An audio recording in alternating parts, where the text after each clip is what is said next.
Chapter 430. What? At that moment, Thales's mind was in a daze. As he looked at Stake, who knelt respectfully on the ground, a few boring phrases from another world flashed in his mind. The aura of a bastard. Bow your head and worship me. Long Ao. Ahem. The 20th of May is here, and the only person who can confess to you is a man. Ahem, ahem, ahem. Thales shook his head vigorously to get rid of these boring thoughts. Don't forget, Yodel is still next to me. Damn it. The Prince of Constellation had a strange expression on his face. He looked at Stake with a complicated expression and ruffled his hair, which looked like a bird's nest. I really hope that I can be so popular when I'm in Dragon Cloud City. Stake smiled again. He slowly raised his head and stood up. As I said, Your Highness, Shadow Shield cannot survive alone. It needs the support of power, needs the demand of power, and needs a gap in power. Stake looked around, as if he was really worried about something. LaSalle and the group of sword sellers were there, so I had to be polite and say some pleasantries. But when I'm alone with you, I can say something from the bottom of my heart. Thales raised his eyebrows. He wanted to see what else Stake could say. Stake pursed his lips, and his expression darkened. A few seconds later, he managed to say something. You're right. A few seconds later, he said, I don't like Chapman Lampard, Your Highness. I didn't like him from the first time I saw him. The torch in Stake's hand crackled, and even the darkness in the corner swayed slightly. When he heard that name, Thales subconsciously tightened his grip on his longsword. He remembered the meeting between Chapman and Stake under Lampard's carriage 6 years ago, when he and Little Rascal were still in it. Thales sighed and said sincerely, Very well. Very good. Then we still have something in common. Stake nodded in understanding. Your Highness, you have been a hostage in Northland for 6 years. I believe that you know more than I do. The ambition in that man's eyes and his actual methods are too terrifying. If Shadow Shield wants to survive on its own, we cannot rely on him. Thales narrowed his eyes. Stake shrugged. So we don't have much choice. He did not have much choice. Just when Thales frowned and felt that he had heard this sentence somewhere before, Stake continued speaking with conviction. In my opinion, Your Highness, you, who represent Constellation, are the only one who can turn the tide in the future and fight against the Kinslayer King in the Western Peninsula. He looked at Thales sincerely, and his tone was firm. At that moment, Thales curled his lips, and the expression on his face was very interesting. But Stake acted as if he did not see Thales' expression. He shook his head. And Shadow Shield can't keep hiding forever. We can't live in Constellation's pursuit for decades. Thales' expression did not change at all. Thales blinked and shook his head stiffly. So, you're saying that your goal of capturing the prince in Bladefang's camp this time is fake, and you're here purely to look for a master? In his heart, he felt that even Ida would not believe what he said. But Stake was not embarrassed. Instead, he smiled and nodded slightly. When he said this, Stake seemed to be acting strangely. He looked around warily. A thought flashed in Thales' mind. He was afraid that the other party would notice something. Fortunately, Yodel was still silent and disappeared without a trace. Strange. Even though the mass protector was used to protecting Thales quietly and attacking from the shadows, for him to restrain himself for so long, Thales felt a chill in his heart. Unless the opponent is really difficult to deal with, such as the Star Killer and the Raven of Death. Stake turned his head around. It's not safe here, Your Highness. Whether it's the Disaster Swords or LaSalle's Northlanders, they all want to harm you. Why don't you allow us to leave and find a safe place? I knew it. Thales blinked. He wanted to know when Yodel would attack, but he had to continue speaking. So, you're saying that it's actually very safe to go with you? And that I don't have to worry at all? Because you came to capture me to become my vassal? Because you won't deal with me like how you dealt with Herman Jadestar 18 years ago? Thales' lips twitched, and he said sarcastically. Stake was silent for a while, as if he was deep in thought. I won't deny that I killed your uncle, Your Highness. This time, Stake looked like an old man who had experienced many things. He looked at the prince solemnly. But it's as I said. Stake frowned hard, and he mentioned the strange name with only one syllable again. The blood debt from 18 years ago is all in Tongue's hands. That is also the dark history that Shadow Shield does not want to bring up the most. He stared at Thales. I was only acting under orders, and I had no choice.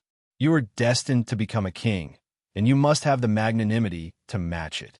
Compared to the real culprit behind the scenes, there is no need for you to hate an unthinking blade and a sword without its own will. Thales rolled his eyes. He did not speak for a few seconds. The letter he stuffed in front of his chest seemed to have become a little heavier. Acting under orders, and I had no choice, so you don't have to bear the blame. Thales chuckled and shook his head while clicking his tongue. He seemed to have sensed something.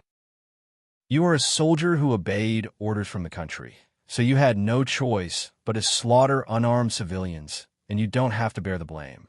You are an official who represents the ruler, so you had no choice but to carry out evil policies that bring harm to the people, and you don't have to bear the blame. You are a petty official who was hired by someone, so you had no choice but to follow orders and exploit your subordinates, and you don't have to bear the blame either. It's as if you can always find the main body at the top, be it the country, the king, the employer, or even the tradition of the system. You seem to be able to throw all the blame on it, as if everything can be solved as long as you can find the source of everything. Thales spat in disdain. This is one of the excuses I despise the most. Stake was slightly speechless. Unfortunately, there has never been an unthinking blade in human society, and there has never been a masterless sword. Thales said coldly, regardless of whether they are aware of it or not, whether they admit it or not, whether they accept it or not, everyone has to pay the price for what they have done. There is no escape. There is no Jesus in the world who has suffered for others. Stake frowned slightly. He was slightly puzzled, but he still let go of his doubts and sighed. Of course, I am guilty, and I do not intend to run away from it. On the contrary, I am now trying my best to make up for it, whether it is by pledging loyalty to you or changing the fate of Shadow Shield. His voice became a little low. Thales sneered. Make up for it? Loyalty? How? Stake bowed respectfully. Come with me, Your Highness. We can talk about many things and share a lot of information. There was a sharp glint in his eyes, including the secret from that year, the secret that Tongue hid from everyone for 18 years, the secret that caused the Jadestar royal family to suffer misfortune. Thales frowned. Similarly, we will show you our value. Stake raised his head, and a rare hint of steel appeared on his cold face. Since 18 years ago, the conflict between the royal family of Constellation and the great nobles has become increasingly intense. The Iron Hand King's ruthless and violent methods have exacerbated this situation. I believe that your path to being crowned king will not be smooth. Because of this, as the heir, you need a sharp blade that no one knows about. If there is no such thing as a masterless sword in this world, then let us become a sword that is willing and has a master. Let us become that blade in the darkness. Stake slowly pressed his hand against his chest. His words seemed to burn with boundless flames. To protect your crown, the future supreme king of Constellation, Your Majesty Thales the First, he said in a loud and clear voice. Thales felt his eyelids twitch. A few seconds later, the teenager exhaled and shook his head with the ghost of a smile. I can't believe it. Only 6 years ago, you tried to assassinate me under the fortress. Thales rubbed the hilt of his sword and could not help but laugh. But Stake shook his head. First of all, that was what Archduke Poffer hired us to do. Stake was still indifferent, as if he was unmoved. He raised his right hand. Second, as a king, how can we not be tempered? Our hatred is indeed as deep as the sea. We are enemies, Your Highness. Stake pointed at himself, then gestured respectfully at Thales. But the most brilliant ruler not only destroys his enemies, but also turns them into friends and uses them for his own use. Thales stared at him in a daze. It's hard to imagine. This guy is giving me a political lesson? Stake curled up the corners of his mouth, revealing a casual but not frivolous smile. Besides, if we did not have that thrilling encounter during that assassination, how would we know what kind of king you are? How would we know that you are worthy of us entrusting our lives to you and serving our swords loyally after we got rid of Tongue's nightmare? The next moment, Steak put away his smile and bowed solemnly and cautiously. The fate of Shadow Shield is in your hands, Your Highness. Hold it in your hands to prevent us from becoming an unstable factor again. Or let go of it and let the assassin organization, which has been in disunity for a long time, continue to fall into depravity and bring harm to the world. It is all up to you. Please show me the magnanimity of a king, the bearing of a ruler. Be wise and decisive, and think thrice before you act. The magnanimity of a king? Thales stared at Steak, dumbfounded. His jaw almost dropped to the floor. Fortunately, he did not say King of Glory, but Thales still stared at him in a daze. He felt that his impression of Steak had been refreshed. My God, Quick Rope should have hired you to bring in business for him. Thales shook his head and clicked his tongue. Why would a person like you be an assassin? It's such a waste. Isn't it better to be a president? Steak only smiled humbly. So what do you mean? Are you willing to come with us? We have too many things to report to you regarding your future and Shadow Shield's future. Thales exhaled and wiped the sweat off his forehead. Very well. Thank you for your kindness. You may leave now. Steak narrowed his eyes slightly. Thales waved his hand awkwardly. When I return to Eternal Star City, you can send me a message. I'll be happy to talk to you about the future of Shadow Shield. Steak smiled and shook his head. Of course we're willing to do that, but unfortunately, I don't think your father will be happy. Thales snorted softly and said, I'll convince him. But Steak denied this. I'm afraid that won't work. I'm sure that hatred and anger have blinded King Kessel's eyes. After Tung left, it's not that I didn't send a message to the Secret Intelligence Department, but every time, it was like a stone thrown into the sea. Thales frowned slightly. That's why we had no choice but to come to you. We could not get close to you when you were in Ekstead, and when you arrived in Constellation, you were locked in the palace and surrounded by layers of iron curtains. It was only at this time that we had the chance to meet you without being disturbed. Steak was extremely respectful. Please do not worry. You will be safe, and you will return to Constellation. We will be your quietest and most powerful ally. We will only appear when you need us. Thales stared at him for a long time. He clenched and unclenched his fists. But the prince smiled at the last second. A prince with the surname Jadestar is in cahoots with Shadow Shield. Are you sure you're helping me, not threatening me or kidnapping me? Thales sneered. Steak's expression froze. You know, a long time ago, a damn old witch taught me this. The image of a pouting girl with missing teeth flashed before his eyes. It was replaced by an ugly face with a bloody mouth. It made Thales feel disgusted. The Prince of Constellation raised his head and said happily, Betrayal is the true meaning of an alliance. The Black Prison was silent. Faint sounds of fighting could be heard in the distance.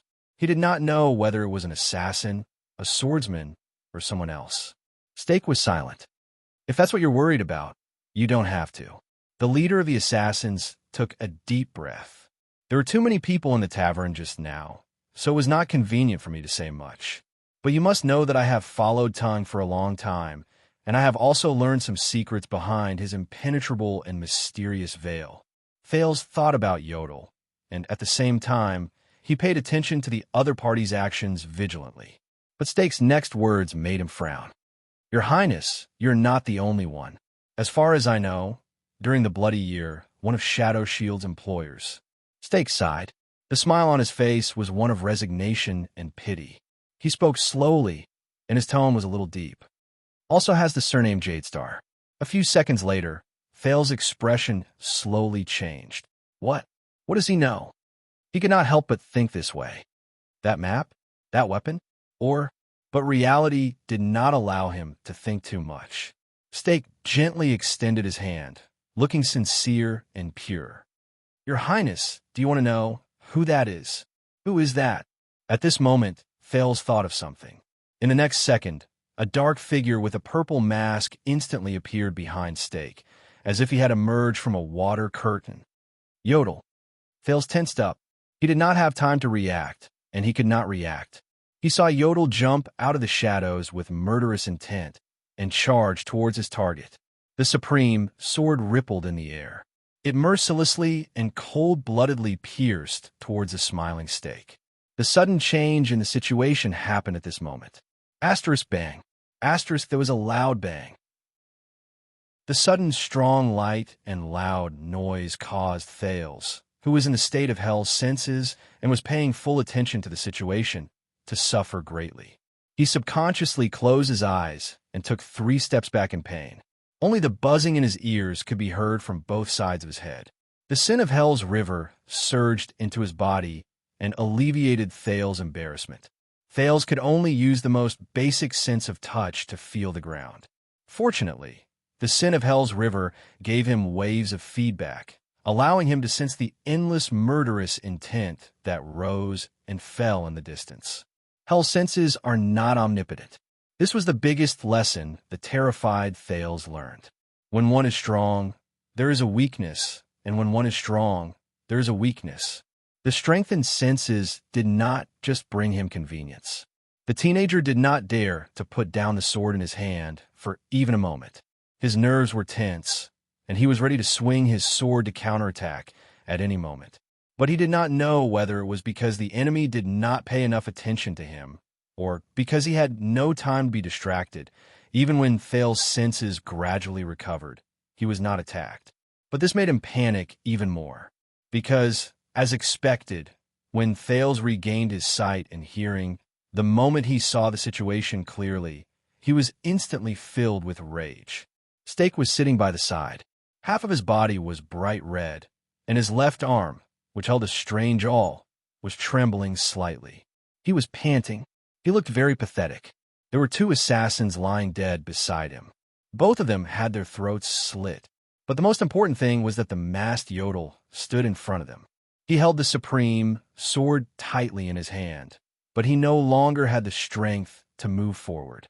His limbs were stretched taut, and each of them was entangled inch by a strange metal chain with barbs on it.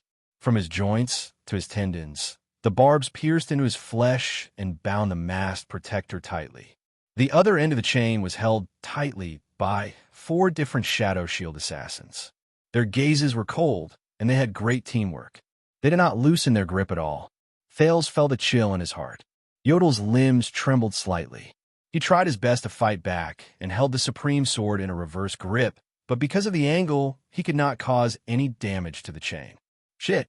This is Thales' heart clenched. His grip on the sword hilt became stiffer. You know, those in our line of work are inexplicably sensitive to our peers, where to hide, when to attack, who to target, what route to take. Steak's voice rose faintly.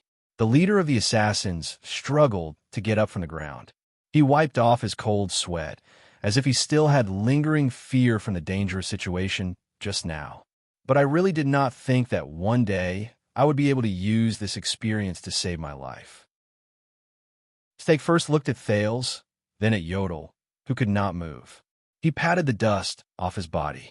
He stared at the masked protector, who was restrained. He composed his expression and revealed a sincere smile that he had not shown for a long time. We finally waited for you. It was so scary. Chapter 431. Thales could not believe his eyes. Yodel, who always hid in the dark and always killed, captured. The shadow shields behind Steak lit up 2 torches and illuminated the small corridor. Even though his expression could not be seen through the mask, Yodel's struggles became weaker. His body faded a few times as he withstood the pulling force from all 4 directions.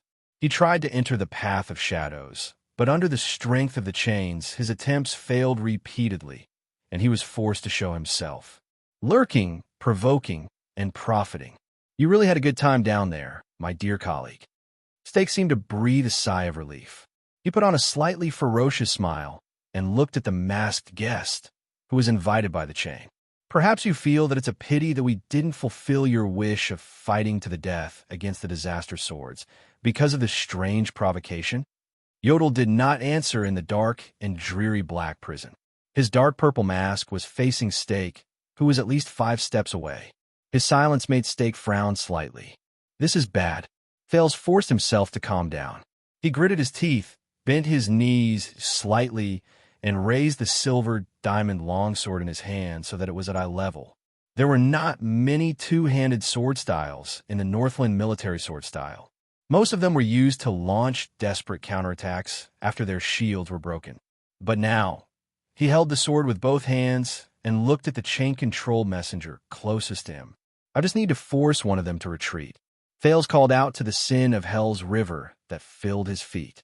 He was ready to exert his strength. Oh, no, no, no. The sharp-eyed Stake did not miss this scene.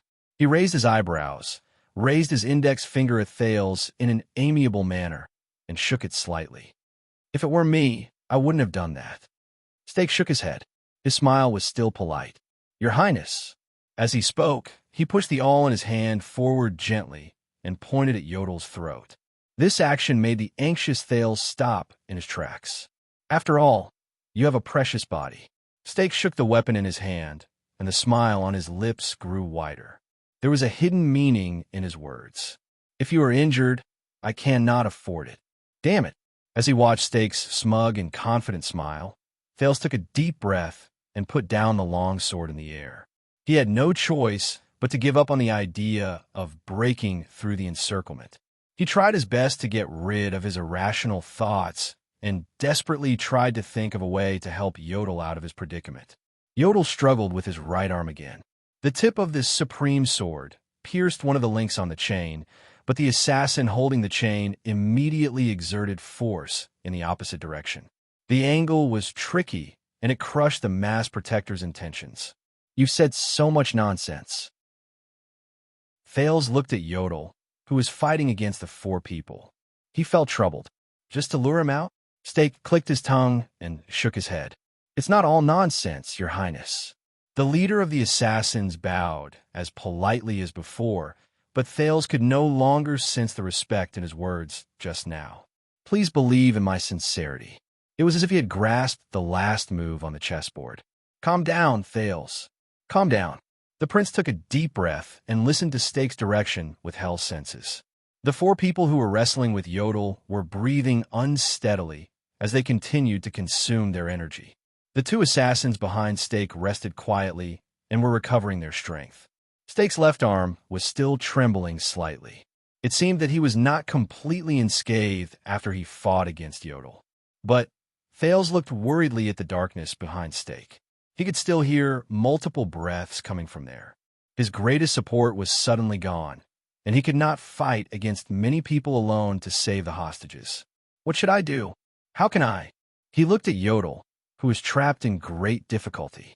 He caressed Ricky's silver diamond longsword and felt its almost perfect balance, but he knew that he was in the most unbalanced situation he had ever been in. Stake seemed to have completely recovered from the sudden attack. He took a few steps to the side and sized up Yodel, who was bound tightly. He clicked his tongue. 6 years ago, 2 of my teams accepted Val, Arun's commission, and went south to the land of Constellation, a place they had not dared to set foot in for many years. He sighed softly and narrowed his eyes as he looked at Yodel. In the end, after a failed assassination attempt in a carriage and the subsequent encirclement by the Secret Intelligence Department, only 2 sentries returned alive. When he heard this, Thales was slightly stunned.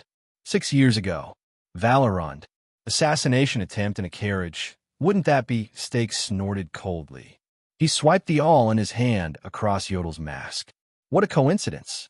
In their description, there was also a similar mask. Then who are you? Yodel still did not speak, but Thales saw that the barbs on the chain that bound Yodel's arm had started to bleed, and the latter's struggles were getting weaker. But the masked protector shook his head slightly. Stake, who did not get a response from his target for a long time, curled up the corners of his lips. I can tell that you are not an eloquent speaker. Damn it. Thales' breathing became faster and faster.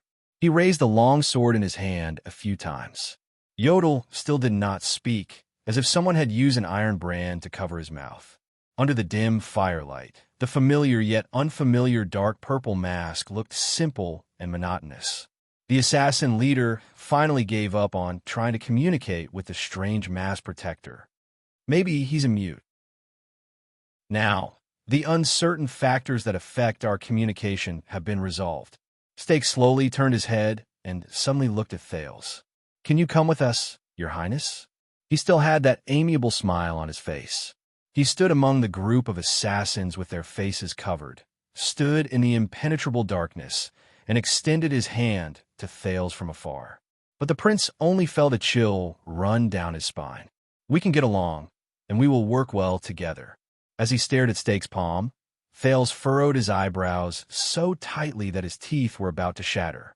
He swung his hands, and the long sword drew an arc in the air. He was getting used to the characteristics of this weapon. Ambushing my protector is not a good sign for cooperation. Stake lowered his palm and said with a smile, "I think so." After all, he did not hesitate when he swung his sword at me. Thales was speechless for a moment. He changed his attitude and said coldly, "Listen, Stake, if you still want to get out of here alive." When the prince said this, he stiffly stopped himself from saying that the kingdom's secret intelligence department has already surrounded this place. No, confirming this news in front of Stake would only make him more desperate, and he would care more about the hostages and bargaining chips in his hands. What should I do? Thales looked at Yodel, but he could only see a reflection in Yodel's lens. "We can discuss what you said." Thales braced himself and said, "But as the first step of the negotiation, I am more willing to see my protector healthy and safe." Stake stared at him carefully for a long time. Then he smiled. He smiled very happily. As he smiled, the chain-wielding assassins bound Yodel even tighter. The masked protector shuddered and shook his head at Thales again. "There is only one way to ensure his safety, Your Highness." Perhaps he was tired of Thales' words. Stake's smile was a little cold. Stake narrowed his eyes into slits and tilted his head slightly. "And you already know." Thales tightened his grip on the hilt of his sword. "Damn it, he's so stubborn and slippery. Cooperation, negotiation, and benefits, nothing can attract his attention. He only wants me." "Me?" Stake stared at Thales for a long time. He did not seem anxious at all. "In fact, I heard a lot about you from Baron LaSalle, and he heard a lot about you from King Chapman, including your personality." When he heard that name again, Thales suddenly had a bad feeling. Stake smiled and took a step forward. He looked at Yodel, then at Thales. "For example, you are kind, resolute, and brave." Stake's expression changed slightly. He raised the awl gently. "But I've always been curious. How can these two characteristics appear on the same person?" "Then, we have a chance to verify it today." Before Thales' unpleasant expression, Stake gently pressed the tip of the awl against the masked protector's neck and grinned. Yodel still did not move. His arms were bloody. The assassins who tightened their grip on his limbs tightened their grip. "What do you mean?" Thales' face was pale, and he spoke faster. "As I said, I am a businessman." Stake spread his left hand in a seemingly resigned manner, but the awl in his right hand suddenly tightened around Yodel's throat. Thales could not help but clench his fists. "Transactions are always consensual. So, I hope to see you come with us quietly and willingly. Do not cause trouble, do not make mistakes, and do not play any tricks. You must know that we are deeply aware of how difficult you are to deal with." Stake twitched the corners of his mouth in a profound manner and gestured at the silent Yodel. "Make your choice, Your Highness." Stake smiled, but a cold glare shone in his eyes. "Do you want the generosity of a king, or the decisiveness of a king?" "Generosity." Thales looked at Yodel, who could not move, with a pale face. "Or the decisiveness?" He glanced at the awl Stake had pressed against the masked protector's throat. "Damn it!" In the dim firelight, Yodel shook his head in a barely noticeable manner again. Thales looked at him in anguish. "Damn it! No." Thales sucked in a light breath and suppressed the resentment in his heart. Calm down, Thales. Calm down." He took a few deep breaths, and his gaze swept past each shadow shield assassin. "They want me." Thales subconsciously repeated this in his heart. "They want me. I." A few minutes later, the Prince of Constellation curled his lips and smiled. He smiled with great confidence. Stake looked at the prince and wondered whether he should use the awl in his hand to urge him to act. "It's not a problem for me to go with you, but I have a question." Stake raised his eyebrows to show that he was willing to listen. Thales said in a low voice, "You don't care about me, do you?" "What?" Stake was slightly stunned. "No matter what you want from me, be it wealth, secrets, bargaining chips, power, hostages, or amulets. Do not forget that I am first and foremost the heir of Constellation. Thales looked away and spoke in the most indifferent and alienating manner he could think of. Shadow Shield, why don't you consider the king's attitude and perception? Let's assume that you are still in that position after today and give orders to your subordinates. Take a guess. After today, compared to Lampard and my father, what kind of future will the future Thales the First give you? Stake's expression changed slightly, and his expression slowly turned cold. Asterisk whoosh. Asterisk the prince coldly raised his long sword and pointed it at Stake. What kind of future will Constellation give you in the decades I am on the throne? If you really value me, then you will not use the life of a guard to threaten me, Thales said coldly with a tough attitude. But you still did it. Maybe it's because you don't care. Stake narrowed his eyes slightly. Your Highness, sweet, but Thales spoke very quickly and interrupted him. The prince said calmly and steadily, there is only one explanation for this. Perhaps you are not afraid of killing him, of angering me, and of the possible consequences. Every word he said made Stake frown even tighter. Thales looked at the incredibly disheveled Yodel from a distance. In his mind, the scene of him carrying the wounded and dying Thales as he moved through the roofs, alleys, sentry towers, and city walls of Eternal Star City appeared in his mind. He subconsciously clenched his fists. Perhaps being loyal to me and working with me was a lie, Thales said with a cold smile. Because when you came to me under the guise of flattery, you did not intend to let me ascend the throne at all. You did not want me to be crowned and become a king to cause trouble for you, right? Perhaps, after you took me away and used me, you intended to kill me. As he listened to Thales' words, Stake's expression became even more unpleasant. At that moment, Yodel's mask moved slightly, and a reflection of fire flashed through the holes of the lenses. From the looks of it, I have no choice at all. Thales gritted his teeth and raised his long sword. Once you kill him, it will prove your stance. For my future, for my throne, I can only fight to the death, and I will not rest until I bleed to death. He stared at each assassin with determination and coldness. Am I right? Black Prison suddenly became very quiet. Only the indistinct sounds of fighting could be heard in the distance. Yodel struggled again, but Stakes all pressed against him, making him unable to move. Stake stared at Thales.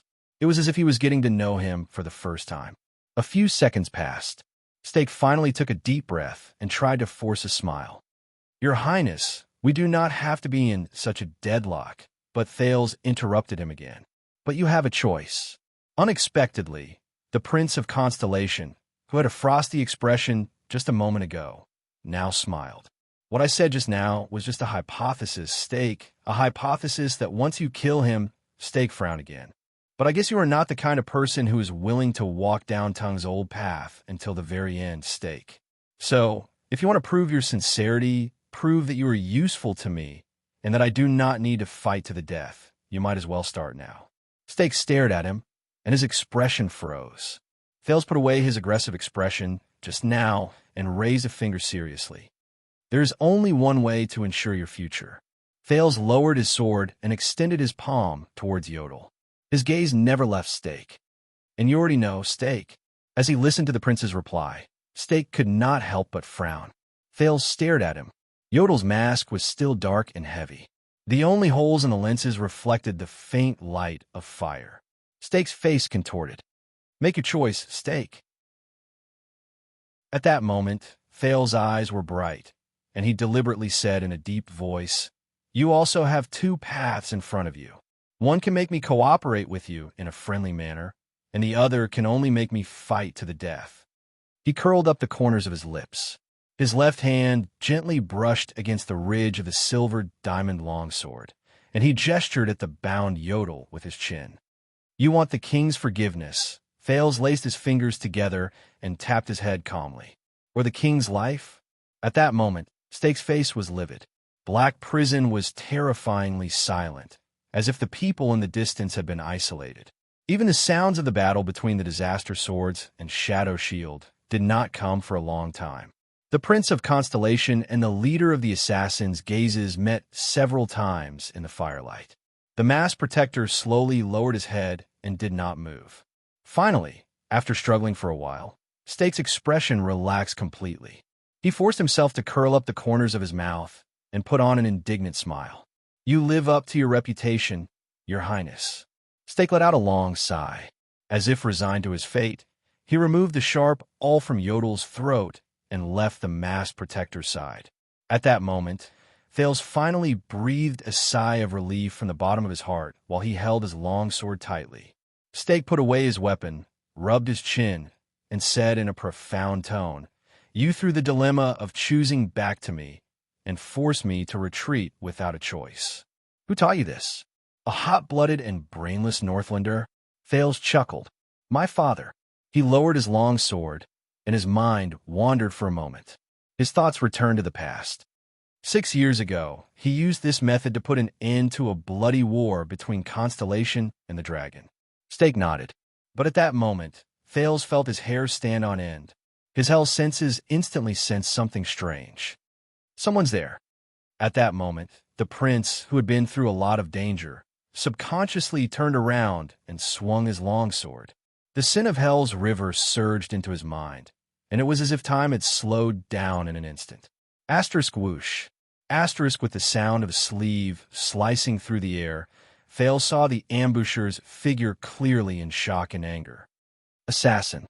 In that extended second, Thales saw the situation clearly in shock. 3 assassins in shadow shields attire charged at him from his left and right. They were either wearing boxing gloves or wielding blunt weapons. On the other side, Steak put away a strange-looking soundless bone whistle into his bosom with a satisfied smile. "This is a diversion. They want to capture me alive. They're not prepared to negotiate with me at all," Thales subconsciously said in his heart. *T. The sin of Hell's river surged into his body and filled his arms and legs. It brought his longsword faster than usual, and he swung it at the ambusher to his left. But this was already his limit. Thales could not take care of the other 2. No, *T. It's too late. In that second, Thales thought in a daze. "I'll learn another lesson. Don't be like assassins, be reasonable."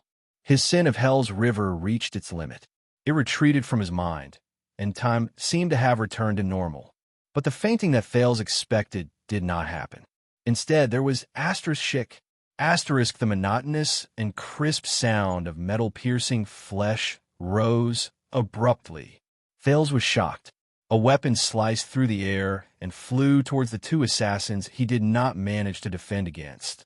The 2 assassins looked as if they were hit head-on by a galloping warhorse. They trembled in the air and froze. Bang. The 2 of them flew in the opposite direction and crashed into the wall one after the other. Thales looked at the 2 assassins in shock. They were nailed to the wall one after the other by a weapon that sliced through the air. It was a normal longsword that pierced through their chests, and they were pinned to the wall one after the other. The only thing they could do was twitch. Steak and his companions could not react at all. They could only stare blankly at the longsword that shot towards them like a javelin, as if it had descended from the sky. It was still trembling on the wall. Thud. Thud. Thud. Thales did not have time to think. An unfamiliar figure suddenly appeared beside him. The prince turned his head around. He could only see the unfamiliar figure extend his arm and accurately seize the 3rd assassin's throat. The assassin seemed to be in disbelief. He struggled to fight back, but his opponent did not give him any chance. He struck the wall beside him diagonally. Thud. A heavy, muffled sound rose.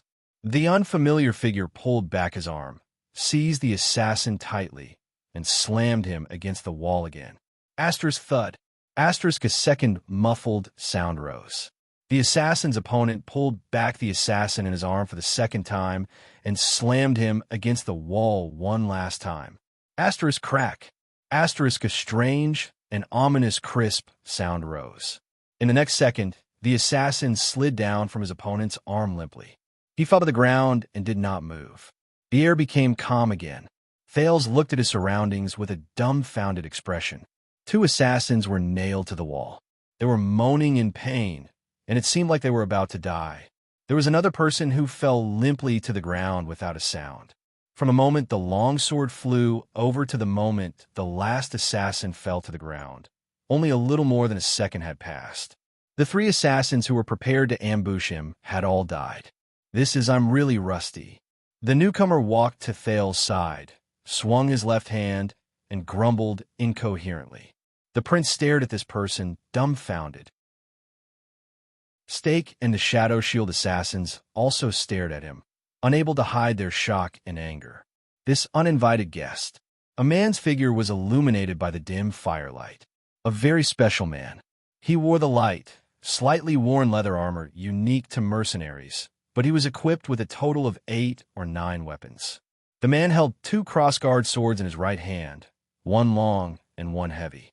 A slightly old, one-handed axe and a bag of arrows were tied to his back. A fully strung infantry crossbow hung from his left leg. A sheathless saber was tied to his right leg. A bloodstained hammer was tied to his waist, and a straight saber with a chipped edge was tied to the side of his waist. There was even a short sword that was the length of a forearm in his mouth. He's like a human-shaped armory. Thales thought dumbly. He's dressed like a mercenary. Is he from Disaster Sword? No, doesn't seem like it. The man was not young, and he was not neat either. In fact, his hair was messy past his ears, and he only used a dirty string to tie it behind his head. He looked unkempt, and his face was bruised and swollen. He was missing a piece of scalp on the right side of his forehead, and there was even a black-rimmed, extravasated blood in his left eye. Aside from the leather armor that was still brand new, the rest of his clothes were tattered. There were clear bloodstains and wounds on some parts of his body, ranging from scratches to bruises. At first glance, there was not a single part of him that was unharmed. It was as if he had just come back from being tied to a horse and dragged in the sand. But what was special was his chin. Even though he looked dirty, unkempt, and a little hairy, the man had shaved his chin clean, leaving only a patch of green. It formed a stark contrast with the upper half of his face. "Wait, beard." Thales suddenly shuddered. He looked at the man's forehead, and he was instantly shocked. As expected, there was a ferocious and terrifying blood-red brand there. It was the alphabet of the ancient empire. Thales stared at the man beside him in a daze. He watched him remove the short sword from his mouth, grimaced, arched his back, and swung his upper arms. He was like a warhorse that had not been out of its cage for a long time and was exercising its joints. It's him, Thales thought dumbly, even though he could not recognize him because he had shaved his beard. But it's him. Beautiful movements.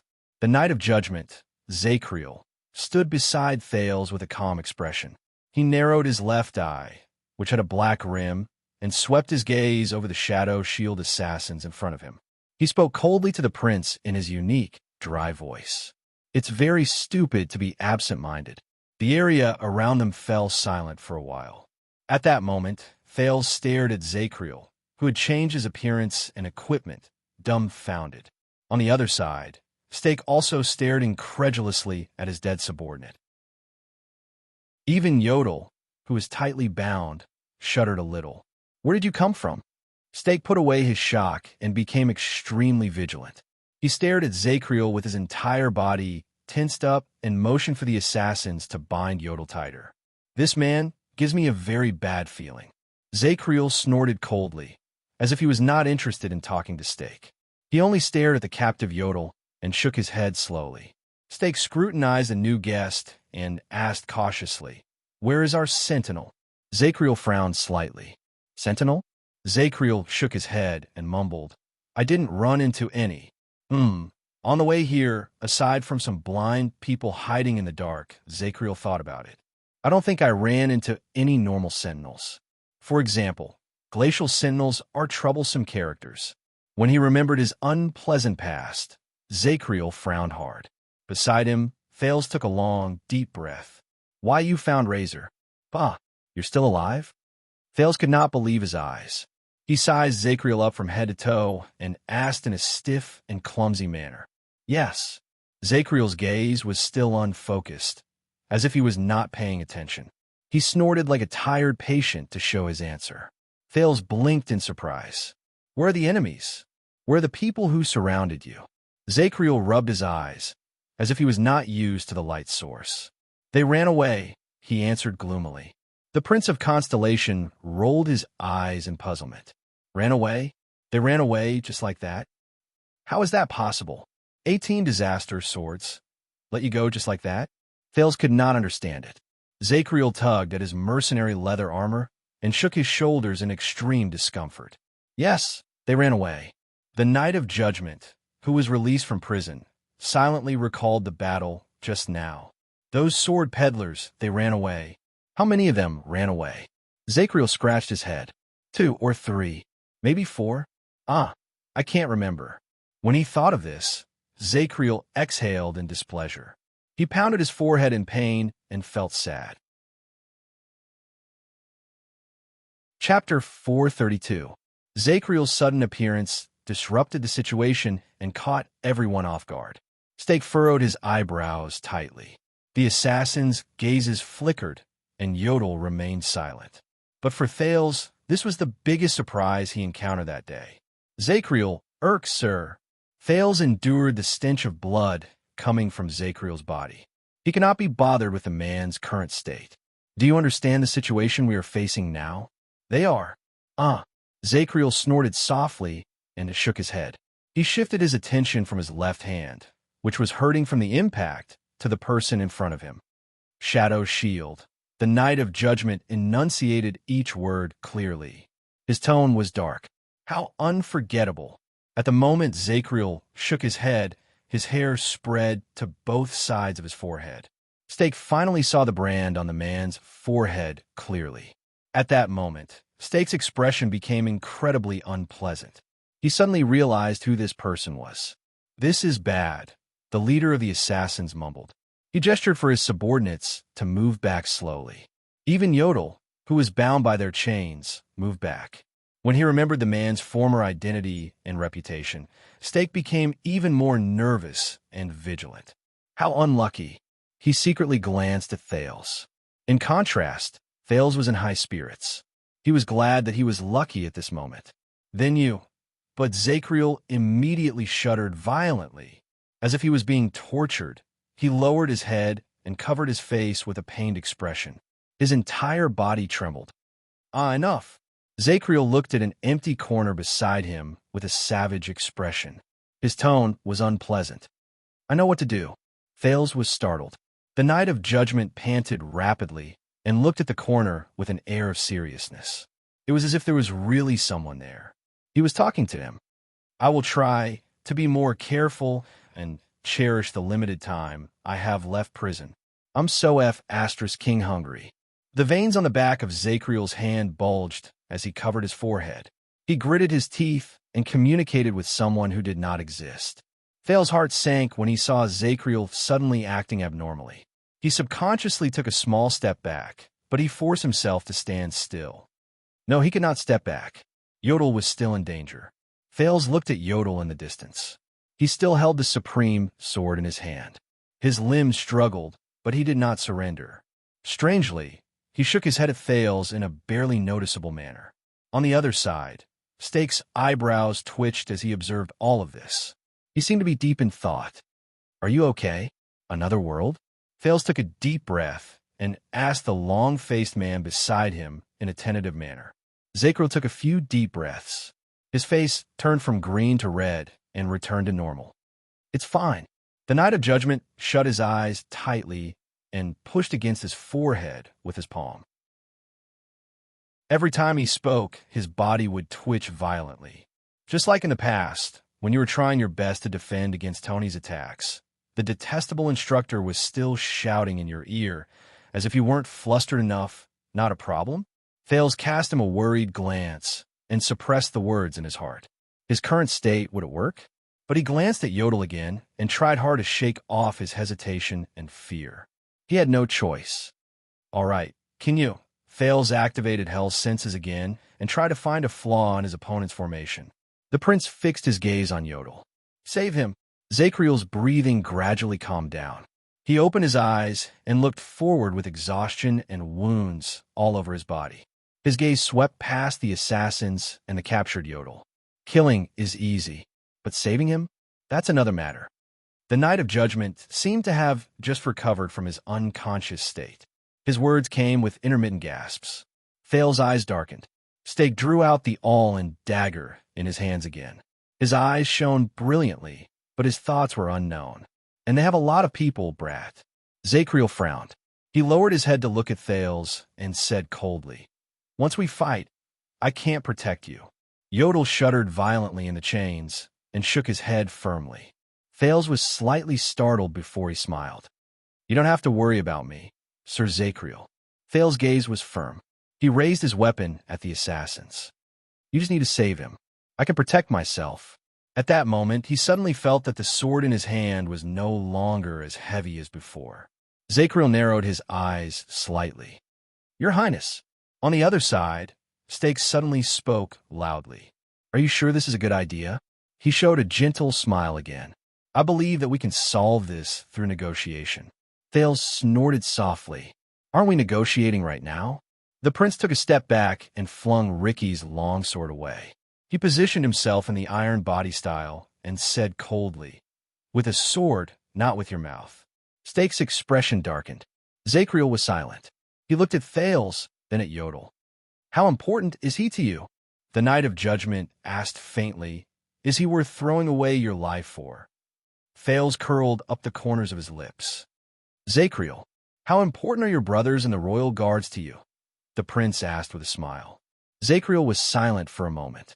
The brand on his face trembled slightly under the waning firelight. "Don't die." The Knight of Judgment stared at the enemy in front of him. He coldly bit the short sword in his left hand back into his mouth. "Your Highness, I don't know your name." At that moment, Stake's expression changed drastically. Right after he said no, Zacriel's figure flashed, and he closed in on Stake. Amidst the howling wind, he went straight for the four people who were restraining Yodel. Zacriel, who was covered in weapons, was not fast, but his momentum and agility at that moment were not to be underestimated. The Shadow Shield assassins, who had been prepared for a long time, reacted very quickly. 4 to 5 figures immediately jumped out of the darkness and went to intercept the long-faced man. At that moment, Thales could clearly see scattered orange-red light coming from Zacriel's body with hell senses. Compared to Araka, Sonia, and Nicholas' power of eradication, which was connected to each other and covered their entire bodies, the man's power of eradication seemed intermittent and scattered, like the stingy rainwater in the desert. There was a drop here and a drop there. There was no order to it. But Thales' thoughts immediately changed. No, it's not that there's no order to it. Thales watched the orange-red light change its trajectory, and a thought appeared in his mind. First, it gathered at his waist and left hand. Asterisk shick. Asterisk a gust of wind sliced through the air. The moment Zacriel took a step forward, he turned his body sideways as if he had predicted it, and narrowly avoided an arrow that grazed past his nose. He swung his left hand, and the throwing axe on his back flew out to the ceiling on the upper left. Asterisk swoosh. Asterisk with a grunt. An assassin with a crossbow fell to the ground from the darkness. The first. A piece of trash with terrible aim. Zacriel counted in his heart.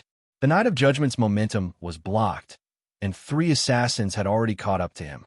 They moved to Zacriel's sides, 1 on the left and 2 on the right. They attacked with their weapons. The 4th assassin went up to Zacriel. He held 4 hiltless daggers in his right hand. When he saw that Zacriel was surrounded by 4 people, Thales, who was watching from his side, held his breath. In his field of vision, the orange-red light alternated between bright and dark. It spread intermittently to the Knight of Judgment's calf, right hand, and back. At that moment, Zacriel calmly stopped moving and stomped on the ground. With a nimble turn of his body, he passed by the enemies on his left and right. For a moment, Thales thought he saw the kingdom's wrath charging into the enemy's formation alone. But the Knight of Judgment did not charge forward in anger, nor did he break through at all costs. He did not bleed in exchange for his life. The middle-aged man shook his shoulders. The quiver on his back and the two swords in his right hand instantly flew out. The quiver flew towards the enemies coming at him from the front, and the long sword shot toward the two assassins on the right. Asterisk shick.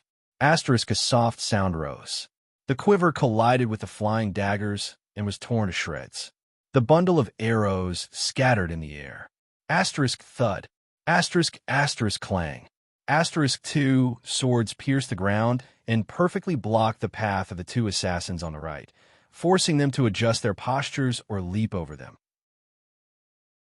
The moment the three assassins paused for a moment, Zacriel attacked the remaining assassin. The Knight of Judgment spun around in a strange manner and moved into the arms of the assassin on the left at a tricky angle. He accurately seized the assassin's dagger-wielding arm. Zacriel leaned his head against the assassin's neck as if he was hugging a lover. The short sword in his mouth trembled slightly. Asterisk thud.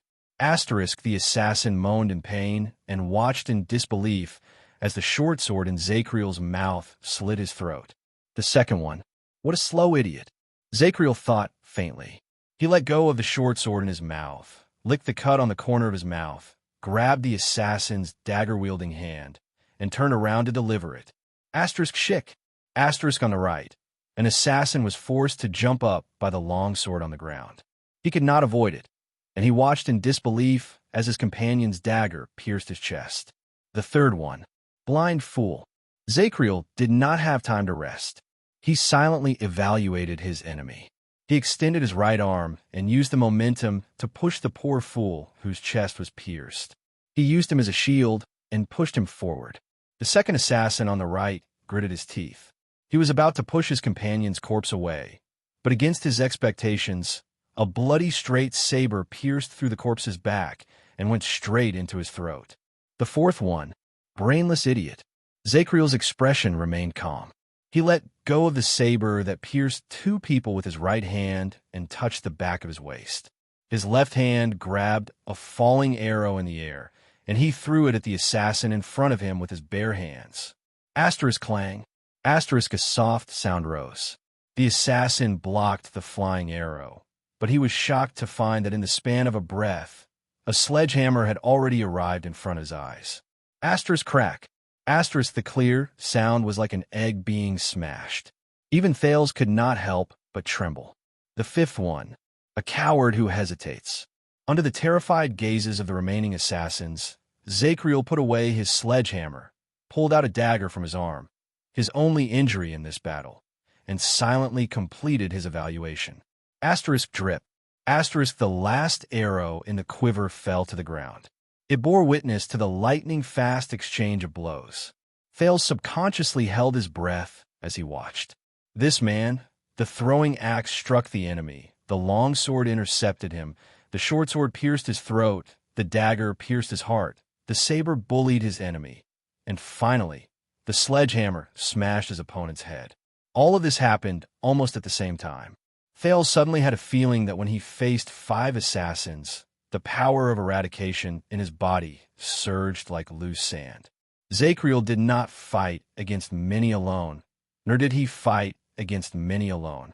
Instead, he split himself into 5 people and faced 5 opponents. No matter which side he fought against, he could fight with ease. His palms, his arms, his waist, his shoulders, his legs, every part of his body, and even the seemingly cumbersome weapons all over his body, seemed to have their own consciousness. At the moment his power of eradication erupted, they woke up and danced without anyone teaching them how to do so. They faced the enemies in different directions. Some blocked the enemy's path, some lured the enemy deeper into their ranks, some blocked the damage, some counterattacked at the right moment, and some secured victory. When Thales saw the assassins' daggers pierced into their companions' chests, the sabers pierced through corpses, and the arrows scattered all over the ground, he felt that everything that happened at every moment on the battlefield, be it an accident or a coincidence, could immediately become Zacriel's weapon and bargaining chip, and become the chess pieces that would help him secure victory. This man, Thales stared at Zacriel in a daze. He's not just one person. He's practically a mighty and awe-inspiring military camp, a well-coordinated battle formation, and a well-trained army all by himself. No matter how many people he faced, he always had victory in his hands. He was fearless, and he faced his enemies calmly. Zacriel did not stop. He strode forward and charged at Yodel. No, the center of Stake's eyebrows trembled. He simply could not believe that there was such a person in the world who could kill 5 people in one move. That's Shadow Shield, who has been trained strictly since he was an orphan, and his attacks are ruthless and precise. How could this be? Stake, who was also shocked by the scene before him, gritted his teeth and shouted into the distance. Hurry! That boy! Following his command, 2 assassins who had bypassed the battle took advantage of the moment when Zacriel was too busy to deal with his enemies to charge at the prince. They're here. Thales felt his skin crawl. He looked at the enemies on his left and right and attacked with his longsword. The Sin of Hell's river surged towards him like a tidal wave. Time slowed down again. Asterisk clang. Asterisk Thales barely managed to block the extremely aggressive blade of the first enemy. He was just about to avoid the attack when the second enemy swung the chain in his hand, and the sound of the wind whistled through the air. It arrived next to his ear. Damn it! Thales was in a difficult situation. He first avoided the blade, then painfully blocked the chain. He could not even organize a proper counterattack, and the long sword in his hand almost slipped out of his grasp. It was just like when he faced the orcs in the desert. Attacks came from all directions. He could block one, but he could not defend against 2, damn it. When I saw Zacriel fight against many alone, he was so relaxed and at ease. He even used the enemy's attacks as his advantage. But when I truly faced this moment, Thales sucked in a deep breath. Suddenly, a thought appeared in his mind. Wait. 1 against many. Zacriel. He used the enemy's attacks as his advantage. The slowing down of time gave Thales time to think. The enemy on his left held a short blade. It was clear that he wanted to engage in close-quarters combat. He wanted to force Thales, who held a long sword, to be at a loss as to how to advance or retreat. He had no choice but to widen the distance between them. The enemy on his right held a chain in his hand. He should be waiting for the moment Thales panicked and retreated to capture the prince alive. One was long, and the other was short. Then, on the other side, the chained Yodel changed his previous silence. He anxiously shouted at the Knight of Judgment, who was getting closer. Zacriel, but they were too far away. No matter what they did, it was too late.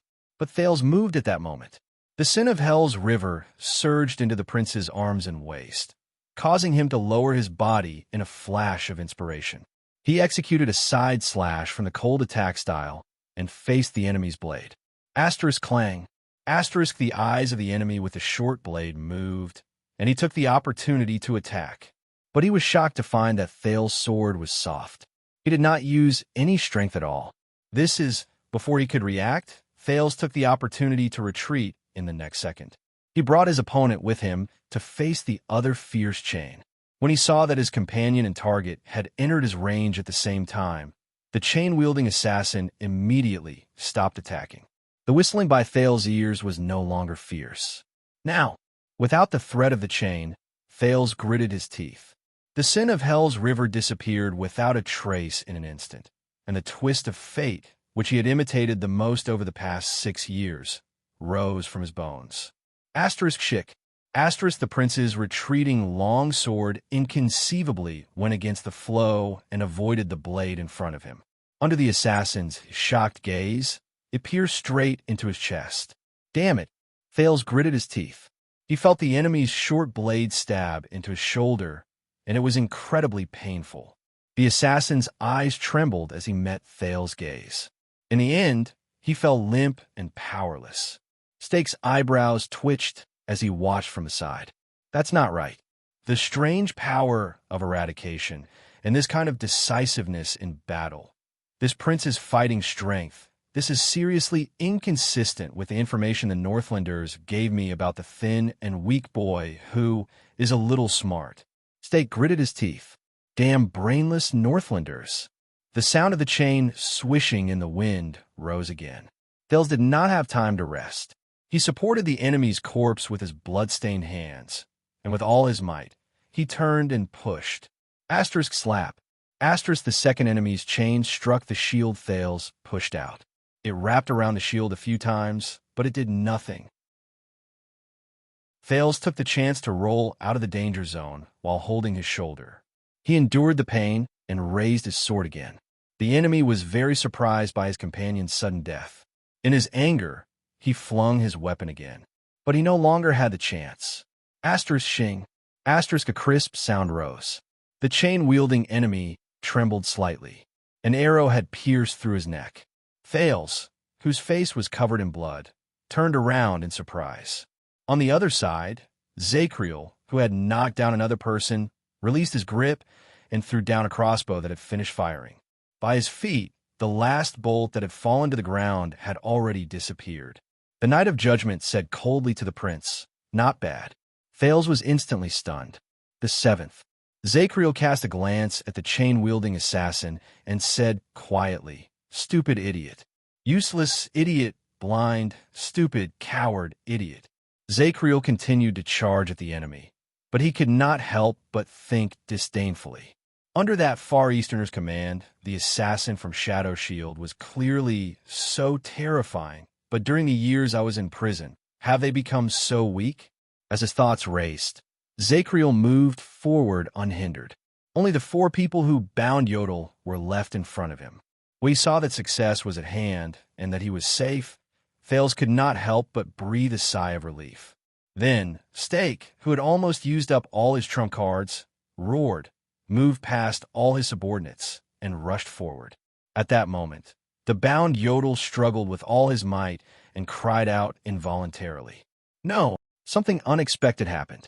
The previously unstoppable Zacriel and the seemingly fearless Stake stopped at the same time when they were 1 foot away from each other.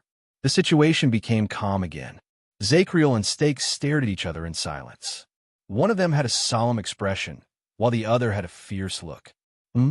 Zacriel. Thales leaned on his sword and wiped off the blood on his face. He endured the pain and walked forward. Ow! But in the next second, Thales was also stunned. Zacriel stood in front of Stake. His body was tense, and his eyebrows were tightly furrowed. Stake, on the other hand, was in a rather disheveled state. His face was ferocious, and he raised his right hand high. That is, Thales saw the thing in Stake's hand clearly, a metal sphere with complicated patterns carved on it. The prince understood something. He looked at the small space around him and instantly shuddered. Alchemy ball. Zacriel slowly put down the saber in his left hand and said in disgust, "This is why I hate wizards the most, and their restless legacies." In front of him, Stake smiled. Yes, the leader of the assassins shrugged. 6 years ago, when Tongue saw it. Chapter 433. Stake calmed his breathing and gradually revealed a smile. You could take a gamble, the famous Zacriel. Maybe I'm just bluffing. Maybe this is just a flash of light or smoke. He shook the sphere in his hand, and it immediately let out an unsettling buzz. The Knight of Judgment stared at the sphere. The veins on his hands almost popped out of his skin. Thales widened his eyes. Why, I have to say, everything that happened just now left a deep impression on me, Knight of Judgment. Stake smiled savagely. It seems that you are still as good as ever. Zacriel snorted in disdain. The leader of the assassins turned to Thales and panted slightly. As for you, Your Highness, you have also exceeded my expectations. But isn't it too much of a pity to die here with me? Thales stared at Stake and bit his lower lip. With this fear, the situation once again slipped into a direction that they could no longer control. The prince looked at Yodel, but the masked protector only shook his head slightly. Damn it. Let him go, Stake. Thales took a deep breath and said solemnly, I promise in the name of Jadestar that you can leave safely. Zacriel glanced at Thales, but Stake shook his head. His smile remained. No, Your Highness. Did you think that I came here after so much trouble just to leave safely? Stake sneered and said, Shadow Shield is immortal because we are not afraid of death. He gently took out a bottle from his bosom, and under Zacriel's wary gaze, he let it roll between them. This is the most common drug, Your Highness. I swear, there will be no side effects, Stake said with a chuckle. Please let your legendary knight drink it. He shook the alchemy ball in his hand. Then we can live together in peace. As he stared at the drug in the bottle, Thale's expression turned cold. Do you think this is possible? Zacriel also snorted coldly. But Stake only shook his head. I know that this may make you a little unhappy, but compared to what is coming next, he raised his left hand, smiled savagely, and snapped his fingers. They are here. I hate doing this, but footsteps rose. Thales and Zacriel raised their weapons warily. However, the people who walked out of the darkness made the prince pale with fright. There were 3 assassins. They escorted 3 people who were tied up and slowly walked to the firelight. No, Thales said in a daze. No, how could it be them? Zacriel turned his head to look at the prince and curled up the corners of his mouth in puzzlement. Stake smiled. He took a step back, but did not put down the alchemy ball in his hand. I have 3 hostages here. Oh, for now. He pursed his lips triumphantly at the newcomers.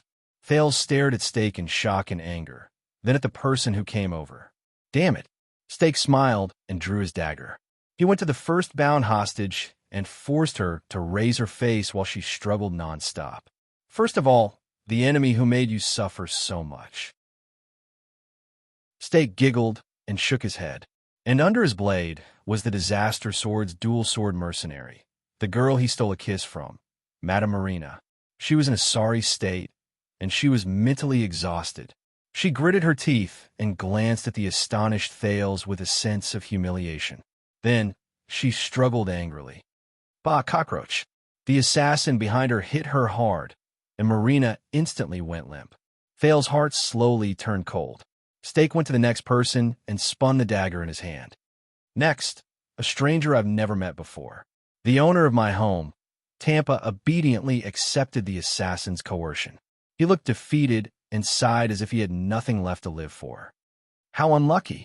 I probably forgot to pay my respects to the desert god today. Thales clenched his fists. Stake went to the last person, and with a smile, he pressed the dagger against the latter's neck. Next, your loyal subordinates. The rookie mercenary, who had been separated for a while, Quick Rope, who had a head full of strange red hair, revealed an honest and innocent smile. He forced himself to twitch his lips awkwardly and raised his eyebrows at Thales in a flattering manner. Hey, your highness, do you remember me? I'm your Waya. Your Waya? Thales exhaled in pain and slammed his long sword against the ground. Asterisk thud. Asterisk F asterisk CKU Waya. In Dragon Cloud City, the attendant of the prince, who was staring at a certain mute masked man, sneezed. Why are you so stupid? Aren't you still in the hands of the Disaster Swords? You were actually captured by them? Quick Rope still blinked innocently. His grievance and embarrassment could still be seen. But Stake was not done. He raised his dagger and pointed it at Yodel, who was bound by 4 people. He sneered, and the last person, the mysterious guard who follows the prince through life and death. Yodel shook his head again. Zacriel frowned and looked at Thales. The prince knew what he wanted to ask, but the current situation, after seeing your performance just now, your highness, I am even more confident in your kindness. Stake used the dagger to flick his hair and his sweat. For example, he narrowed his eyes and pointed the dagger at the hostages one by one. Who do you want to choose to die first? Enemies? Strangers? Subordinates? Or guards? Who will die first? Thales widened his eyes. His gaze swept past these people in disbelief. Marina twitched weakly, Tampa sighed in an obscure manner, and Quick Rope looked like he had a strong desire to live. He struggled desperately to signal Thales with his eyes. Thales clenched his teeth tighter and tighter. How? Alchemy Ball and hostages. Yodel. And Quick Rope. Even the other 2. Thales struggled. He tried not to look at Zacriel's doubtful expression. The wound on his shoulder throbbed. This is impossible, the prince said with difficulty, but found himself at a loss. Zacriel has his own dignity and choices. I don't think he will be willing to drink your knockout drug. Stake quickly interrupted him. Then we will settle for the next best thing, the assassin leader said with a smile. I'm a very easy person to talk to. Stake waved the metal ball in his hand, intentionally or unintentionally. Your Highness, why don't you drink the knockout drug? Then, for the sake of your sleep, let your knight go as far as he can? Thales was first stunned, then indignant. Zacriel snorted softly. A cold smile appeared at the corners of his lips. You really have the guts to say that. Stake blinked politely. He no longer looked as pathetic as when he was forced by the Knight of Judgment to the point where he was at a loss for what to do. Thales was silent. He did not speak. He suddenly felt that the torch behind Stake was very piercing to his eyes. What should I do? Where's the way out? Are you sure? Thales said bitterly. If you let go now, you still have a chance to escape. Stake snickered. Your decision, Your Highness. He completely ignored Thales' words. Instead, he shrugged to himself. Or we can have an appetizer first. Let's test to see how far your benevolence can go. Appetizer? Thales frowned. An ominous feeling rose in his heart. Stake held the dagger and walked to Marina's side. The blade was pressed against the blood vessels on her neck, forcing her to raise her head and lean back. Behave yourself, madam. Stake stood behind Marina and grinned viciously.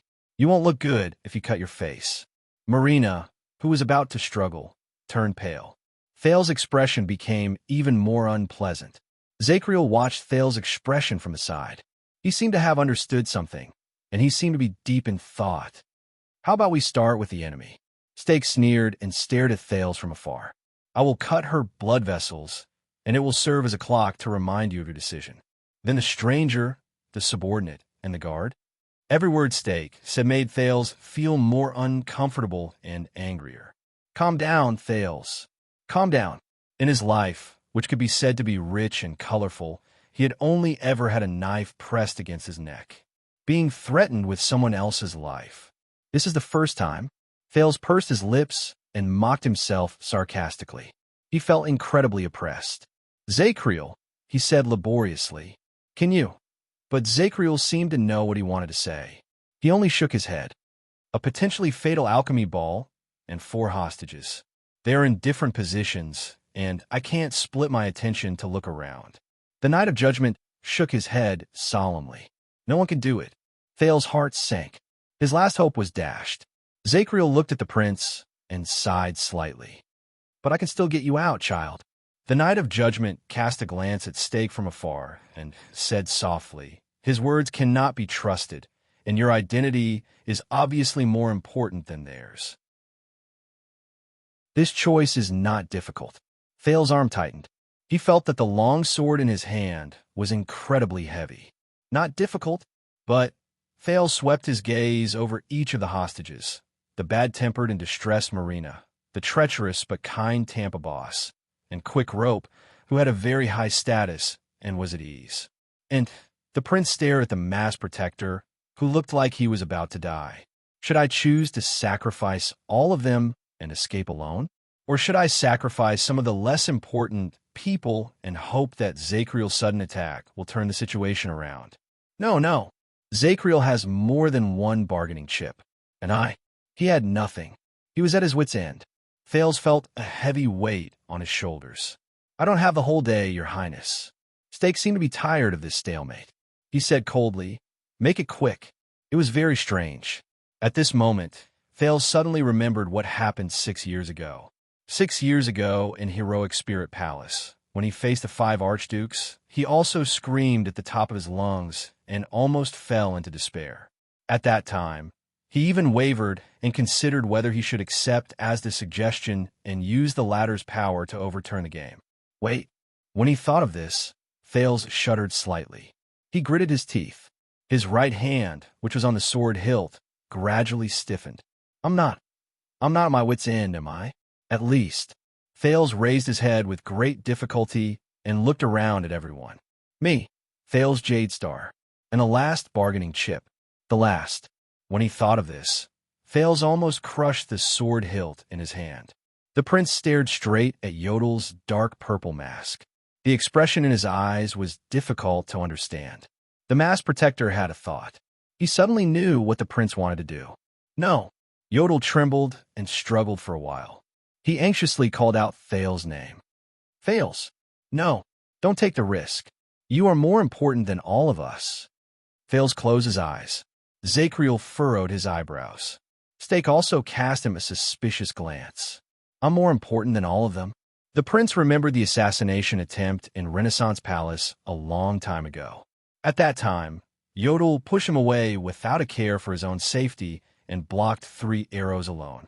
He also remembered how the others in Dragoncloud City held weapons and entered Heroic Spirit Palace to fight for a chance for the prince's unstable plan. At that time, for Yodel, for them, that's not a difficult choice, right? Isn't it? Because I'm not just Thales. I'm also Prince Thales. I'm the heir to the kingdom. However, am I? Thales remembered what Asda said to him a long, long time ago. If I came to you when you were still a child beggar, would you still react like this? The prince clenched his teeth and remembered his past self. When you're intoxicated with the title of a prince, or when you're struggling with the misery of a child beggar, when you're going back and forth between the happiness and pain of both, have you ever thought about what you really are? A prince who is noble because of his bloodline? A child beggar who was born lowly and unfortunate? A genius child who grew up prematurely? A pitiful person who struggled and tried his best to change his fate? Thales' breathing quickened again. When you're stripped of all the definitions given to you by others, and you leave all the situations in which you exist, what do you have left? What do I have left? In the next second, Thales opened his eyes. Zacriel. At that moment, he felt his voice become firm and heavy. The former penal officer of the Royal Guards, the watchman, Sir Emmanuel Zacriel. Am I right? His voice was no longer unpleasant and frivolous, but his heart was incredibly relaxed and open-minded. He was no longer filled with worries and burdens. The Knight of Judgment, who was observing the enemy, frowned and turned his head. Thales said resolutely. Please act according to the circumstances and do your best. Zacriel was slightly stunned. Act according to what circumstances? Thales did not answer. He only smiled faintly. Quick Rope, who was being held hostage, thought that Thales was finally going to give up on them. In his anxiety, he quickly said, Thales?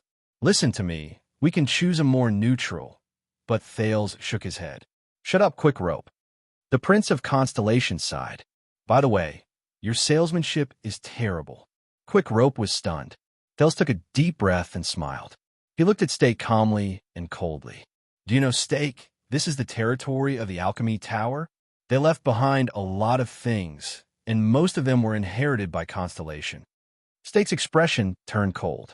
He suddenly felt that something was wrong. The Alchemy Tower? What does it mean? The prince looked at the dilapidated environment in the dark dungeon and stabbed his long sword into the ground. The wizards, before they disappeared, they always had all kinds of tricks. The alchemy ball was just one of the most insignificant ones. Thales stared at the beautiful and expensive longsword in his hand with complicated emotions.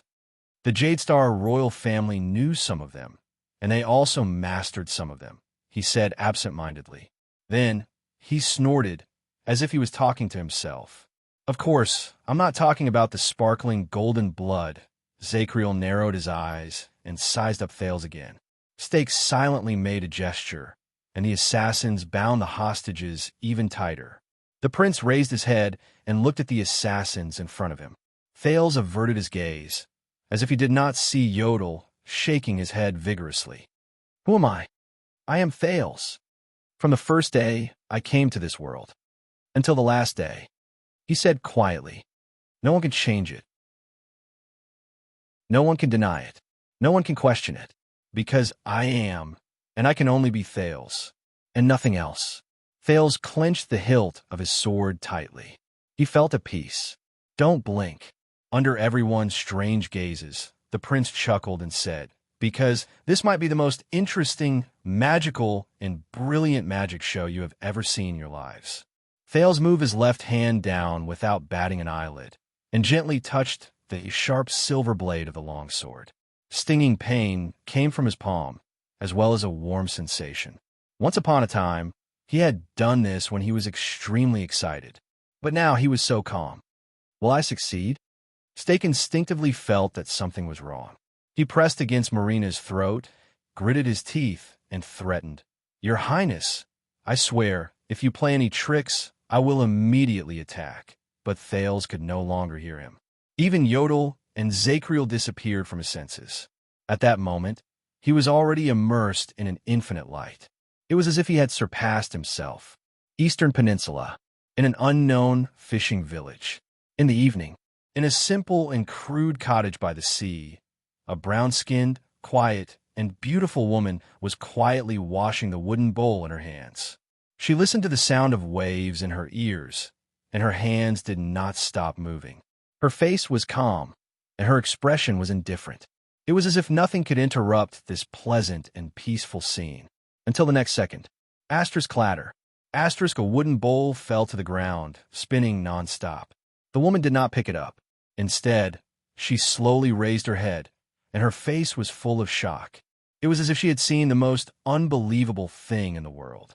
In the next moment, the beautiful woman decisively left everything behind, walked out of the cottage, and looked at the sea in the distance.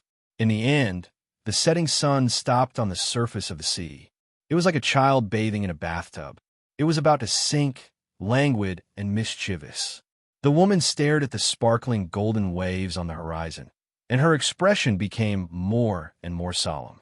In the next second, a dry voice rose abruptly, as if heavy ink had suddenly barged into a painting. "Frilland." The dry voice spoke very quickly, and it seemed to be extremely anxious. "This is it." The woman nodded. Her expression did not relax for even a moment. "I know." The woman named Frilland nodded slowly. Her voice was steady, and she subconsciously comforted everything around her. "I can feel it. That thing is on the verge of knocking on the door again." "That thing." The woman frowned slightly. The visitor from the void seemed to be in a hurry. He did not wait for the woman to finish speaking before he interrupted her.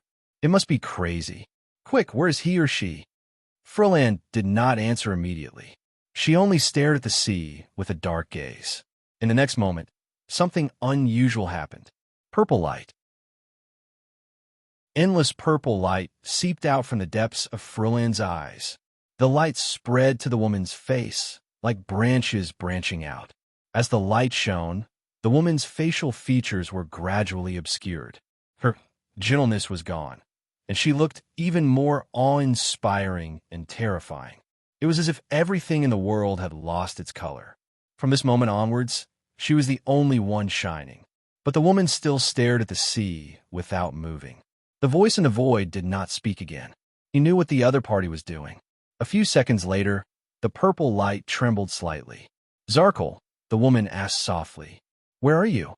The voice in the void rose again in a hollow voice.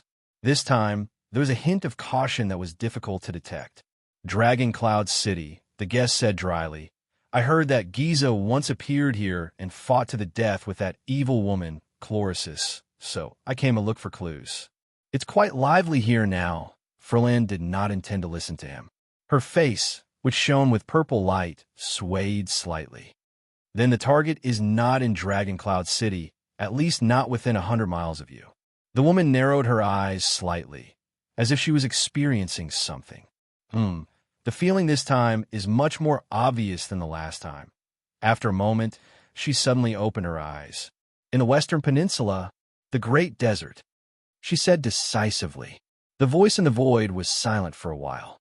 When it rose again, there was a hint of excitement in it. "Can you be more precise?" "Your ability is more suitable for searching than theirs. As long as we get ahead of..." However, in the next moment, Zarkul's voice was suddenly cut off. It was as if he had sucked in a cold breath. He was not the only one. The light on Frilland's face also trembled violently. The woman seemed to have sensed something. Her expression suddenly changed, and she looked up at the sky. Everything in the sky was normal. The clouds were silent, and the sky was silent. Only a few seagulls flew lazily over the sea at dusk, crossing the waves to return to their nests. But that was not the main point. The purple light in the woman's eyes became more unstable. The voice in the void suddenly became cautious, and there was a slight tremble in it. No. This is..." The woman nodded solemnly.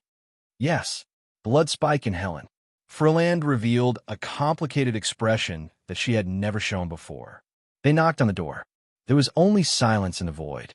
The silence lasted for a long time. Then the woman sighed deeply. They must be like us. They must have prepared countless methods and waited for a total of 6 years for the newcomer to reveal a flaw, for him or her to knock on the door again. The dry voice in the void slowly opened its mouth. It was hesitant and filled with uncertainty, as well as a deep unwillingness to admit defeat. So, that newcomer, once he successfully knocked on the door and entered his original form, Frilland sighed and nodded dejectedly. He will walk right into their trap, and he will not be able to escape. He will become the two empresses' spoils of war. The sea at dusk was pleasant and quiet. Only the waves and the cries of seagulls could be heard. 2/3 of the sun had set, and the golden hue on the sea slowly turned dark red. The woman stood quietly with a sorrowful expression. The purple light on her face dimmed, and she returned to her gentle and beautiful face. Then Zarkel's voice traveled into the void again.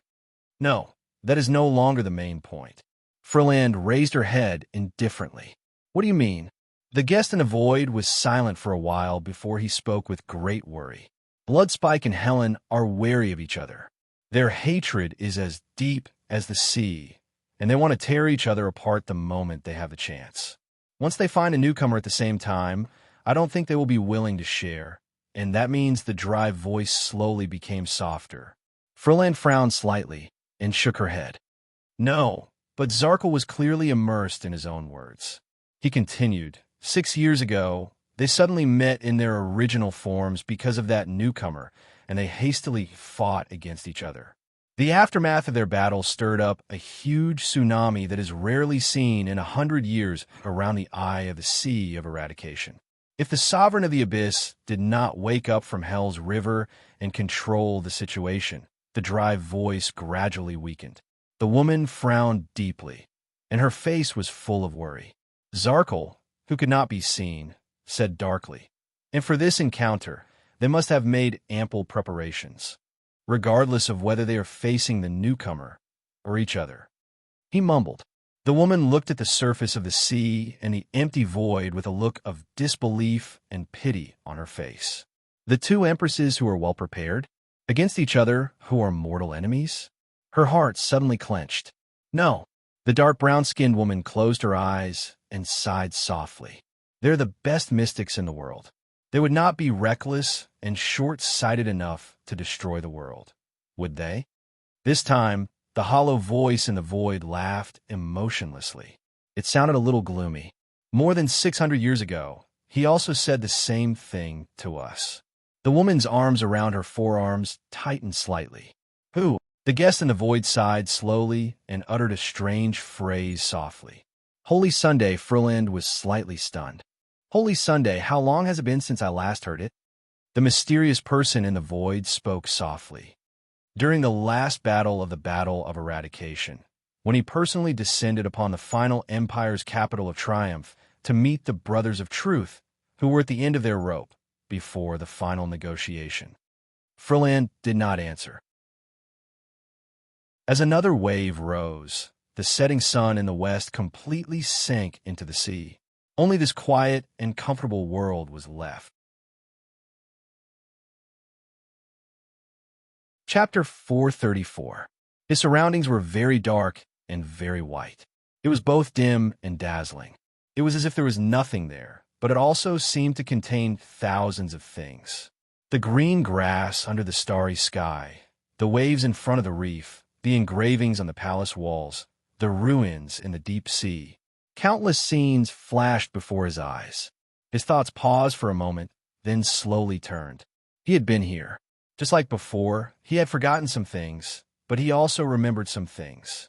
Forget about the secondary, the innocuous encumbrances. Remember those magical, real, and important existences. But this was not the most important thing.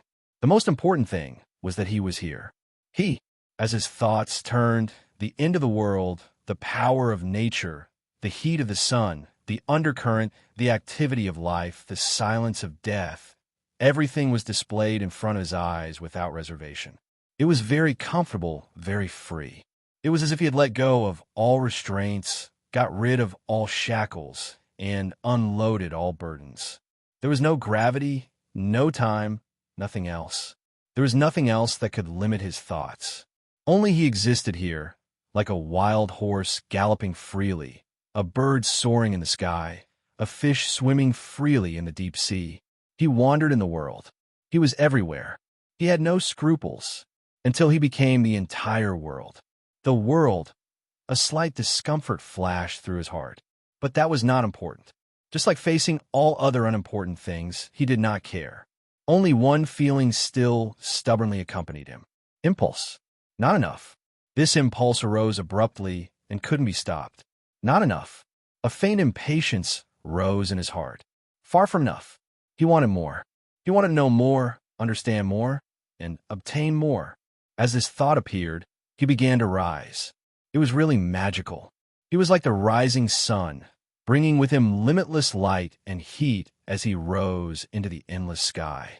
Higher and higher, faster and faster. And what he saw, heard, saw, and felt, more and more, faster and faster, until the edge of his senses, that endless deep space appeared. Darkness, silence, and desolation. It was so beautiful, magical, and indescribable, as if it was the center of all things. It intoxicated him, but that was not what attracted him the most. At that moment, he saw a dense fog in the deep space. The fog was dark and misty, but countless dazzling white lights seeped out. The lights flowed like water and flickered faintly. What was that? As soon as this thought popped up in his mind, the fog that was permeated with white light moved slightly. As if they had a life of their own, they spread towards him. This was strange. He looked at the fog in the dark, deep space and felt the distance between them slowly shrink. Why did it feel so intimate? It's like he looked at the mist that flowed toward him and suddenly felt a faint thrill. It's like they're calling me. He wanted it. He wanted to pass through that layer of white light and enter that layer of fog to discover what was inside. As soon as this thought appeared in his mind, he immediately felt as if thousands of ants were scratching at his heart. He couldn't help but want to get closer to that place, throw himself into that darkness, enter that fog, and enter that white light. It was as if the greatest spoils of war were hidden there. The magical feeling appeared again. As he got closer to the fog, his perception of the world became clearer and his determination became firmer. He lowered his gaze and found that everything in front of him had already sunk, from the sea to the water droplets, from the depths of the forest to the veins of the leaves, from the earth to the soil, from life to existence. He was ordering the world to present itself to him in a new way. The deep space was getting closer and closer, and so was the fog. And he was becoming more and more perfect. He wanted to laugh, but found that laughter was far from being able to describe his feelings. He also wanted to sigh, but he was no longer in the rut of emotions. He still wanted to open his arms, but in this place, even his body was no longer important. He wanted it. He wanted it. A few gazes opened from behind the dark, deep space and cast on him, who was hurrying along anxiously from afar. But that was not important, was it? At this moment, there was only the fog and the deep space in his eyes. He just wanted to push it aside and enter it. As for everything else, it was no longer important. He was getting closer and closer. The deep space was becoming more and more real, and the fog was becoming more and more intimate. He believed that they were only a short distance apart. Once he obtained it and discovered it, he could become even more perfect. It was only a short distance away. Soon. He should have come earlier, shouldn't he? Why did he wait for so long? He should have been here a long time ago. Entered the dark, deep space, pushed aside the fog and the light, and faced a better version of himself. A stronger, higher, more omnipotent, and more perfect version of himself. He was about to reach the deep space. The gazes in the darkness became sharper and sharper, but he did not care. At that moment, the long-lost madness and joy, impulse and pleasure surged at the same time. It was as if his once scattered and confused thoughts had found a center, and the speed at which he approached the deep space kept increasing. It was as if his wishes were constantly being fulfilled, and he was getting closer to the ultimate step that he had hoped for. It was as if the reason why he appeared here and wasted so much time was for this moment. He had experienced this magic before, had he not? Not long ago. That irresistible state, that power that was above everything, as if he was the god of the boundless universe, the ruler of all things in the universe, the supreme God. Suddenly, a strange yet familiar male voice rang in his heart. It was elegant, contented, and relaxed. However, it was as if a bucket of cold water had been poured over his head and face, drenching his entire body. The speed at which he was moving forward slowed down slightly. The deep space and fog that he had been determined to get seemed to have drifted away in an instant. From being so close to him, it became so far away again. No, don't. He let out a disappointed sigh from the bottom of his heart. Don't stop. Don't stop. He really wanted more. If he had arms, he would have stretched them to the fog and the deep space. What is a god? The male voice rang again. It sounded like a whisper from a ghost. It was faintly discernible, sometimes absent. He, who was trying his best to reach out, was slightly stunned. What? He suddenly panicked, and the fact that he did not know where this panic came from made him even more at a loss. The world. Once again, the elegant male voice rang faintly, as if he was mumbling to himself. What is the world? At that moment, he felt as if he had been hit heavily by someone. His vision trembled violently, and his senses were shattered. The scenes that flashed before his eyes and the omnipotence that knew everything instantly disappeared from his senses. Even the dark, deep space that was far away in the horizon became blurry. As he acted strangely, the gazes that were cast on him from the deep space revealed puzzlement. It was just as puzzled as he was. What was that? Puzzlement, bewilderment, a sense of disharmony and inappropriateness that seemed familiar to him, and the confusion and fear of losing everything instantly surged into his heart. God, ruler, world, all things. More and more words invaded his thoughts and flashed back and forth. What is this? He was troubled and upset. Did it sound familiar? Until, when you think of God, what is the first thing that comes to mind? It was that male voice. It rang out again with incomparable clarity. To him, it was no different from a sudden clap of thunder in a quiet night. At that moment, his surging and unrestrained thoughts were instantly thwarted. Oh, if he had a voice, he would definitely be screaming. What was a god? He did not know, but there was already another voice in his heart that quietly answered for him. An existence that is incompatible with us, yet distant from us. That voice was slightly rough, dry, and sounded like a duck. There was a hint of impatience in it, like an immature teenager. As the inexplicable question and answer rang out, he suddenly felt very flustered. No, it was not like this. God, the God that he envisioned, the God that this state told him, was clearly the benevolent creator, or the omniscient and omnipotent cold-blooded one. Nothing, I just feel that. The sunset goddess statue looks rather cold, but the bright moon, the puppeteer, is silently observing in the dark. Right, I want to ask, do all mystics like you like to peep? Ahem, I mean secretly observe. Maybe they are high-level creatures from another world? Asda, are you sure you were born to a local human? I mean, maybe your mother saw a flying saucer one day when she went out for a walk, and there was someone as handsome and elegant as you on the flying saucer. Oh, teacher, I was wrong. Air, I need air. The bright moon priestess seems to mean that the goddess sometimes responds to the prayers of mortals, and sometimes she doesn't. So I'm thinking, are the gods a group of experimenters? They wear white coats and cultivate samples like us in boxes. Then, outside the boxes, they discuss terrorist conspiracies, such as what to eat for lunch today. That annoying, ignorant, and self-righteous duck voice sounded more and more frequently. Gods, what are they? He shuddered slightly and suddenly discovered something to his horror. He did not know. This discovery was like a horse that lost its footing, causing him to fall from the edge of a cliff into a bottomless abyss. The question and answer session had not ended. What is the world to you? The voices in his ears grew louder, more numerous, and more chaotic. The exchange between that elegant male voice and the annoying duck voice became more and more frequent. But he was in a bad situation. At that moment, he felt as if he had suddenly boarded a carriage that had increased its speed, climbed onto a cloud that had lost control and dispersed, and sat on a small boat that was floating and sinking with the current. He suddenly realized that he could no longer control the direction he was heading in or the achievement of controlling all things in the world. The darkness in front of him grew further and further away, and the fog disappeared. He was falling. He discovered this to his horror.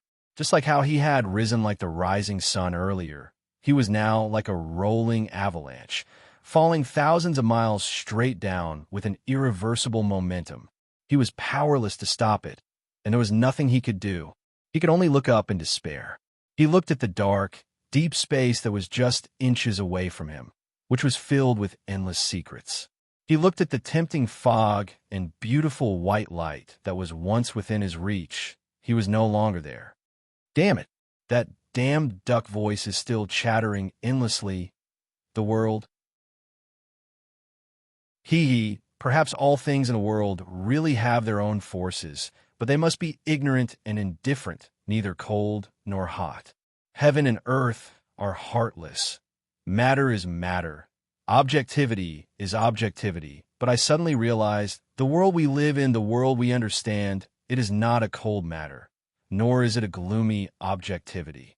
It is a picture interwoven by our cognition and the reflection of the outside world. From this perspective, it must have color and temperature. Only then will it be meaningful to us. Ah, so uncomfortable, that duck voice. Why didn't he die earlier? I saw the world, but I don't know how far it is from the truth, if there really is an objective world there. Or should I say, the world I saw exists because of me. Hey, Asta. Mr. Sakurin? What's wrong with you? You're a teacher. Do mystics get distracted too? It's raining. It's time to eat. A beauty is passing by. Come back to your senses, hey? Don't. I didn't do it on purpose. That breathe, give me air. As he fell, the gazes that were originally fixed on him slowly changed. They were no longer fierce or puzzled. Instead, they were exuding anger.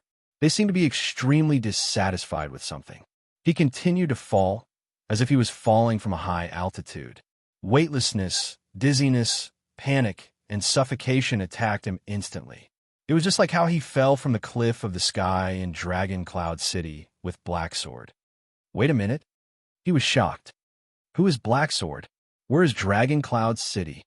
Why? Why do I know? Who am I? I am... In the next moment, Thales suddenly woke up from the strange world. It was as if a small breathing hole had been drilled under the cold ice. It made him gasp for air. But Thales subconsciously looked around.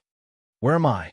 But in his eyes, up, down, left, and right, there was only a blurry scene, as if it was hidden behind a thick curtain of water.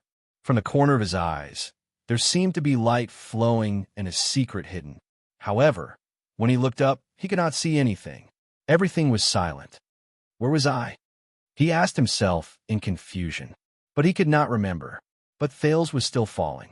This was the only thing he could feel. He was falling faster and faster. What should I do? His heartbeat sped up. The fear and puzzlement that had once faded away attacked him one after another.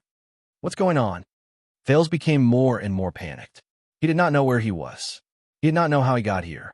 He did not even know what he was doing.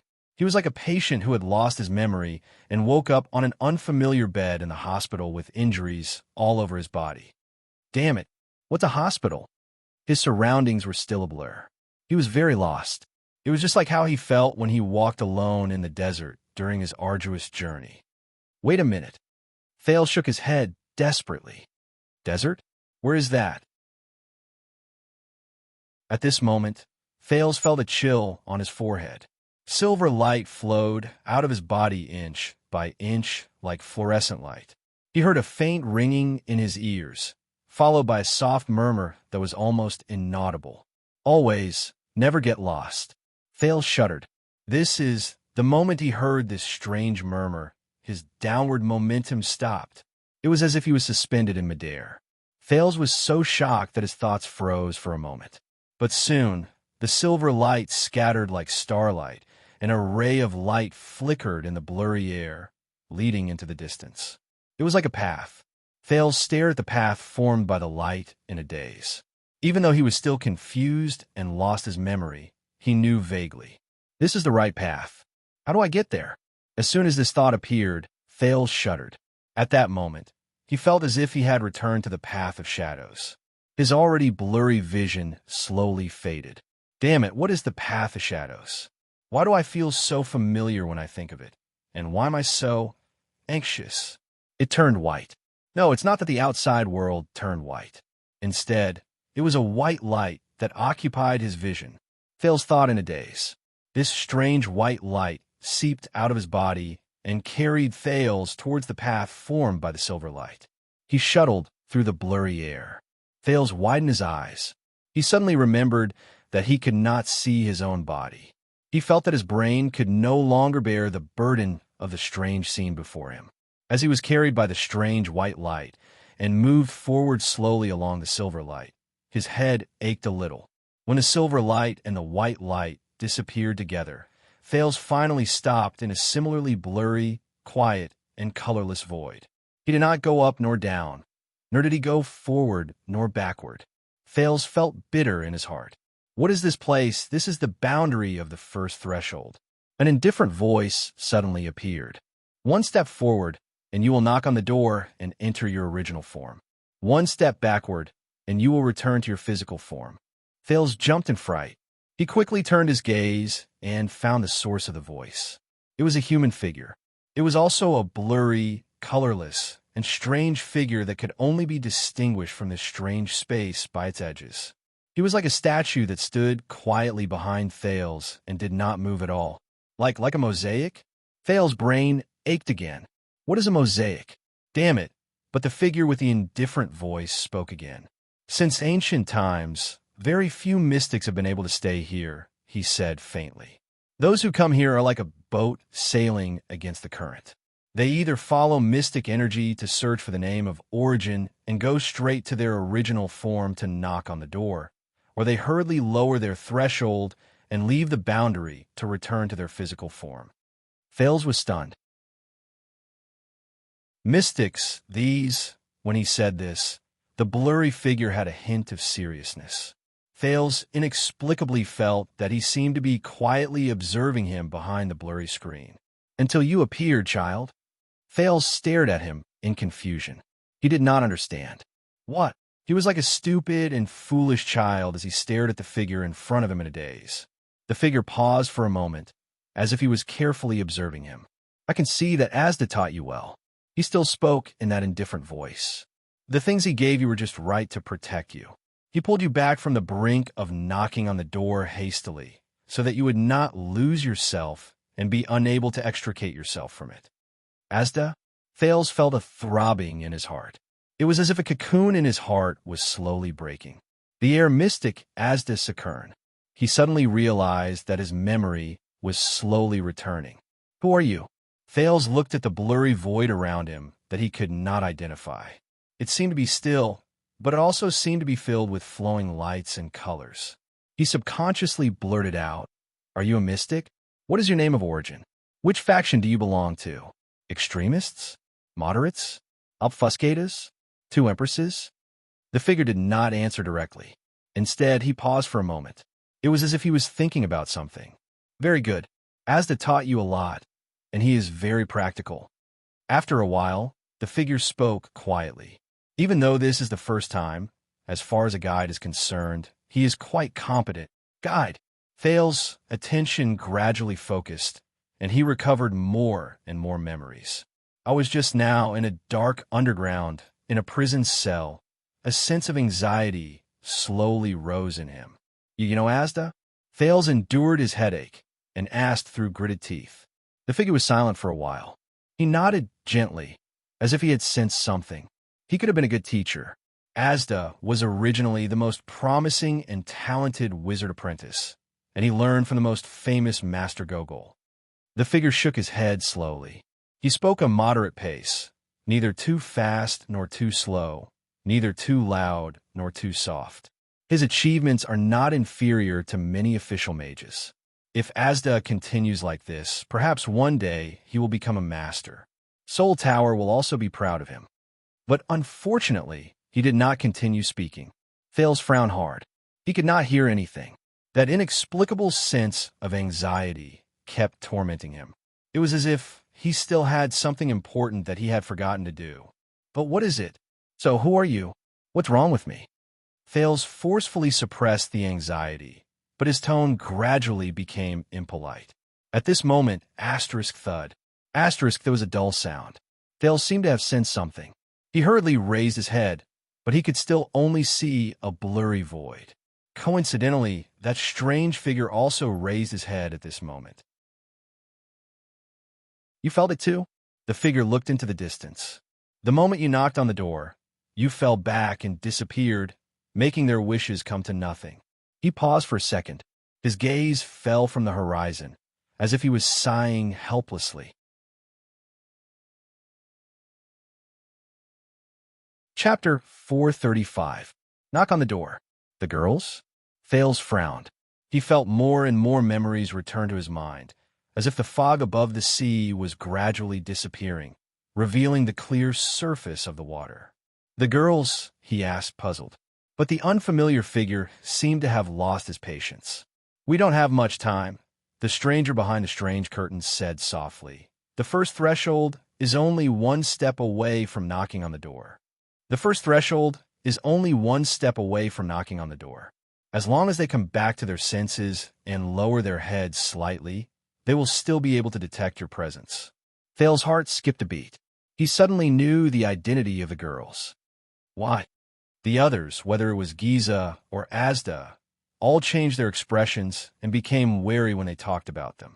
But this person, he actually called them, and the unfamiliar figure slowly raised his hand at Thales, and a colorless wave appeared on his finger. A faint ringing in his ears rose, and a faint sense of threat rose in his heart. Thales could not help but tense up. He instinctively wanted to be on guard. However, he awkwardly discovered that in this extremely strange space, he couldn't even find his arm. Then, the most surprising thing happened. A ray of silver light and a ray of white light appeared in front of him at the same time, as if they were small, stimulated beasts. They seemed to have consciously formed a barrier in front of Thales and the stranger. What? The sudden change stunned Thales on the spot. Is that so, old friend? There was a faint hint of fatigue and vicissitudes in the stranger's voice. Fortunately, the blurry stranger did not seem to have the desire to explore further. He put down his finger and quietly watched the silver light and white light appear on Thales' body before quietly watching them disappear. He seemed to be thinking. Thales was left alone to stare at the abnormality of his body in shock. You are very lucky, child. The stranger observed him for a while before he finally shook his head slowly. More than one old friend took care of you. It is all thanks to them that you can hide from the girls and even stay at the threshold, which is a rare sight. You did not get lost and hurt. Thales became even more puzzled. Old friend, took care of me, stayed at the threshold, did not get lost. He seemed to have understood something. You mean this? Thales raised his right hand. He suddenly realized that his missing limbs appeared before his eyes one after another. He tapped on the forehead where the silver light was. Is it never getting lost? The stranger did not deny it. He lowered his head and seemed to be thinking about something. Thales was observing his right hand, which had suddenly appeared, in shock. When he heard this, he raised his head. So, you're friends with the one under Dragoncloud City. Then who exactly are you? The unfamiliar figure lifted his gaze, but he did not show any intention to answer Thales' question. In the past 6 years, Asda has contacted me more than in the past 600 years. His words startled Thales slightly. His content has also changed from the same old provocative declarations to a purely academic discussion about mystics. He has almost turned back into a scholar. I can tell that he cares a lot about you. The stranger's words carried a hint of interest. But I didn't know why until I saw you with my own eyes, child. Thales felt goosebumps rise in his heart from the man's stare, even though he could not sense where the man's eyes were. You are different, the stranger said firmly. Whether it was the failed door-knocking last time in order to escape, or the willful evolution this time. The last time he knocked on the door? Thales was shocked. Wait a minute. The last time he knocked on the door was to escape Dragon Cloud City, the blood mystic, the queen of the sky. More and more words surged into his mind. And this time? Thales was stunned. The willful evolution this time, for what? He became more and more anxious. What did I forget? But being different is not a good thing. The stranger, whose face could not be seen, clearly stood in front of him. He seemed to be sentimental. You must know that becoming a mystic is not a simple process. The stranger gently spread his hands apart.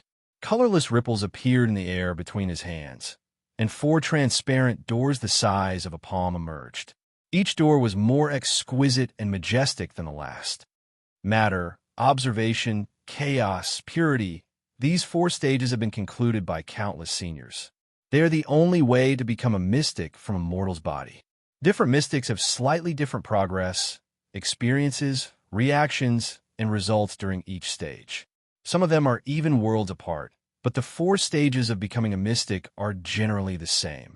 From left to right, the 4 transparent doors shattered one after another and returned to the colorless ripples. For stages? Matter, observation, chaos, purity? Thales tensed up from the memories that he gradually recovered. Asda seemed to have never explained this to him. Or perhaps he had explained it before, but he could not remember it? Then he cast a sidelong glance at the stranger in front of him. What on earth is this person? The stranger's words slowly became serious. However, starting from the matter stage of experiencing mystic energy going out of control, to successfully knocking on the door at the final step of purity, obtaining a name of origin, and transforming into a true mystic, this process is not a smooth and logical one. Instead, every step is filled with difficulties and obstacles. When he heard this, Thales' curiosity was completely piqued. In history, whether it was the 3 great magic towers or the inheritances of the wizards outside the towers, too many people failed on these 4 steps before they finally became mystics. They were lost from then on. The strangers seemed to sigh. They never found their way back. And even those who successfully took the final step and found their name of origin. The stranger paused for a moment and did not continue. Thales' eyelids twitched slightly. He had already grasped many keywords. 3 great magic towers, too many people, became mystics. The stranger's tone became indifferent again. But these difficulties and risks are not meaningless. The process of overcoming these obstacles step by step is itself a rare form of training. It is the cornerstone of becoming a mystic. The stranger spoke tirelessly. His words were smooth and clear. Compared to a certain unscrupulous teacher who often disappears, likes to keep people in suspense, looks elegant, but has a terrible temper and has nothing good about him other than his handsome face, Thales shook his head to get rid of the image of the man in blue. But as I said, you are different. Since ancient times, there has never been anyone like you who could overcome the barriers of the first 3 steps when you lost control, reach the sky in 1 step, and go straight to the purity stage. You suddenly evolved, knocked on the door, and entered your true form. That is the final test of a mystic. The blurry stranger's face moved slightly, as if it was vibrating behind the air. Ripples appeared in the background that could not be seen. This is your advantage, but also your weakness. In fact, it is extremely dangerous. Thales frowned. You mean the 2 empresses? I heard Asda say that they can find me when I knock on the door. But aside from this, can you first explain that is only a threat from the outside world? The stranger interrupted him rudely. For us, the greatest danger always comes from within. Thales was stunned. The stranger continued to speak, and his tone suddenly became tense. For example, as the number of times you lost control increases, will you always slide uncontrollably to the edge of knocking on the door? Uncontrollably. Thales was shocked. He raised his head abruptly and looked at the stranger's indistinct face. The stranger continued to ask coldly, "For example, when you lost control, did you suddenly forget everything, like when you were drunk and had your memory broken? Even forget yourself. Memory broken. Forget everything. Forget myself?" The memories that Thales lost for a short period of time surged into his mind like a tidal wave, slowly filling up the blankness from before. Forget? His heart grew more and more terrified, and his body trembled slightly. I must have forgotten something. Something very important, especially me. Why am I here? What was I doing just now? Thales only felt cold sweat dripping down his back. He shuddered, even though it was not cold. Flustered, he raised his head. His gaze, when he looked at the stranger, was no longer the same. "You are. How did you know?" But the figure was still as cold as ever, as if even talking to Thales was just a boring, businesslike task. "Because you walked too fast. You did not experience the important step from matter to perception. You did not cross the hurdle that every newbie must go through after losing control. You did not have the chance to understand what external objects are, what they are, how to touch them, how to observe them, and how to understand mystic energy in the end." His tone became more and more serious, as if he was elaborating on an extremely valuable research question. "So, when you came into contact with mystic energy, you could not resist the urge and pleasure of evolving. Your consciousness became so blurry that you could not even distinguish yourself from the world around you. You could only subconsciously rely on the mystic energy whose name of origin is still unknown and charge around randomly, until you knocked on the door in a hurry and entered your original state, which is filled with danger." Thales, who was anxious, opened his mouth to speak, but he could not say a word. The stranger nodded, as if he knew what Thales wanted to say. "Under the watch of your old friends, once or twice, you might be lucky enough to return and not get lost." His voice gradually became terrifying. "But 3 times, 5 times, 10 times, 20 times," Thales clenched his fists. "That's why I can't remember." He gritted his teeth. "I can't remember before this." There seemed to be a small person in Thales' heart that kept urging him. "Hurry, hurry, you still have things to do. Hurry." The stranger nodded. "You are very lucky, but you are not that lucky. It is even more impossible for you to be lucky forever." Thales raised his head abruptly. The teenager suppressed the anxiety in his heart and stared at the stranger with a determined gaze. "Then teach me." The stranger stared at him and did not reply. "I know that since you appeared here, you must have a way." Thales gritted his teeth and said, "Teach me how to overcome this. I can't fall into this state again. Damn it. Why did I take the risk and use mystic energy on my own accord? I remember the things that I should have cared about. Go back to where I should have been." However, the stranger shook his head slowly and even turned his body to look into the distance. "Guiding you is Asda's responsibility. It is not convenient for me to interfere." The stranger said faintly, "In a group of mystics, there is a sacred and inviolable relationship between the guide and the guided. For example, you and Asda have a special and close connection. To each other, you are a special and important existence." "What? Guide?" Thales frowned slightly. "Me and Asda? To each other? A special and close connection, a special and important existence. A sacred and inviolable relationship." When he thought of this, Thales immediately felt a chill run down his spine. What kind of joke is this? Thales raised his head indignantly. However, the stranger changed the topic at that moment. "But for the sake of my old friends, I can still give you some hints so that when you face such a predicament again, you will more or less be somewhat prepared," the stranger said seriously. "At least you will not completely forget your consciousness and lose yourself when you lose control and evolve." Thales, who was about to persuade the stranger, was slightly surprised. He did not expect the stranger to give in so quickly. "Listen, to protect ourselves and to protect others," the stranger became serious again. "A small number of mystics who came before us came up with 3 established rules. You may take them as advice. Thale's eyes brightened. You mean the 3 great promises of mystics? The stranger nodded. Asda told you about it. Thales frowned and tried hard to extract what he wanted from his hazy memories. There is only one. The first mystic promise: do not investigate each other too deeply. Thales mulled over these words, raised his head, and looked at the stranger with hope. But he was about to be disappointed. This time, the stranger was silent for a long time. The stranger just stood quietly in the air, as if there was nothing there. He did not move at all. Finally, when Thales felt that he was about to stare through his blurry face, the stranger spoke faintly. That's it? The first mystic promise? The stranger moved slightly. He told you this first. First promise: do not investigate each other too deeply. From the stranger's tone, Thales felt that there was something wrong.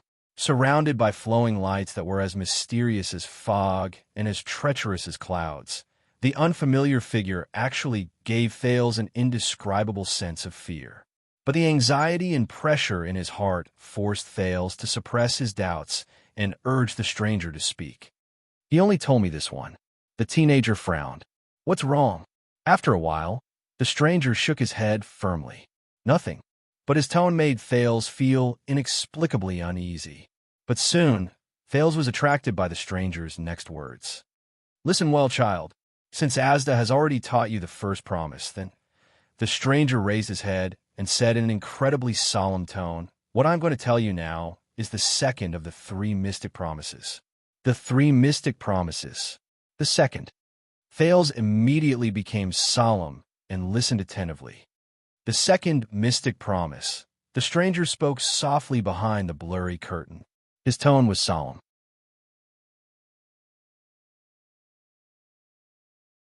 Chapter 436.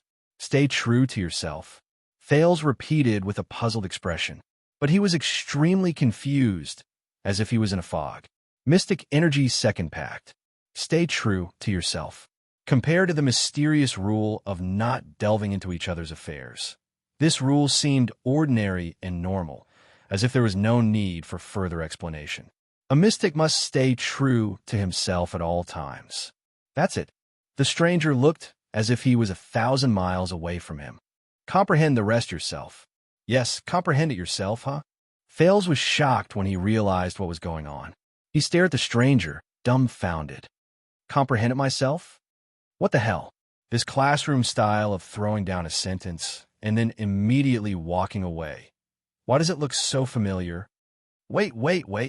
You. That's it. Thales widened his eyes and stared at the stranger, who seemed like he was about to run away at any moment.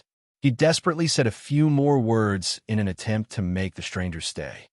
Stay true to myself? What is this?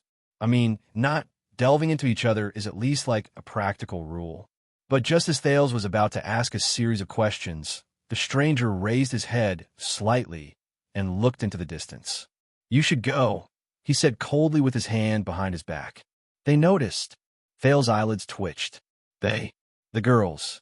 So soon. The teenager imitated the stranger and looked at the blurry sky, which seemed empty to him. As expected, there was still nothing.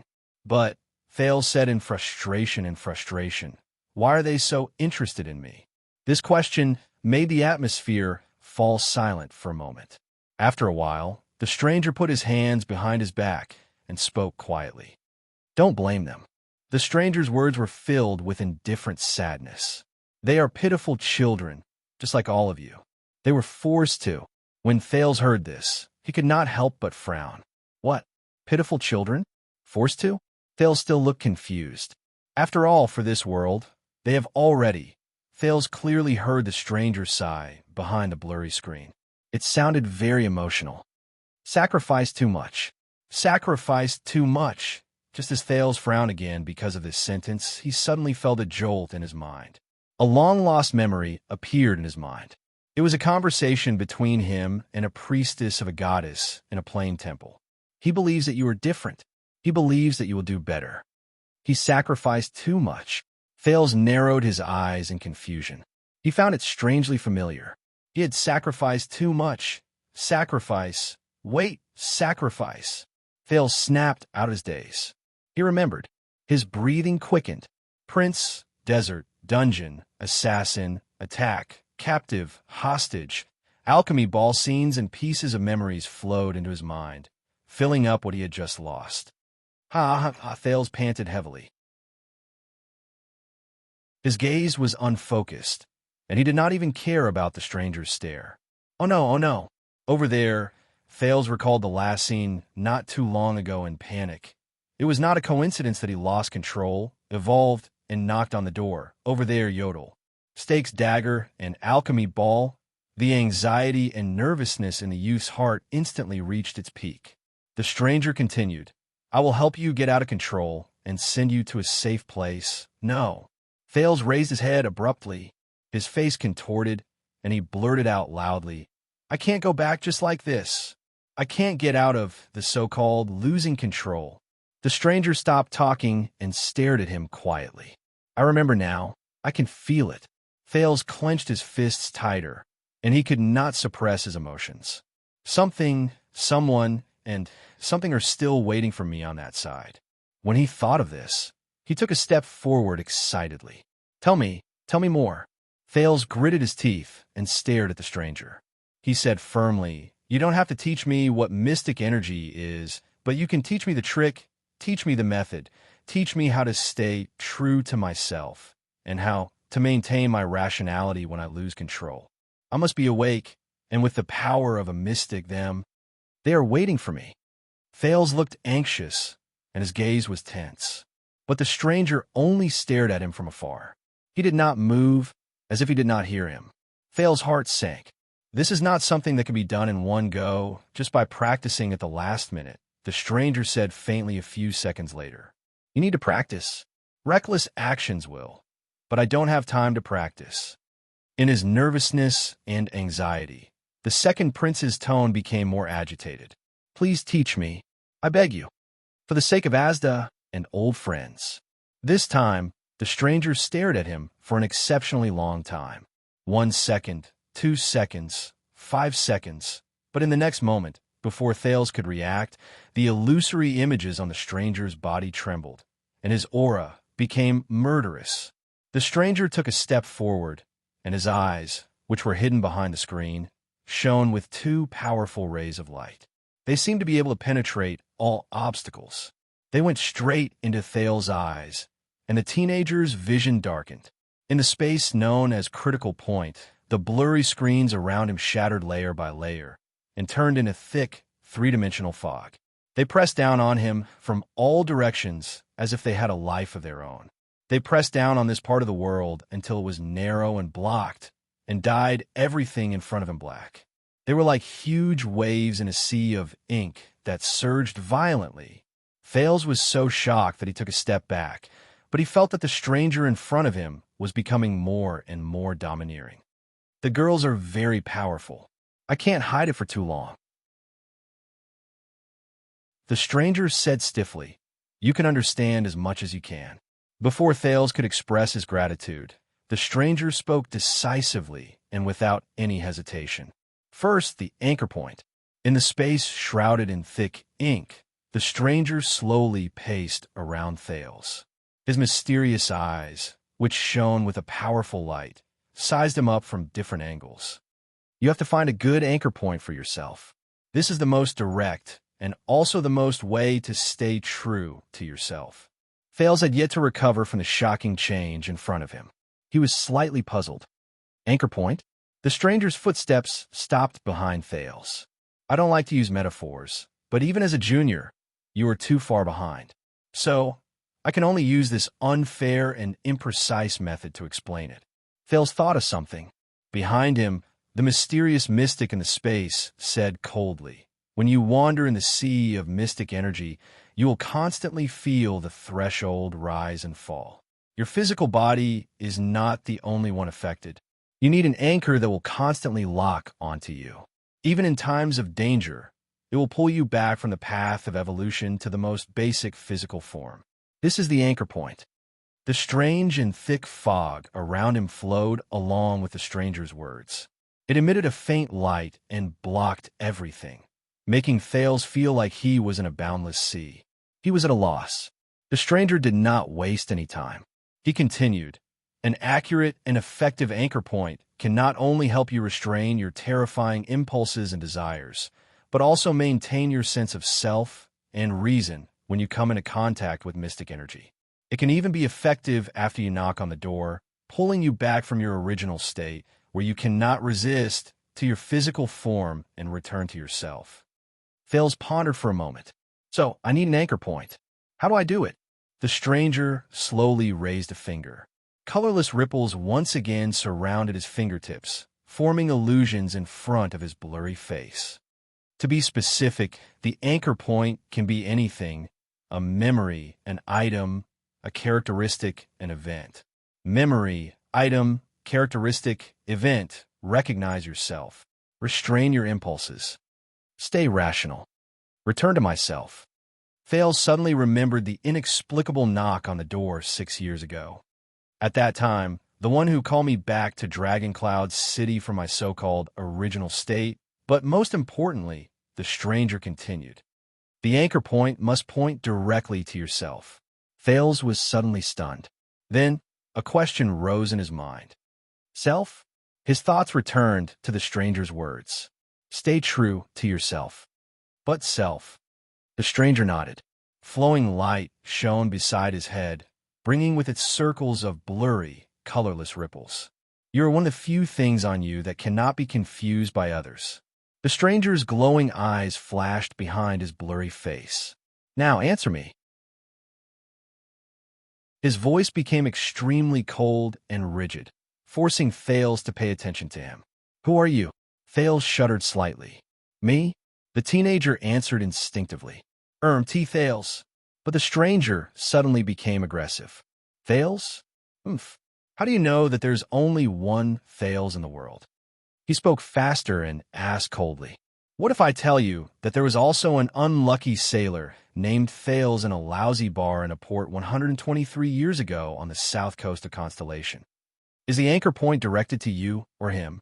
Thales was stunned by the stranger's sudden change in tone. The stranger said coldly, "As I said, yourself is something on you that cannot be confused by others. Thales, this name you have used for more than 10 years. Is it your true self? Or is it a label given by others that you think is yourself?"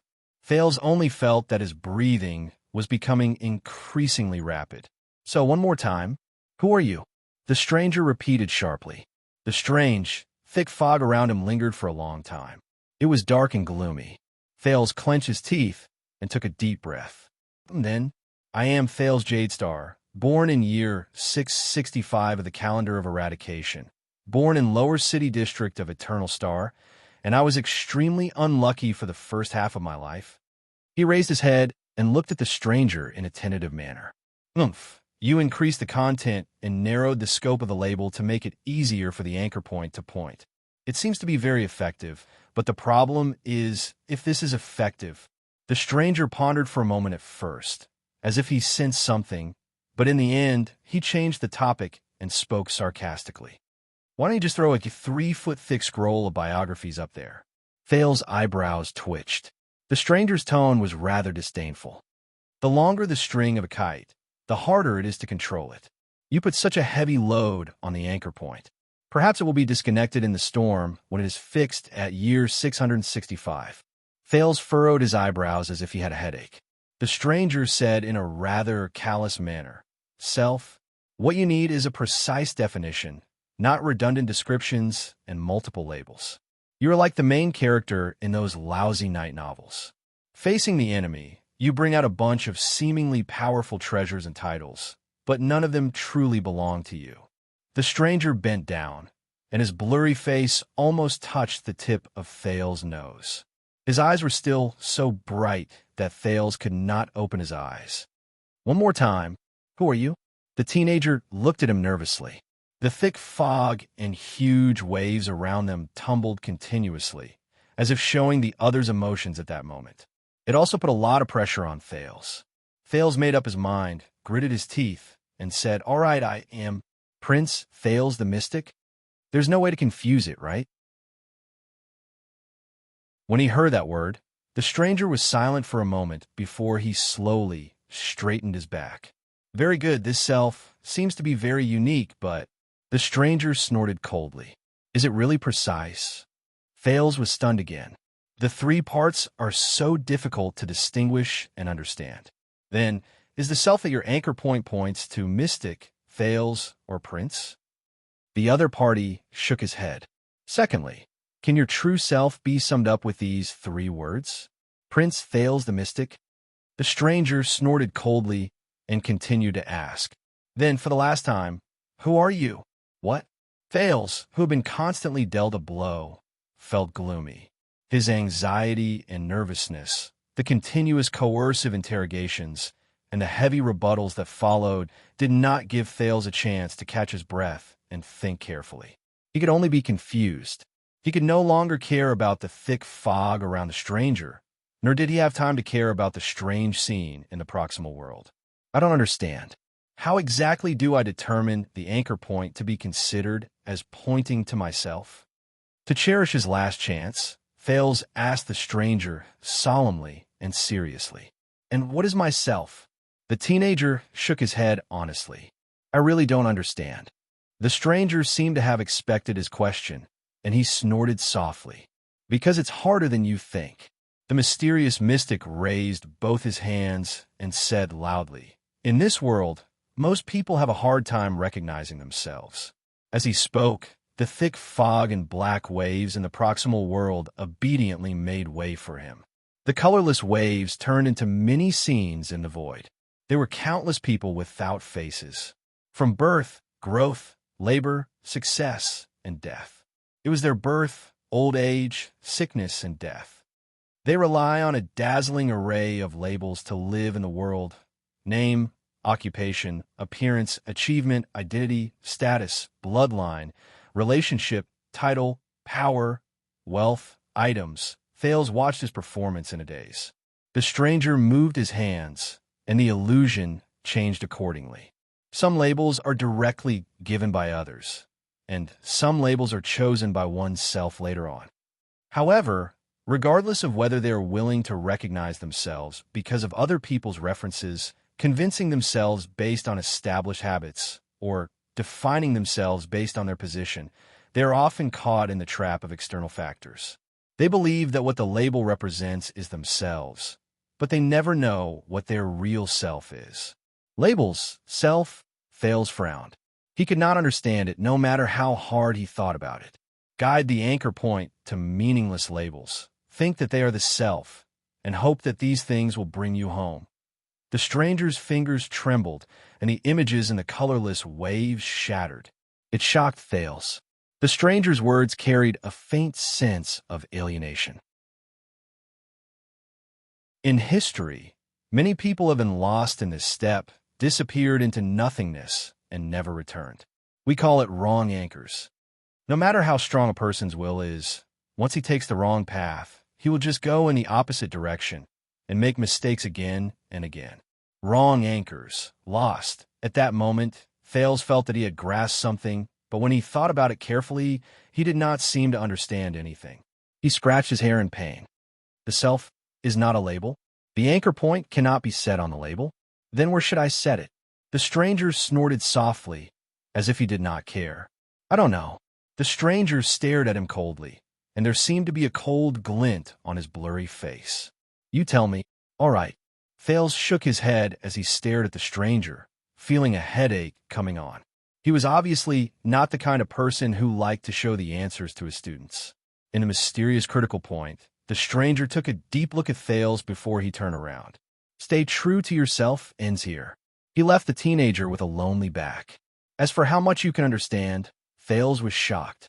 Wait, but the stranger did not even turn his head. He was about to disappear into the thick fog. At the same time, Thales also felt that everything around him was dissipating. It was as if he would soon leave. Thales was anxious. Damn it. Anchor point, self. What do these mean? He stared at the strangers slowly disappearing back and thought hard. I have to at least find a way to make him stay, in order not to forget, in order to stay rational. I have to find the anchor point when I lose control or evolve. The anchor point points to myself and can pull me back, So, from an anchor point to myself, for example, it's like when I'm sailing in the sea, I cast down weight. For example, when he said this, the teenager suddenly froze. He raised his head and stared blankly at the gradually dissipating thick fog in the critical point. Guy, Thales blurted out subconsciously. At that moment, the thick black fog around him seemed to have a mind of its own and suddenly trembled. The stranger turned around. The thick fog no longer dissipated. He stared at Thales. The latter panted and asked, "You are Asda's guide, right?" "Very good, at least. I made him stay." Thales felt anxious. The stranger seemed unprepared for Thales' sudden question. He moved slightly, and his blurry face trembled slightly. A few seconds later, the stranger asked faintly, "Why?" Thales exhaled slowly and sensed his slowly recovering memories. Asda said that he hated metaphors. Thales said word by word, trying to sound him out. "You don't seem to like it either." The stranger did not speak, but Thales felt that this was tacit agreement. "Why? Why is a metaphor? Why you hate metaphors?" Thales suddenly asked before he realized that it was inappropriate. He could not see the stranger's exact expression. He could only feel that the stranger's gaze suddenly moved behind the illusory screen, causing a few ripples. But he did not seem to be offended, because the stranger said in a strange tone, in the most serious and equal discussion, using metaphors as a form of laziness and trickery. Thales' heart skipped a beat. He felt as if he had touched something. The stranger continued to say, "It relies on one-sided common points to connect the main body and the metaphor, but it easily blurs the essence and situation of things. It indulges the speaker, misleads the listener, banishes understanding to the surface of the metaphor, and unknowingly distorts the true appearance of things. It is the scout of sophistry and empty talk, the vanguard of deviation and misunderstanding." The stranger said indifferently, "Even if there are similarities, the metaphor and the main body may not be the same. Even if it is easy to understand, the understanding obtained through the metaphor may not be the same as the original meaning." At that moment, Thales trembled slightly. He understood something. Thales spoke subconsciously. He imitated the other person's sentence pattern, but he changed his target. Even if there are similarities, the label and the self may not be the same. Even if it is easy to understand, the self obtained through the label may not be the true self. Thales said in a daze. The stranger did not answer. He only stared at him quietly. As he spoke slowly, the teenager's thoughts became smoother. He looked at the stranger with slight eagerness and excitement. So, to anchor the self, what is really needed is to get rid of all external labels. Get rid of the things that are confused by others that you mentioned, because those labels also blur the essence of things and what it means to be a self, right? The stranger still did not speak. Thales' eyes lit up, and he continued to ask, "They're like metaphors from other similar objects. The content they contain is either too much or too little, and the situation is biased, so they cannot represent the self?" Thales' thoughts became clearer. He punched his palm. "So, I cannot rely on external objects to anchor myself and find myself. This will lead to the wrong anchor. Just like in the most serious discussion, all of you do not like to use metaphors to convey your point of view. It will ignore the situation and distort the essence." The stranger looked at him quietly. A few unique thoughts rose in the thousands of thoughts formed by mystic energy. "Perhaps you are right, Asda. He is indeed different. It is not his bloodline, his background, or his aptitude." But when he thought of this, the stranger snorted softly. Ironically, this is also a metaphor. He seemed to be very disdainful, but at least he did not deny it, Thales thought. This means, at that moment, Thales frowned. "Stay true to yourself." He repeated the sentence subconsciously.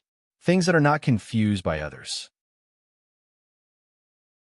The prince raised his head thoughtfully. "So this is what I mean." The stranger crossed his arms. There was a slight ripple on his face, which made Thales think that he was smiling. "I want to find in this world, in its entirety, it truly belongs to me. Because the other is hell." Thales said in a daze. The stranger's voice was filled with doubt. What? Thales snapped out of his daze and shook his head. Nothing, just the crazy ramblings of an old man named Sartre. The stranger nodded. The thick fog around him began to dissipate again. Then go, the mysterious mystic said faintly.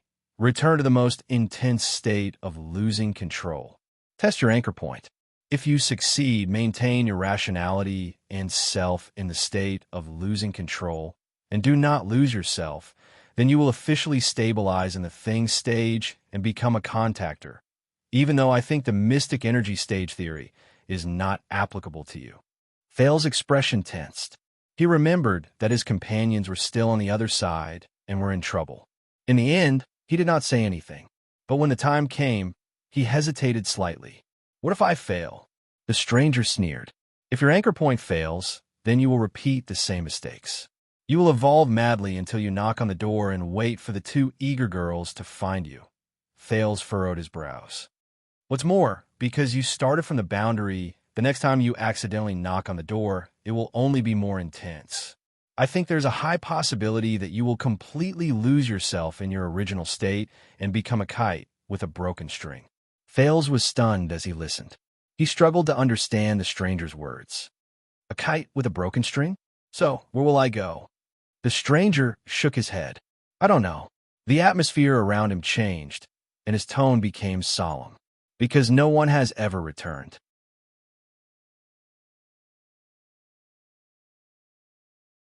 Chapter 437. Thales froze as he listened to the stranger's words. Get ready. The stranger came before Thales and slowly extended his right hand. Thales subconsciously took a step back, but in the end he stopped, gritted his teeth, and stood still. I cannot be afraid. I must. The fog in the critical zone became thinner, and the darkness from before was gone.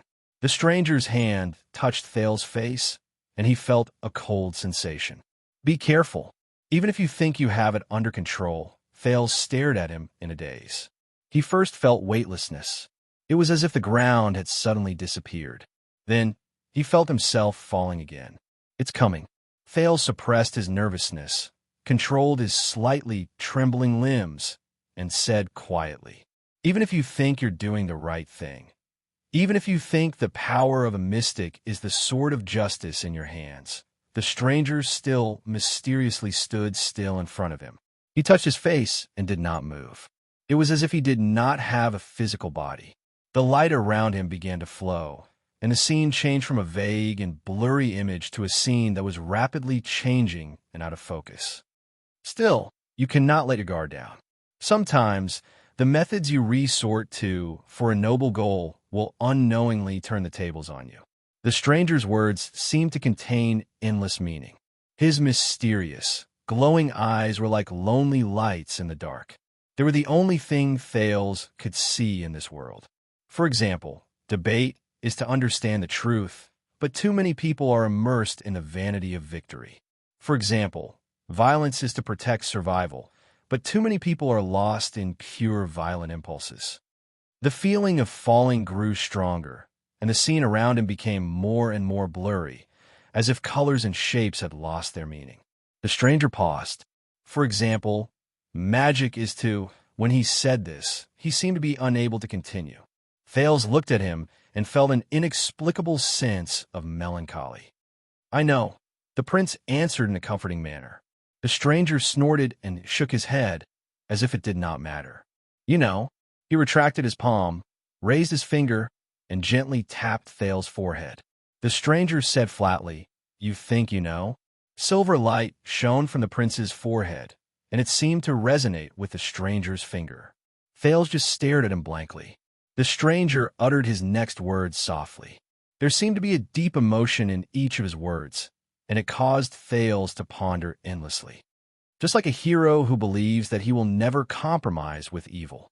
Just like how a wise ruler thinks that he can correct his mistakes with wisdom and power. Just like how the strong believe that they are the ruler of power and the master of weapons.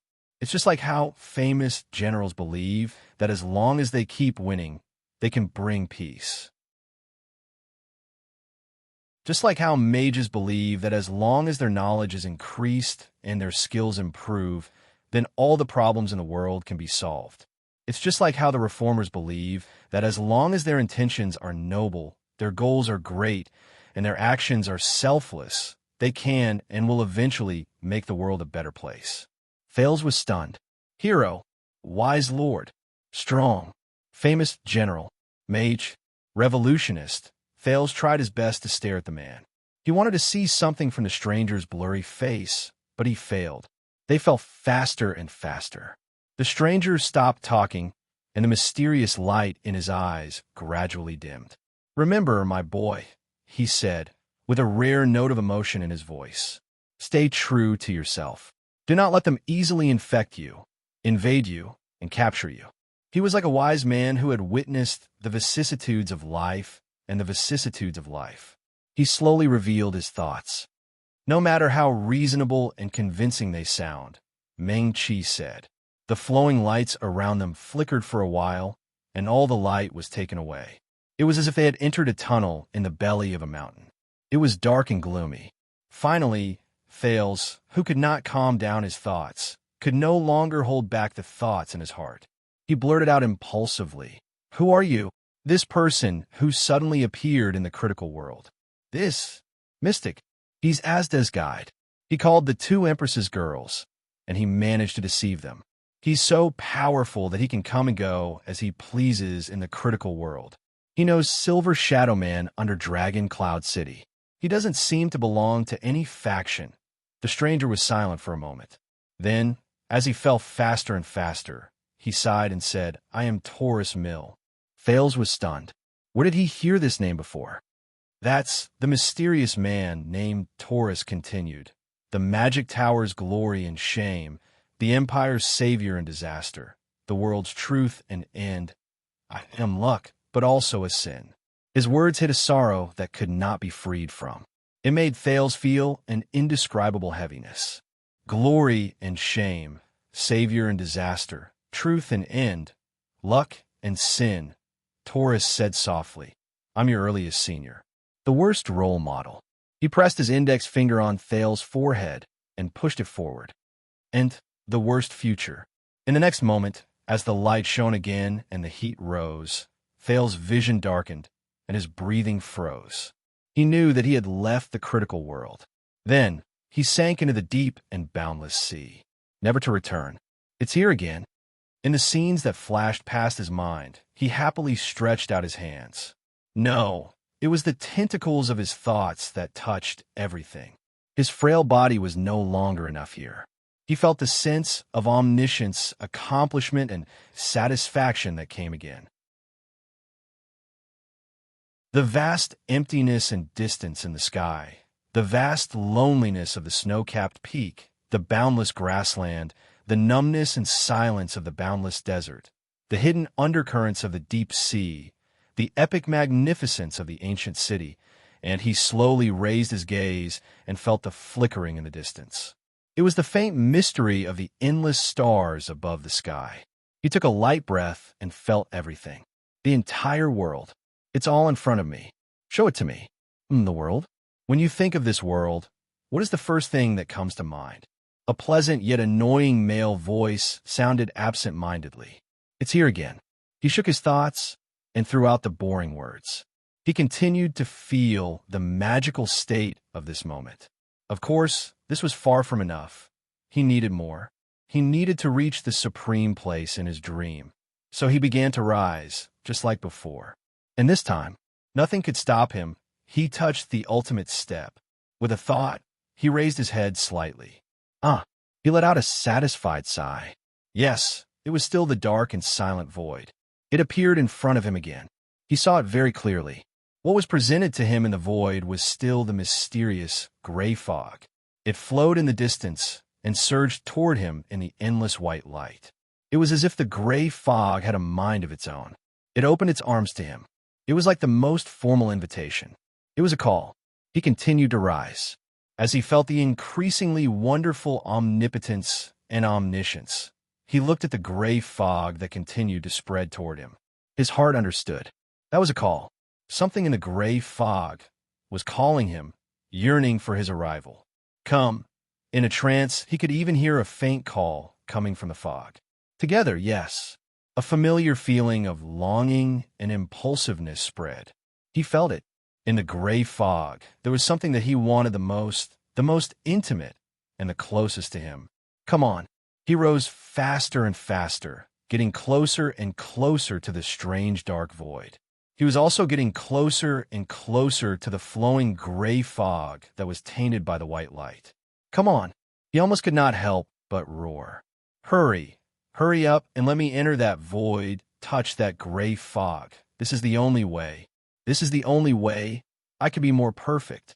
Only then can I truly own this world. World? His upward momentum suddenly came to a halt. World? It's probably all humans. Asda, in your era, the era when the Empire and the Magic Tower still existed, what was the world like? The echo of the past came to him like a whisper. Oh, it's that damn duck voice again. No, get lost, get lost. If I were to guess, there's actually not much of a difference, right? After all, to us, the world is just a small part of our cognition. It's probably the place where we are, all the people we know, and the world that they speak of see and surround us. We think that we see the world, but in fact, what we see is only our own retina. He stopped rising. No, no, no. He roared in pain. His head began to hurt. This again. Duck voice. It's this again. It's preventing me from continuing. He swore that when he rose to the top, when he attained perfection, when he became omniscient and omnipotent, he must tear the owner of that duck voice into pieces. Crush. Explode. Smash him into the tiniest and most indistinct speck of dust. He must make this insignificant existence that obstructed his great progress suffer the most terrifying, painful, and unimaginable ultimate punishment in the world. Even if he had to destroy the world, even if it meant his own death, even if the end of all living things was imminent, he would make that duck voice pay the heaviest and most unbearable price. Oh, have you left, Asda? Class is over. Asda? Sir? Asda little. Ahem, little puppy dog? Little dummy? Phew, it seems that he really left. Damn it, this again. Why don't you change your name to Bruce Wayne? What is the world? You may not know, but in those unfamiliar memories, what I once wanted to do was to look at the world from another angle, to discover problems that we have never discovered, to doubt those principles that are tacitly correct, to break the external shackles that we are unaware of. This is not an easy task. Just like what Plato said, once you walk out of the cave and see the sun. Phew, we used to laugh at those Chinibu in anime. But sometimes when you look at the world again and again from an angle that others cannot perceive, you will realize, perhaps the one who is wrong is really not me, but this world, right? Olma, what do you think? His head hurt more and more. Oh, damn it, don't King block me. I need it, I need that void, that gray fog. I need to rise. I need to possess it. I need this world. In the next moment, Thales woke up in pain, like a person who had just recovered from drowning. Asterisk boom. Asterisk a strange and loud sound of thunder rang out. Oh, how? Thales gasped for breath and looked around. He was confused for a few seconds. When he felt as if he had forgotten something again, he suddenly felt himself falling in an instant. Then, he came to a sudden stop without any warning. He was almost dizzy from the toss. But it was not over yet. As if he was caught by a gust of wind, he was thrown upwards and rose again. How? Asterisk bang. Boom. Asterisk the moment he rose to the apex. Thales used all his strength to open his eyes. Then his whole body trembled. He realized that what appeared before him was a storm that could be seen with the naked eye. A storm. Asterisk swoosh. Asterisk in the next moment, he was immediately blown down by a strange gust of wind. The feeling he had just now was that he was uncontrollably bobbing up and down in this strange and terrifying endless storm. What the hell? Asterisk boom. Asterisk the wind here had colors. They left a pitch-black trail in the air that looked like smooth blades formed by ink. Tens of thousands of ink blades would sometimes scatter in all directions, and sometimes gather together to form a huge wave. Like a tornado, they swept the panicked Thales and sent him tumbling back and forth. It was like flying a kite.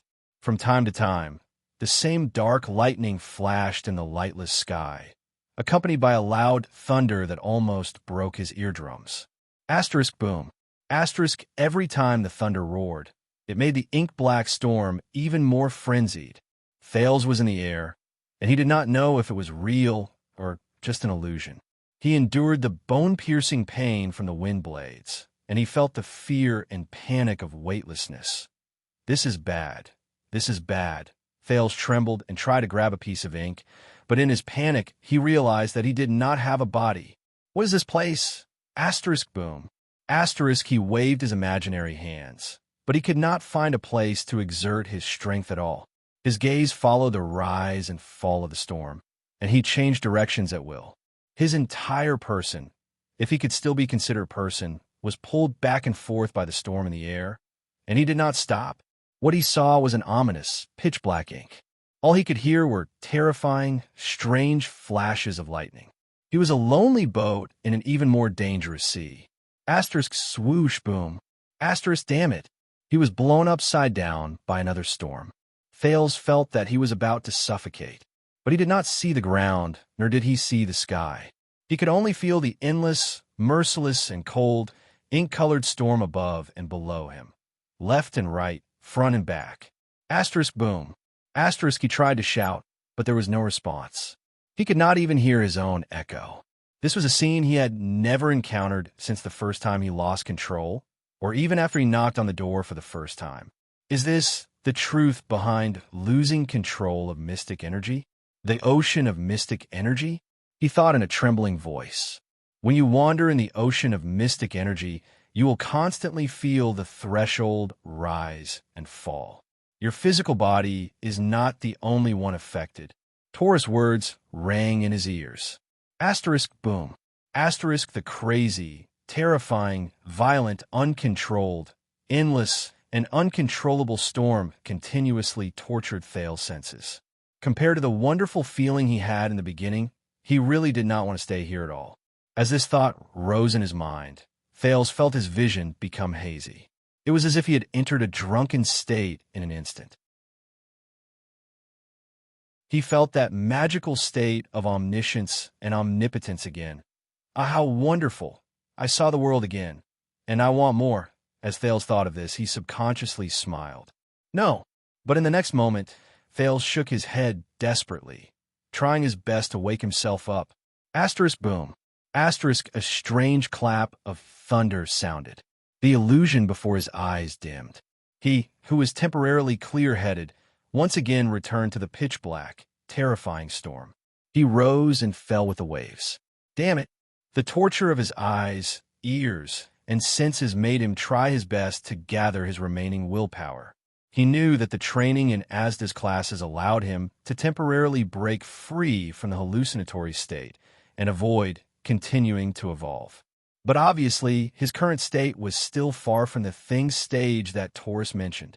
No, just as the mysterious Taurus said, he could not lose himself there, lost in his desires and impulses. He had a crossover. F*CK. Thales roared in his heart. He concentrated and tried his best not to think about the illusion just now. Hong long, long, long.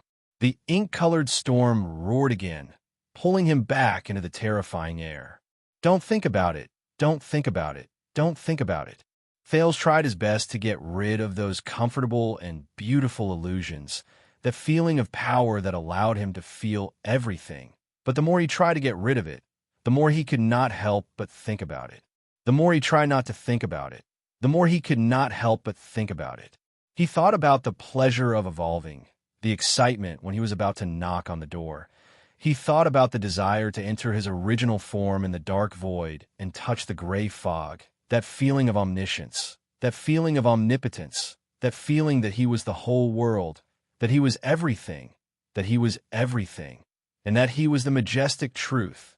When that time came, he would be able to go straight to it without any restrictions, without any discord. Damn it. Thales, who was floating in the storm, desperately shook his thoughts away. He cursed and struggled to get rid of this tempting thought. No, no, no, no. Don't think about it. Maintain your rationality. Maintain yourself. At this moment, his brain felt as if it had been split into two halves.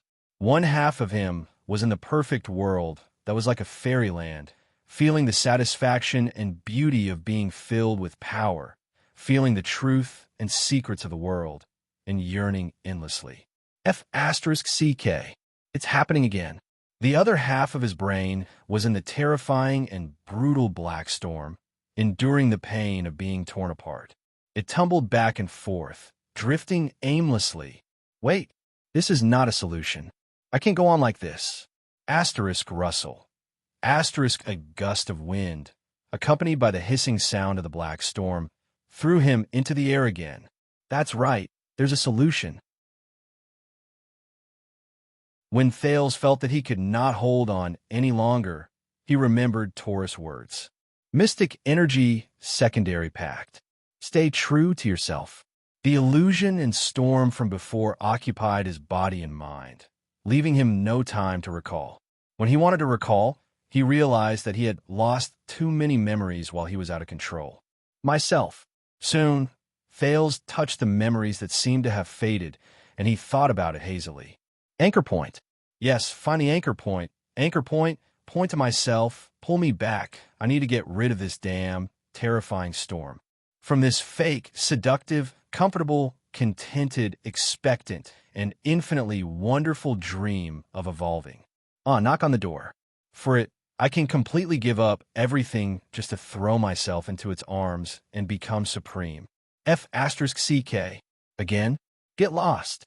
I can't even control my own thoughts anymore.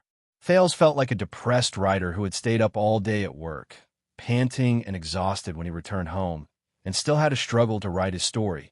He forced himself to stay awake, but if he was the slightest bit careless, he would fall into a sweet dream and never return.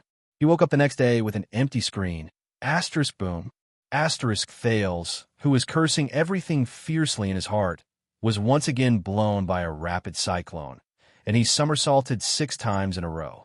While he was dizzy, he was in unbearable pain from being cut by 3 ink blades. Damn it, where's the anchor point? Thales struggled to hold on. He tried hard to search through his damaged memories, trying to find the answer. Seriously, I was fully prepared before, but when things came to a head, I realized that the preparations I made before were completely useless. It's even worse than a thesis defense. The anchor point I set, the self I understand. What exactly is it? At this moment, have you ever thought about what exactly you are? His vision became blurry again, but it was different from before. This time, what appeared before Thales' eyes was a towering palace. In the north, in a certain room in a certain snow-covered palace, a young man with an elegant demeanor faced a pale boy. He closed in on him step by step, and his slender fingers slowly straightened, as if he was pointing straight at the boy's heart. When you're stripped of all the definitions given by others, and you leave all the situations in which you exist, what is left of yourself? Ripples appeared in the scene, and they dispersed like water waves. Thales was stunned. The definitions given by others, the situations in which I exist, anchor point, asterisk boom, asterisk in the boundless storm and thunder. He slowly recalled the conversation he had with Taurus just now. So, to anchor oneself, what is really needed is to get rid of all external labels. Get rid of what you said, things that are tainted by others. Thales was lost in thought. What are things that are tainted by others? What are things that are tainted by others? What are the anchor points that truly point to oneself? Asterisk whoosh bang, boom. Asterisk thunder and lightning flashed around him, and they never stopped. He was confused and puzzled. It was as if he had forgotten that he was still tossing and turning in the terrifying storm and suffering. The anchor points that point to myself have to be more realistic. Is it his unique, mystic energy? Is it the sin of Hell's river? Is it the JC dagger that saved him from danger several times? Or his so-called royal bloodline? Or his so-called wisdom? Asterisk boom. Asterisk no, neither. He felt that the direction of these anchor points was wrong. Things that are tainted by others. Or should the anchor points be more focused, concentrated, and short? Like himself. Like Thales? Jadestar? The Second Prince? The Mystic? Or Wu Chiren? He paused when he thought of this name. Or the Transmigrato? Asterisk bang. Whoosh. Asterisk the storm continued. He was blown away again like a duckweed in the rain. No. The anchor points are also not these things that are tainted by others, have to be more abstract. So, the anchor points are his will, the spirit of never admitting defeat in this world, the memories and knowledge he obtained from another life. Is it everything I have sensed and known since I was born? It's a little close, but is it true? Anchor points. Can the anchor points really point to the self that he and Taurus talked about so much from these things? Things that are tainted by others. At this moment, asterisk crack, boom. Asterisk an unprecedentedly loud thunder roared, accompanied by another strange bolt of black lightning, and struck Thales. It struck him so hard that his entire body trembled. Like a broken sack, he kept rolling in the air. Intense pain. Even his consciousness trembled. But at that moment, Thales suddenly saw it.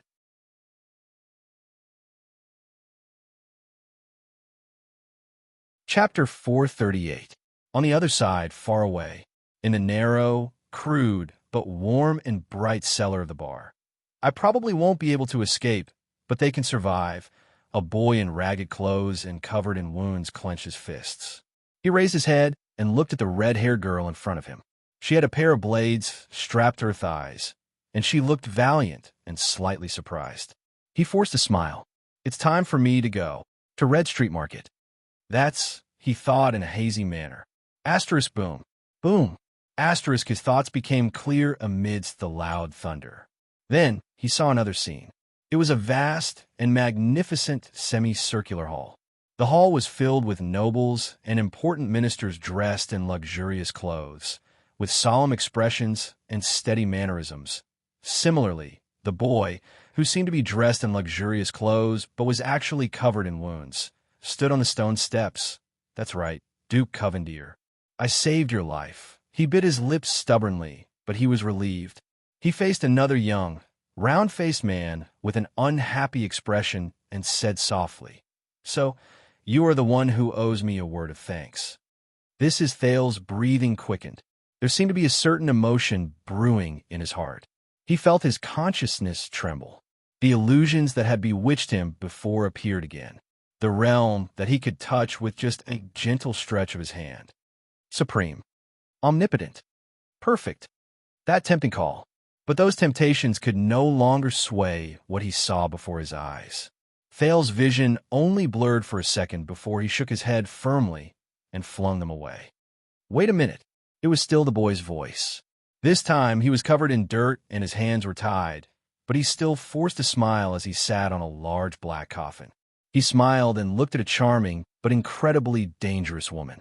I heard that there's a mystic here, or the kind that can be released. The boy kicked the coffin with an arrogant expression. Do you want to meet him? The dangerous woman froze her smile and revealed her ferocious fangs. It's her. Thales, who was floating in the storm, smiled. It's me. It's us.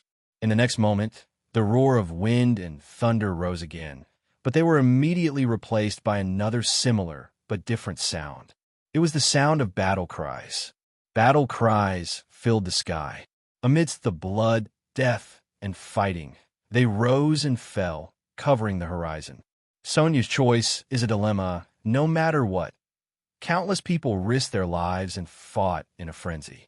The boy stood in the middle of everyone's protection, panting heavily and unable to suppress his nervousness. We can only choose for Lady Cecile, to eliminate her hesitation and hesitation. Amidst the astonishment of the bystanders, the boy stared at the terrifying man in front of him who was filled with murderous intent and was breathing like a volcano. He stared at the silver-black bow on his opponent's back and pointed it at the sky full of flags in the north. Get ready to break out. Bang, bang. Thales gritted his teeth in the black storm as he sensed the intense pain in his body and the torment of his overflowing thoughts. However, he smiled. So in that case, enough. A resolute and furious roar broke the darkness and silence in his memories.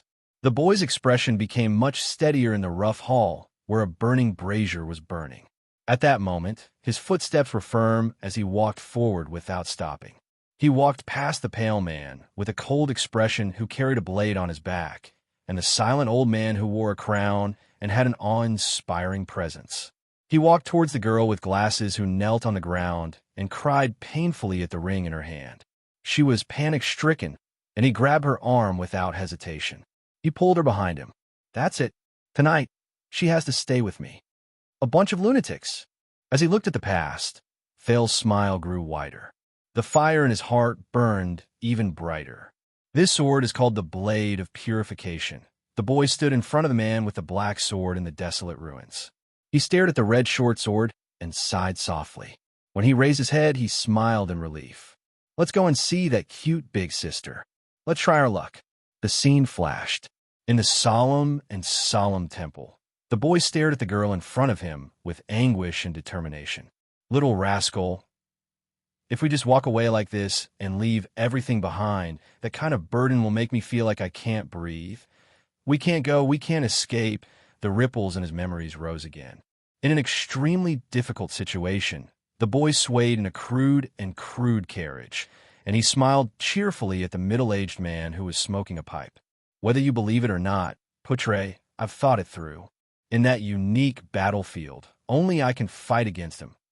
Send me to Heroic Spirit Palace, to Lampard's hands. Asterisk boom. Asterisk Thales, who could no longer hold on in the black storm, took a deep breath. He knew. He understood. Something that would not be affected by others. So, that's how it is. Is that enough? Amidst the clashing of weapons and the shouting and shoving of people, he was still in that damn hall. In front of a few well-dressed men who were fighting with each other, the boy climbed onto the table, swung his small fist, and roared. You Northland barbarians, listen carefully. I have an idea. It's much better than the ending where both sides are heavily injured. As the scenes flashed before his eyes, Thales' consciousness became clearer, and his spirit became stronger. Asterisk crack. Boom. Asterisk thunder roared. At that moment, Thales, who was silently enduring the black storm and unable to fight back, gritted his teeth. Asterisk whoosh. Asterisk a violent gust of wind blew him high into the sky, and he did not know where he was. The storm was still howling and roaring, and the black blade was still in pain. But at that moment, Thales was firmly at the center of the storm. He no longer moved back and forth with the wind, rising and falling in pain. It was as if this terrifying storm could no longer touch him. But Thales slowly raised his gaze and chuckled in a calm and relieved manner. He lowered his gaze and looked at his empty body. Subconsciously, he stretched out his left hand. Asterisk boom. Asterisk black lightning flashed again. It hit him in the side. As the intense lightning flashed, the black wind gathered together as if it had a life of its own and surged to Thales' left. They broke down into countless particles and gathered together again. They formed the shape of an arm. The storm seemed to have received an order. It roared and howled, blowing even more violently. Thales did not move an inch. He did not even look at his newly formed left arm. Asterisk boom. Asterisk another terrifying thunderous roar that broke through his eardrums. The storm surged with the raging tide. The black wind enveloped Thales and swept him back and forth. Thales' heart was clear, and his mind was clear. He knew his anchor point, something that would not be affected by others. Someone else. Asterisk bang. Asterisk the black storm roared, but Thales, who was in the eye of the storm, gently closed his eyes. As an anchor point, the name Thales was merely acquired after birth, and it depended on the label of the situation. The Jade Star's surname and the identity of a prince were merely things that arose and did not exist for a while. They were given by others and taken back by others. They could not withstand the ravages of time. Sin of Hell's river, mystic energy? These seemingly unique and powerful powers were, in fact, nothing. According to Blacksword, the strength of these powers was not even determined, much less these so-called powers that were blindly pursued by all living beings. They were merely the icing on the cake of life. Since they could be obtained and used, they could be defeated and abandoned at any time. Not to mention external objects, the JC, the Blade of Purification, and even Little Rascal's glasses. None of these belonged to him. As for his thoughts, his knowledge, his wisdom, those were also not his. There were also things that were instilled into him after birth. As for Wu Qiren, his identity as a transmigrator, what he thought and obtained in the other world. No. Similarly, even in the other world, those were not his. None of these were his anchor points. None of them pointed to his ego. A faintly discernible voice rang in Thale's ears. One day, you will face an important choice again. It was still that simple and solemn temple. The veiled female priestess spoke in a leisurely manner. At that time, when you stand at an angle and height that no other existence can imagine, and think with a mind that surpasses that of mortals, you may recall what I said today. Thales remembered her gaze. The priestess of Bright Moon Temple, Julholm. An important choice. When he thought of this, Thales laughed heartily. His gaze was extremely firm, unwavering. I see. That's it.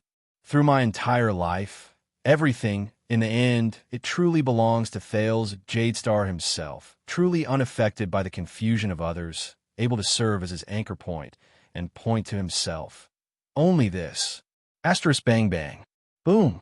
Asterisk the memories that almost overflowed in Thales' mind trembled with a bang. Countless scenes appeared in his mind. In the silent night of the vast desert where only moonlight remained, a much more mature teenager stood at the door of a room, exhausted. He looked at the bald man sleeping soundly on the bed, at the man's throat, and gritted his teeth as he raised a dagger in his hand. A few seconds later, the struggling teenager finally exhaled. He was relieved and resolute. He put down the dagger. At this moment, Thales, who was in a state of losing control, suddenly opened his eyes. Anchor point. His face was tense. He roared in the deafening storm and shouted the answer that belonged only to him. Choose. At that moment, it was as if all the violent sounds had fallen silent. Only Thales' roar broke through the sky and resounded in this part of the world. Choose. Almost at the same time, the uncontrollable storm roared shrilly, and a few bolts of black lightning attacked at the same time. Asterisk boom. Asterisk as the black wind scraped against his bones. A perfect left hand appeared on Thales' left arm, which had just manifested. It looked like a solid object built up by the wind and sand. Thales' roar gradually faded away. He raised his newly appeared left hand and smiled faintly. Choose. That's right. In the short but exciting time after he came to this world, what truly belongs to me belongs to Thales Jadestar. Only he would do it, choose. It's when he faced every situation, every fork in the road, and every predicament over the past 14 years, unaffected by any interference, unaffected by others, acting on my own, doing my best, with a clear mind, and willing to bear the consequences. Every choice. Asterisk boom. Asterisk lightning flashed continuously. Left hand, left shoulder, right hand, body, left leg, right leg. In the mysterious storm, Thales' body appeared step by step, as if it had just been assembled in the void. Every time the black wind roared and the black lightning struck, a part of Thales' body would appear. It was as if he had just surfaced from the water. He had just regained consciousness. Thales calmly stared at the endless deep space in front of him. His heart was indifferent. Life and death are all fabricated. He lowered his head and silently looked at the few familiar, yet unfamiliar scratches on his left palm. He slowly clenched his fist. What I gain belongs to others. Asterisk rumble. Asterisk Thales coldly looked at the black storm around him. He watched as it passed through him again and gathered into a part of him. His consciousness was extremely clear. There was no ambiguity. Only by choosing would he be free. Without being bound, he would be himself. This was the thing in him that, from the beginning to the end, pointed to himself and could not be confused by others. Thale's choice. Asterisk rumble. In the last thunderous explosion, when Thale's body finally appeared in the center of the storm in a complete and steady manner. Whoosh! Asterisk the last gust of wind blew. It gradually grew further away and weaker. It turned into a comfortable breeze. The storm disappeared. The thunder was nowhere to be seen. All the noise and violence came to an abrupt end at the same time. In the air, Thale slowly raised his head, stretched out his hands, and felt the changes in himself. So, is this losing control? The teenager smiled. At this moment, he was extremely clear-headed. All he could see was a clear sky. It was bright, clean, and clear. I see. In the next moment, Thales closed his eyes gently. Just like that. And when he opened his eyes again, stay calm. Guard the hostages. In the dark dungeon, Stake lost his composure and pressed a dagger against Marina's throat. He roared fiercely and madly at the people in front of him. Step back, Knight of Judgment. The hostages are in my hands. No matter what game you and that disappearing brat are going to play. On the other side, the Mass Protector was still restrained by the 4 Shadow Shield assassins. Quick Rope and Tampa were also threatened by the assassins, and they trembled. He understood now. In the chaotic situation, Zacriel, who stood on the other side, could not hide his anger. He raised the saber in his left hand and swept his gaze over the assassins in front of him. The prince is no longer here. Do you think I care? In the chaotic situation, the breathing of the assassins, the pained cries of the hostages, the struggle of the chains, the friction of the weapons in their hands, and the argument between both sides mixed together. Stake gritted his teeth and said angrily, "Then try." But at this moment, Stake's words suddenly stopped. He was not the only one. Everyone was stunned. Asterisk thud, thud, thud. Asterisk light footsteps traveled into their ears. Everyone's gazes were focused on one spot. All of them were cast on the teenager who suddenly appeared. The dungeon returned to dead silence for a moment, but it was immediately broken by someone. "You, Prince, how did you just disappeared?" "Now you," Stake stared at Thales in shock. He stuttered and could not even form a complete sentence. His gaze moved back and forth between Thales and the silver-edged sword stuck in the ground. His expression made it seem as if Thales had just crawled out of the ground. "So, did I just disappear?" The prince thought faintly. "Did I scare them to death?" "How did you do it, child?" Behind him, Zacriel was also in disbelief. He was dumbfounded. Is it the magic of the alchemy tower? In the distance, Marina was still struggling with all her might. Quick Rope blinked curiously. The dejected Tampa did not seem to notice them at all. Yodel, who was bound tightly, did not move. His emotions behind the mask did not reveal a single bit. Thales nodded slightly at him and smiled. He suddenly remembered the conversation between the two of them. "No, you will be better than him. I know that you have something he doesn't have." Thales sighed and stretched out his right hand. He pulled out the long sword he took from Ricky from the ground and swung it in the air. The silver blade shone, and the tip of the sword was awe-inspiring. But the prince's gaze was no longer on the sword. He felt that it was amazing. Right now, he felt a lot of things. The dust in the dungeon, the dirt, the waste with the tunnels, the positions of the enemy and himself, their breathing, and their secrets. But right now, Thales was completely different from when he fought against Giza in Dragon Cloud City. He was exhausted, panicked, and mentally unstable. Instead, he was absolutely indifferent and calm. It was as if all impulsiveness and recklessness had faded away. Only rationality remained. That was not all. Thales looked at each person in front of him gently. He was different. He felt it. Now he could do a lot of things. There were a lot of things. But the most important thing was, he was very clear-headed now. Let the ghost stake. "Are you there?" Under everyone's shocked gazes, Thales stared indifferently at Stake, who was holding the dagger. "I will only say this once." Stake inhaled absent-mindedly before he accepted the fact that the prince had appeared again in a daze. Not now. Now, he had to solve the current situation. He still had the upper hand, did he not? With this indecisive prince around, Everything would only go smoother. When he thought of this, Stake sneered. "Watch carefully, Your Highness." Stake pressed the dagger against Marina's throat again, and there was a threatening look in his eyes. "I will only do it once." Thales chuckled as well. He sensed this rare state of mind. "Then let's continue." Stake furrowed his eyebrows. "What's going on?" "This brat. No, I have to make him realize the situation. You have become more confident, Your Highness."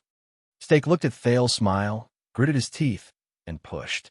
"But sometimes this is not good." In the next second, Stake, who was about to attack, was suddenly stunned. What? He realized that something was wrong. The leader of Shadow Shield lowered his head swiftly. The moment he saw what was in front of him clearly, his pupils suddenly widened. "Are you looking for this?" Thales smiled calmly. With his left hand, he gently raised a dagger that Stake seemed familiar with. "Looks like your hand slipped, Stake." Asterisk clang. Asterisk Thales loosened his grip and let Stake's dagger fall to the ground. A warm smile appeared on his face. He liked this state of mind, this feeling of being in control of everything. At that moment, Zacriel frowned, and Stake's expression froze. The leader of the assassins stared at his empty hand with a dumbfounded expression, then at the dagger by Thales' feet. That dagger. He subconsciously took a step back. The light flickered, and the sound of many people sucking in breaths rose in the air. The assassins of Shadow Shield looked at the dagger on the ground, and faint puzzlement rose in their hearts. Even Zacriel furrowed his eyebrows tightly. Stake's breathing quickened, and his left hand trembled in a barely noticeable manner. The leader of the assassins raised his head abruptly, gritted his teeth, and said, "What is that? What trick? Psionic ability? Magic?" He glared at the prince. In the dark dungeon, the light from the fire shone on the prince's face, highlighting his indifferent expression. Thales blinked, shook his head, and said sincerely, "I told you your hand slipped. It's your hand that slipped." Stake suddenly turned around and gave a decisive order to another subordinate. "Do it. Kill the one called Waya." Asterisk clang. Asterisk Stake's words froze in the air again. He stared at Thales in a daze. The prince smiled as usual and gently let go of his left hand. Asterisk clang. Asterisk at least 3 daggers slipped from his hand and fell to the ground with a thud.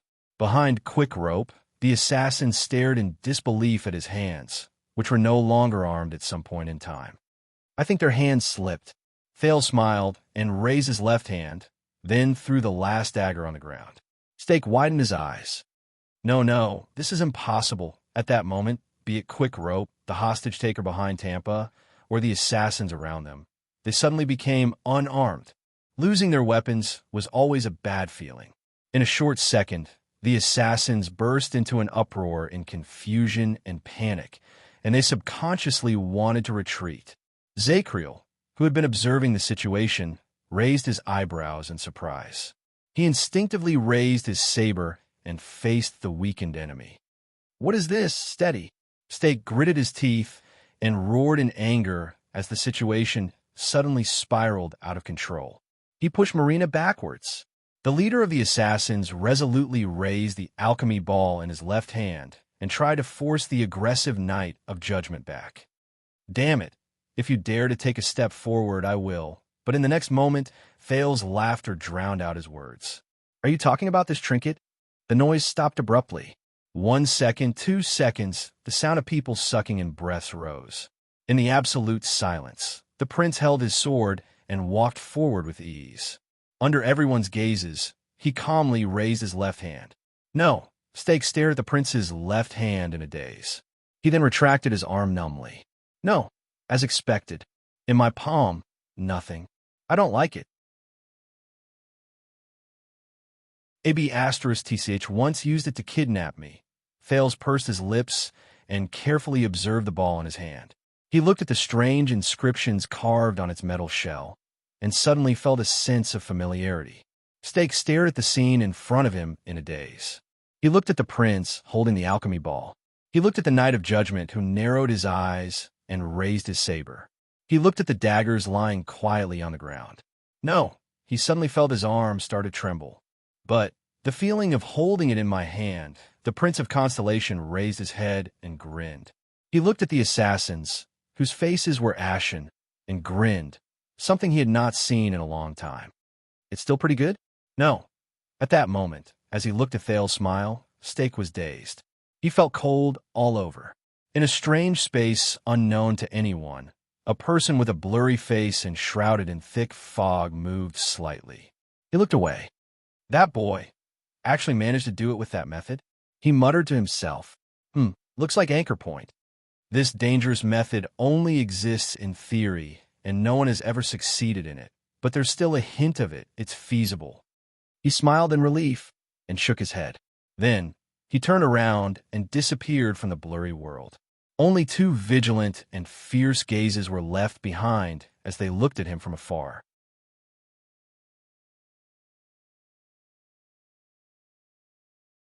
Chapter 439. For a moment, Thales felt as if he had returned to 6 years ago. He returned to Dragoncloud's city's shield district, where he had his final confrontation with Giza in the Hydra Kilika's body. They were both calm and rational, isolating themselves from their emotions. It was the same feeling of wonder, and his thoughts were indistinct. The Sin of Hell's river was incredibly quiet. Another kind of power surged up from nowhere. The Prince of Constellation stared at the alchemy ball in his hand and sensed the magic within it. He could see the internal structure of the alchemy ball. A strange energy was wrapped in countless metal discs, gently and steadily rotating like a sleeping animal. He even knew that as long as he lightly fished out one of the lock plates, the tame energy would turn into a surging wave and rush out, releasing its vicious nature and devouring everything in its surroundings. It was clear now. It was so simple. Thales raised his head in satisfaction and slowly swept his gaze over the assassins in front of him. The young prince strode merrily forward. Wherever he looked, wherever the alchemy ball pointed, the enemies retreated in panic. Zacriel frowned as he watched Thales move forward. "Hey, don't worry," Thales said faintly. "It will be over soon. You're in charge of picking up the scraps." Zacriel stopped talking. "Pick up scraps? What does that mean?" He scratched his head in confusion. "A new term in the kingdom?" "Step back, Your Highness." Stake suppressed his nervousness and hissed, "If you try to threaten us with the alchemy ball." But Thales merely chuckled and stuffed the alchemy ball into his bosom. Then he raised his longsword. "Alchemy ball. Do I look like such a tasteless person?" Stake was stunned. In the next second, the prince extended his left hand, and his expression turned cold. First, Thales released and retracted his palm, as if he was scooping something out of the air. "Watch your step." His expression was cold, and the assassins in front of him immediately prepared for battle. Unexpectedly, nothing happened to the enemies in front of Thales. The ones who were in trouble were the ones on the other side. Thump! With a dull thud, an assassin who was holding a chain tightly around Yodel's right leg staggered and fell on his back. "Careful!" Stake's gaze froze, and he shouted, "That mask!" But it was too late. The assassins locked onto Yodel, lost one of their corners, and the balance was broken. The mask protector did not let go of this opportunity. In the next second, he kicked his right leg. The chain that was originally binding him sprang up like an agile snake and firmly wrapped around the neck of the fallen assassin. Then it instantly tightened. Thales curled his lips into a cold smile. He extended his hand again and aimed at the chain that controlled Yodel's right arm. But in the next moment, Thales furrowed his brows tightly, and a puzzled look appeared on his face. His left hand tightened twice in the air, but nothing happened. Yodel was still fighting against the remaining 3 assassins, and Stake was still retreating step by step. Looks like Thales sighed. He still needed to practice this ability. "Zacriel." The prince calmed down and waved in Yodel's direction. He tightened his grip on his long sword again. "Give him a hand." Zacriel snorted in dissatisfaction. "I think you're talking about picking up scraps?" Thales snorted. "Exactly." In the next second, Zacriel charged into Yodel's side like a ferocious beast. His saber struck an assassin. Bang! When they met, the assassin who could not dodge in time covered his neck and fell under the Knight of Judgment saber. The weapon in his hand could only leave a slight scratch on Zakriel's saber. Thales did not want to show weakness. He coldly wielded his sword and charged forward. He charged towards Stake. The situation instantly became chaotic. Wait! Stake took a step forward in anger and shock. He seized Quick Rope's throat, causing him to moan in pain. Your attendants are still in my hands, Your Highness, as long as you let us go. However, in the next second, Thales, who was a few steps away, suddenly appeared in front of Stake. It was as if he had taken a few steps forward in an instant. It made Stake break out in a cold sweat. Asterisk swoosh. Asterisk Thales' expression did not change. He swung his sword with both hands, drew an arc in the air, and went straight for Quick Rope and Stake's heads. The leader of the assassins, who held Quick Rope hostage, was shocked and furious. He could not dodge in time, so he had no choice but to push Quick Rope forward to face Thales' sword. Quick Rope instantly felt his soul leave his body. No, wait, my good highness, my obedient highness. As he watched the sword gust draw closer, Quick Rope began to speak incoherently. I am your faithful and dear. But Thales did not care. He just continued to swing his sword with a cold expression. The sword wind mercilessly attacked. Stake rolled on the ground in a disheveled manner and barely avoided the tip of the sword. When Quick Rope saw that he could not avoid the fatal strike, he felt a chill in his heart. He subconsciously closed his eyes, but he did not forget to shout, Why Acaso? Who? The tip of the sword cut through Quick Rope's neck. Fresh blood spurted out. A head flew into the air. Thales! Quick Rope cried out in pain and despair. His face was covered in tears as he felt the pain of his neck being cut open. I hate you for my entire life at this moment. There was a crisp sound. Quick Rope's words were stuck in his mouth. He only felt a burning pain on his face. Wake up! Thales' cold voice rang out. After another slap, Quick Rope finally opened his eyes while trembling. He stared in shock at Thales, who had his palm raised high. Quick Rope was stunned. Didn't you behead me? He turned his head, drenched in cold sweat. Then, to his surprise, he realized that his head was still on his shoulder. Oh my God, he's still alive. Quick Rope's expression changed from mourning to ecstasy. This is great. Then just now, asterisk another slap. Thales frowned and said, Wake up. You're not the one who turned around. Quick Rope subconsciously lowered his head. Beside him, there was another head rolling in a pool of blood. It was the head of the assassin who held him hostage earlier. Quick Rope was stunned. Strange? Didn't that sword cut me just now? On the other side, Stake, who was in a disheveled state, grabbed the arm of a subordinate and stared in disbelief at the assassin who was killed. Impossible. I saw it with my own eyes. That brat's sword had already cut him. Why did the other target's head fall to the ground? It was clearly so far away. What kind of trick is this? Stay here. Thales impatiently pushed Quick Rope to the side and raised his sword again. I can't cut you. Quick Rope, who was still in a daze, fell flat on his face and screamed. If you don't want to untie me, then forget it. At least be gentler.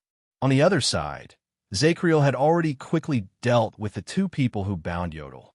The masked protector finally regained his freedom, and he was unchaining himself. Damn it! Stake was anxious and angry. When he turned his head around, Thales was already charging toward him again. Stop him! Stake ordered in a hoarse voice. Asterisk whoosh. Asterisk behind him. An assassin immediately hurled out a hand axe. It was aimed straight at Thales, who was right in front of him. Thales twitched the corners of his mouth, but he only said one word.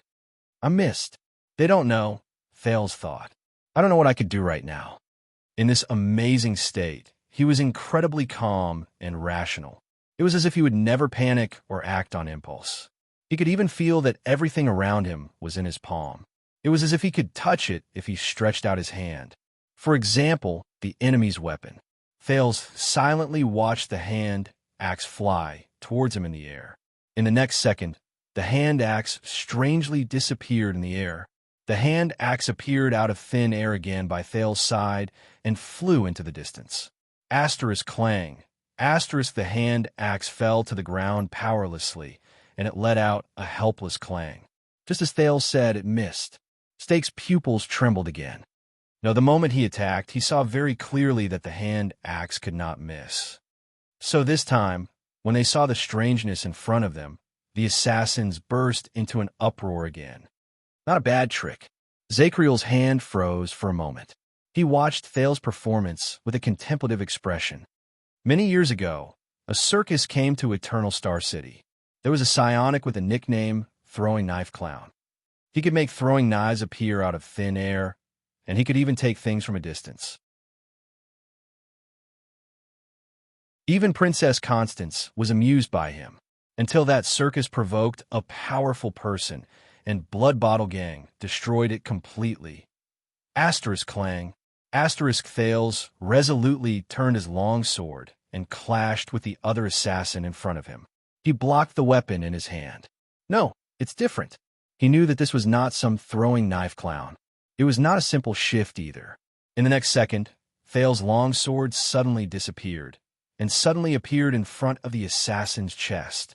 Asterisk shick. Asterisk under the assassin's shocked gaze. Thales did not even need to use his power of eradication. He just gave the assassin a light push, and he ended his life. So convenient. Thales grinned. This is a battle where I will never miss. So convenient. Asterisk swoosh. Swoosh. Asterisk the sound of something slicing through the air came. Thales waved his hand gently. The 3 darts that were aimed at him disappeared before his eyes and crashed into the wall on the other side. He raised his left hand again, and 2 daggers shot out in a crooked manner, returning the favor to the assassin who shot the darts. The prince did not stop moving. In just a few steps, he arrived in front of Tampa. The assassin behind the tavern owner was still looking for his dagger, which had disappeared into thin air in surprise when Thales easily pierced his throat. Before the assassin died, the assassin swore that he should have avoided the trajectory of the sword. Against Thales' expectations, Tampa, who had been dispirited and listless, suddenly had a fierce look in his eyes.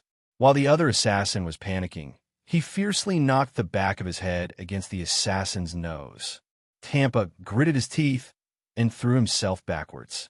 His back crashed right into the assassin's chest. The last time someone did this to me was an orc. Its skull is still hanging in my bedroom. Tampa, who had been a hostage just a moment ago, stood up while cursing. With a fierce look on his face, he kicked the assassin's neck. Asterisk crack. Asterisk Thales furrowed his eyebrows slightly as he watched the terrifying sound of bones breaking. Tampa spat out a mouthful of blood and shook his head at him. Don't daydream. Do what you have to do. It was only then that Thales raised his eyebrows and turned around. On the other side, Zacriel broke through the encirclement head-on. No matter how many people stood in front of him, they could not fight against him. Yodel disappeared into the air after he was unchained. Only the occasional assassin's corpse that fell down strangely proved the existence of the mass protector in the shadows.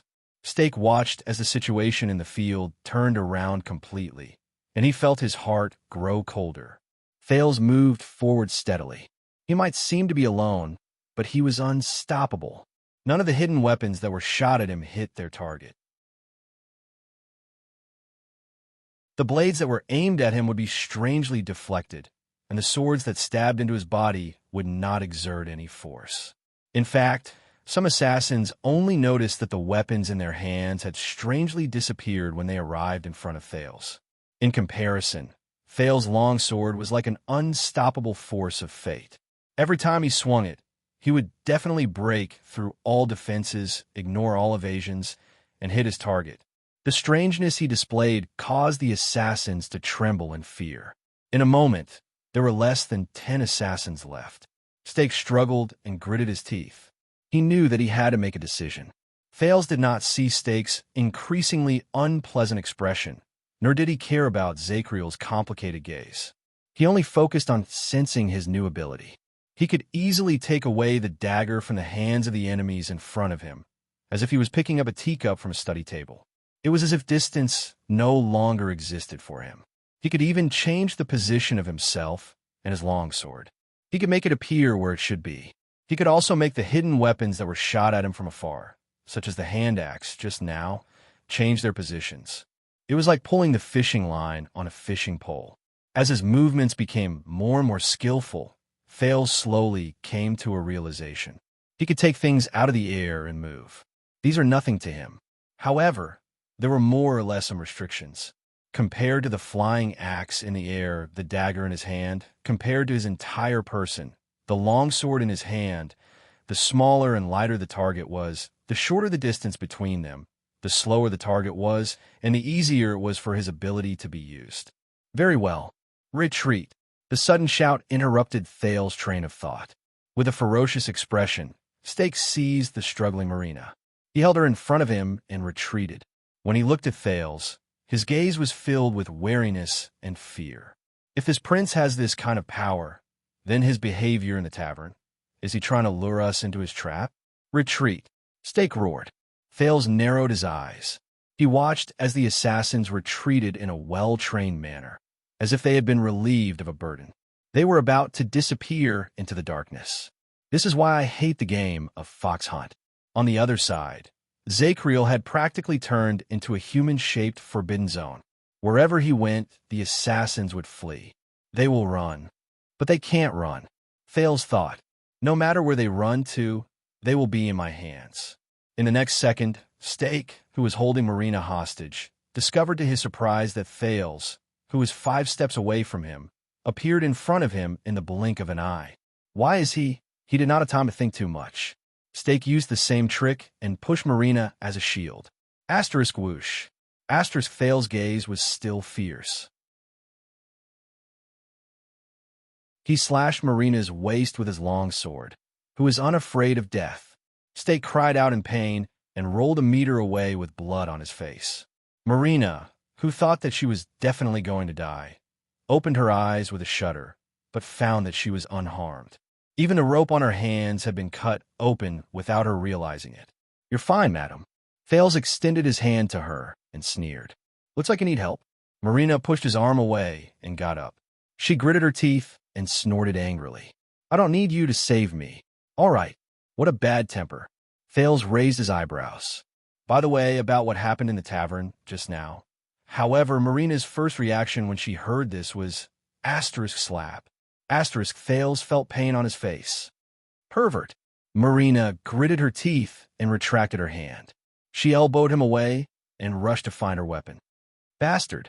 Thales turned around with an unpleasant expression as he watched her back. He said in a self-deprecating manner, "Ah, you're welcome."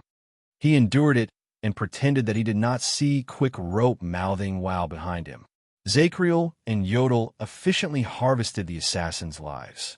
In the few seconds that Thales delayed, almost all the assassins were killed. Only Stake, who was covered in blood, was left running away. I can't escape, Thales thought. He intended to vent all the grievances he felt just now on the culprit. He appeared in front of Stake in an instant. Asterisk clang. Asterisk Thales' long sword parried Stake's short knife, which he had taken out of nowhere.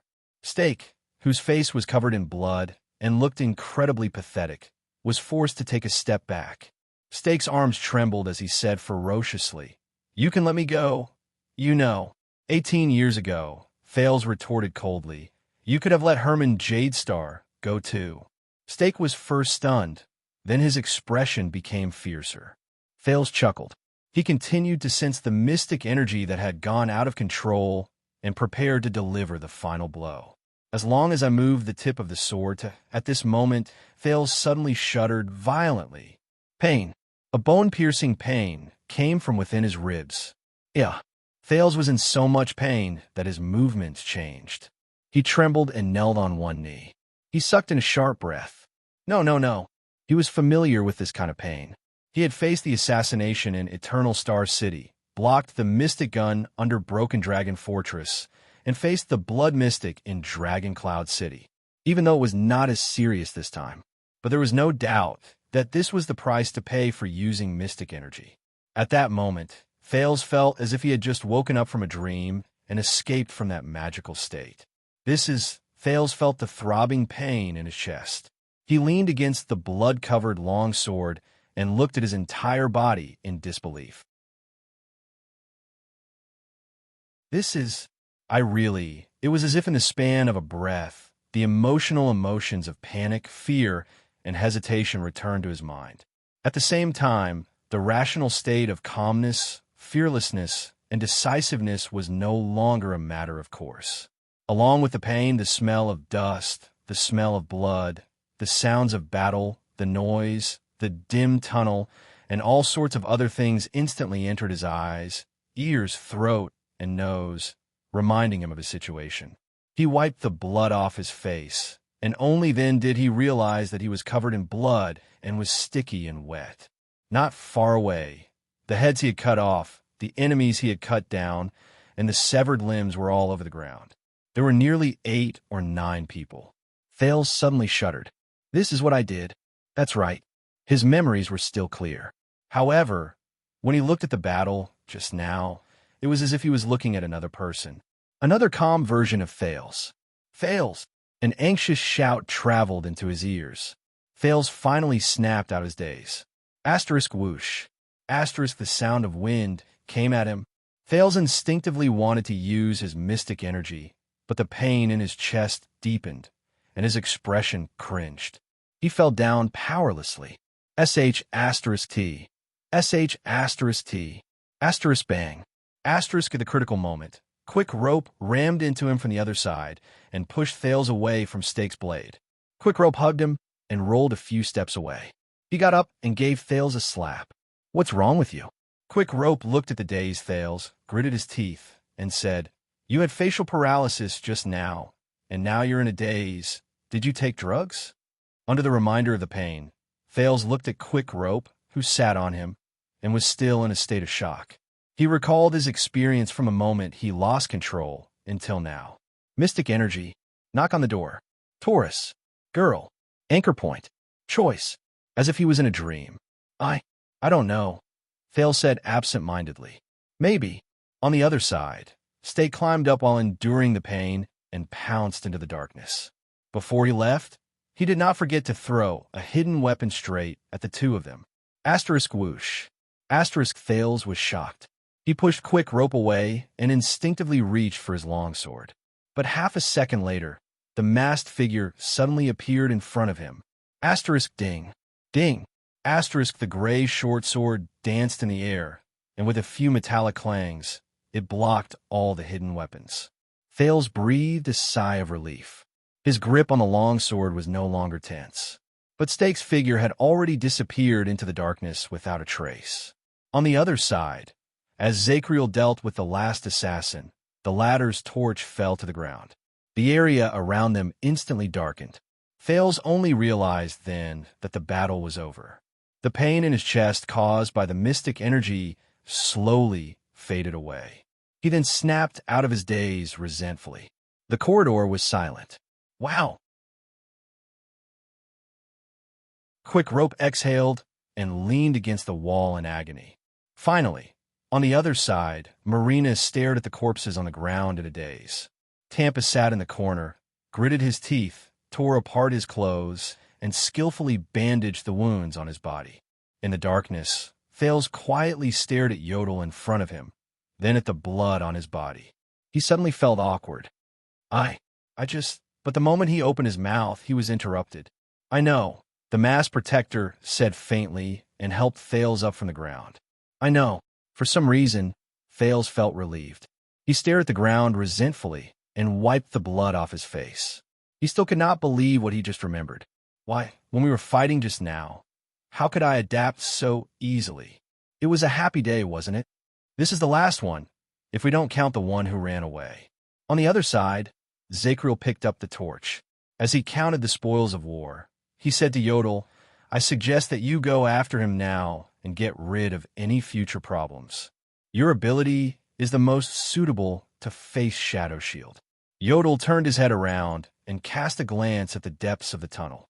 Don't worry, he can't run away. The masked protector said coldly. Then go. Zacriel gestured at him with his lips. I'm here. Yodel nodded slightly, turned around, and patted Thales' shoulder. Thales showed him a forced smile. Go. Do what you have to do. Yodel nodded. In the next second, he disappeared into thin air. Quick Rope sucked in a sharp breath as he watched. He covered his mouth with one hand and pointed at the spot where Yodel disappeared with a terrified expression. His gaze moved back and forth. Ancient human ghost. Thales ignored him and just waved his hand indifferently. Go and find something else to do. Quick Rope, please. Jokes are the last thing we need right now. Quick Rope's fear froze on his face. He turned his head around in embarrassment. On the other side, Tampa and Marina stared at each other with hostility. But Thales did not have time to care about this. Perhaps Marina's identity was awkward, or perhaps Tampa was well-informed, and keeping them here was not a good thing. But right now, Thales just wanted to have a good sleep. The disaster swords lost their leader and suffered heavy casualties. The remaining members of Shadow Shield were destroyed here. The Northlanders did not have enough manpower and could not cause any trouble.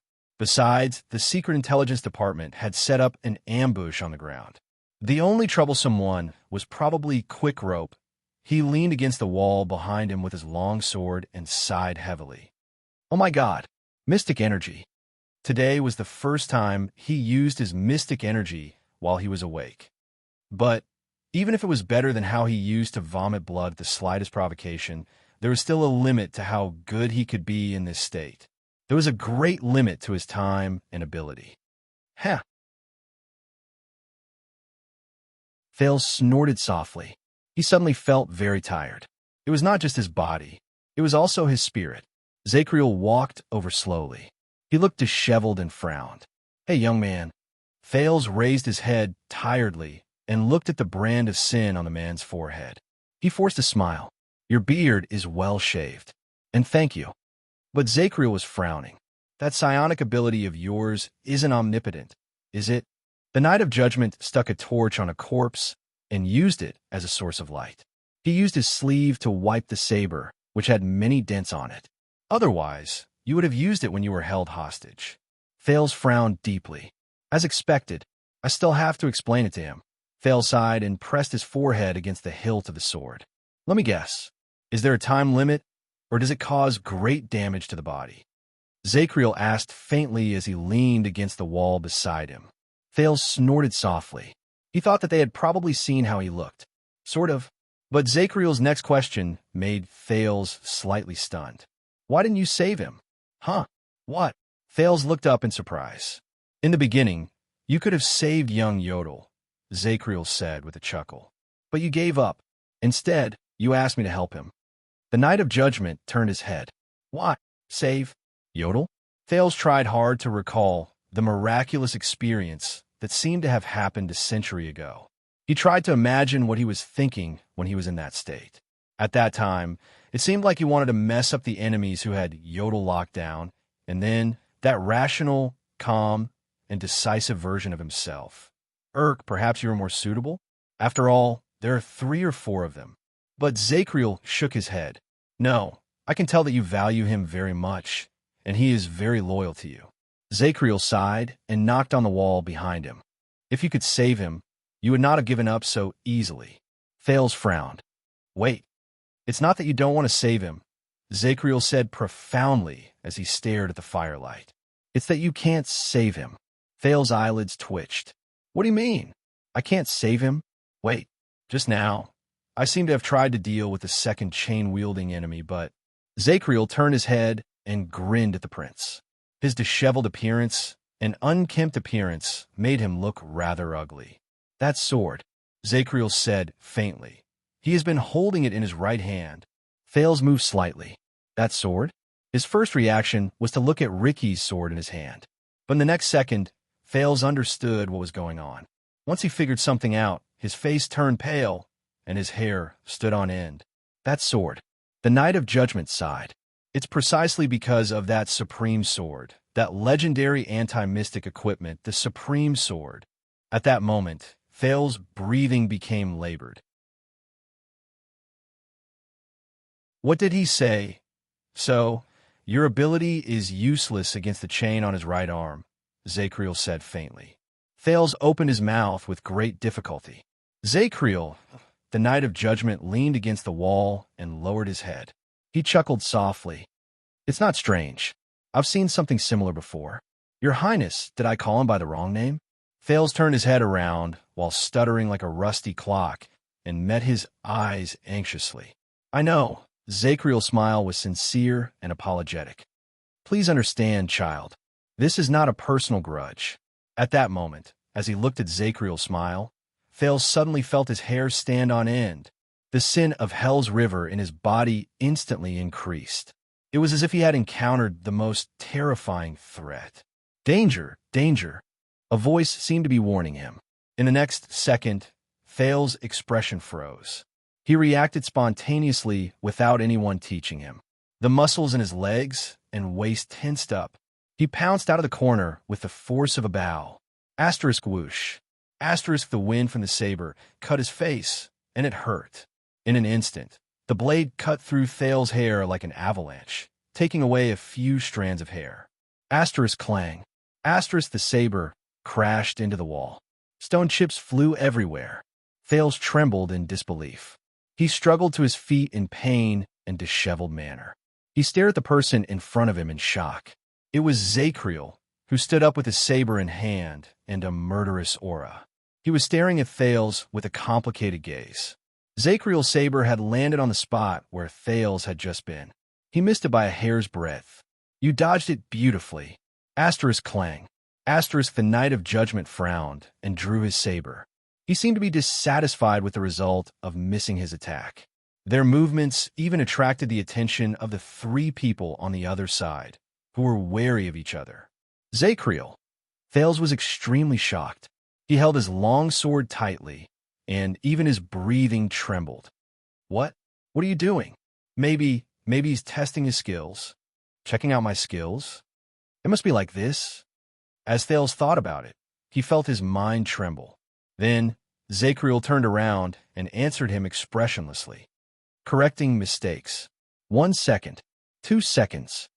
Why? Thales stared at him in a daze. Zacriel shook his head. His gaze was compassionate, but it hid an endless amount of murderous intent. You know why, child? As I said, this is not a personal grudge. The Knight of Judgment stared at the teenager in front of him quietly.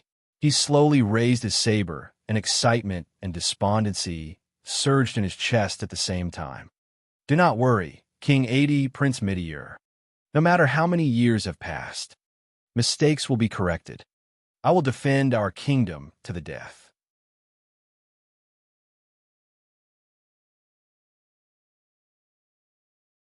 Chapter 440.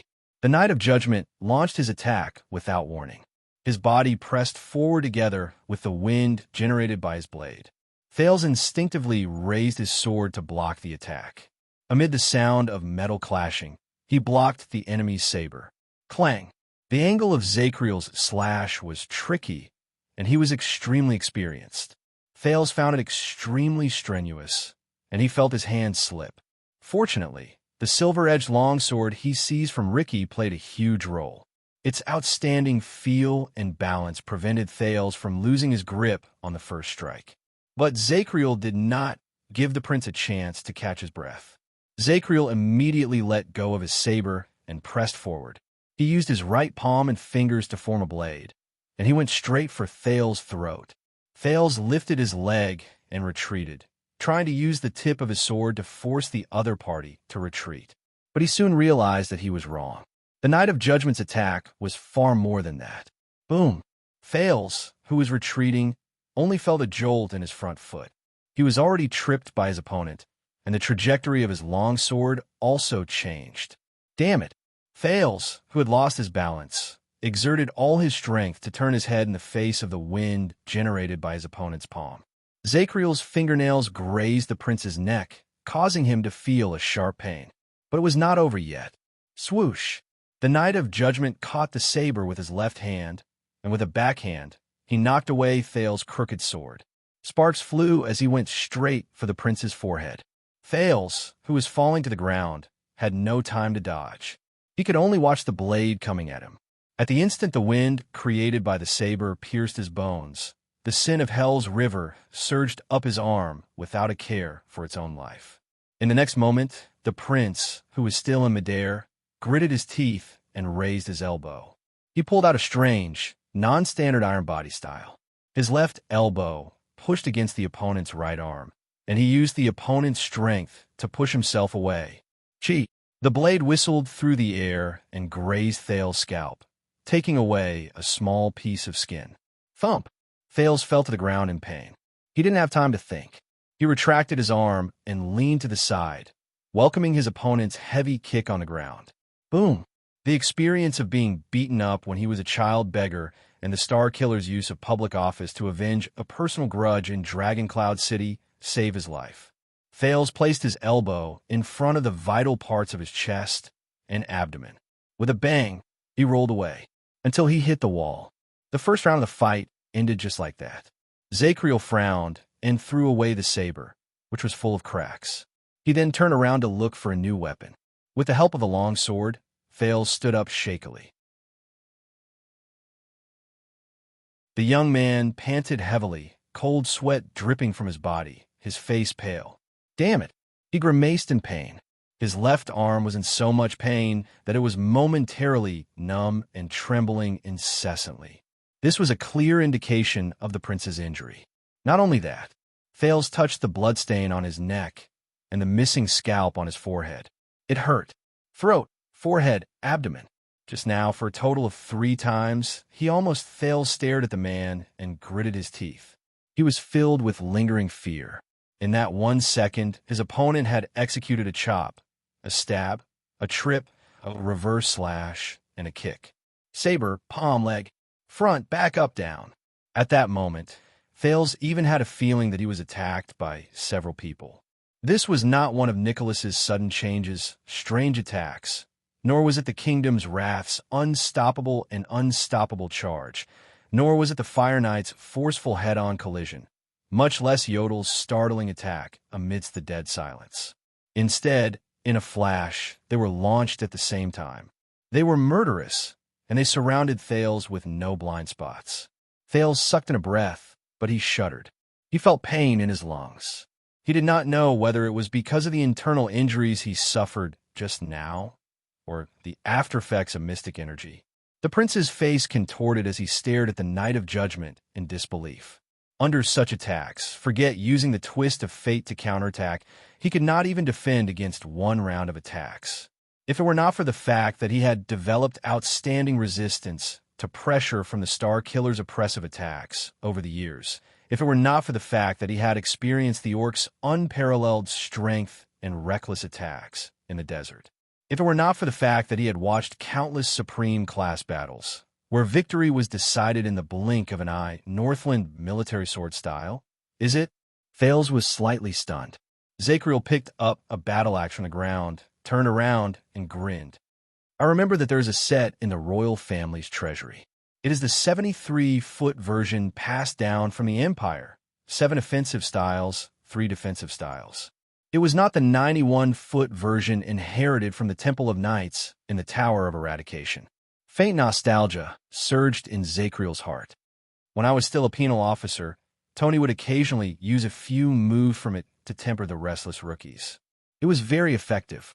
Thales stared at the knight who had turned against him. He anxiously thought of a way to escape and protect himself. Zacriel observed Thales. He noticed that there was only wariness and graveness in the teenager's eyes, but no fear or cowardice. His gaze swept past the wounds on Thales' neck and scalp, and there was approval in his eyes. Even though they had only met face to face once, the Knight of Judgment knew that he had not held back in his attacks.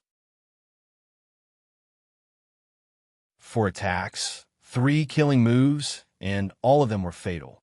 But this child is much weaker than me in terms of size, strength, experience, and skills. Zacriel stared at Thales' eyes. Even though it was done in a hurry and in a pathetic state, but the child still found a way to withstand the attacks and miraculously survived. And he stood up again. This is not as simple as luck. The Knight of Judgment thought as he tested the battle axe in his hand. Judging by his movements and reactions, it's like he is used to facing powerful enemies and fighting fiercely when he is at a disadvantage. He is used to searching for a chance of survival in a duel where he is bound to lose. He is used to fighting with his sword while under great pressure. He is used to struggling against the current and fighting desperately to survive. On the other side, Thales's hands were stained with blood.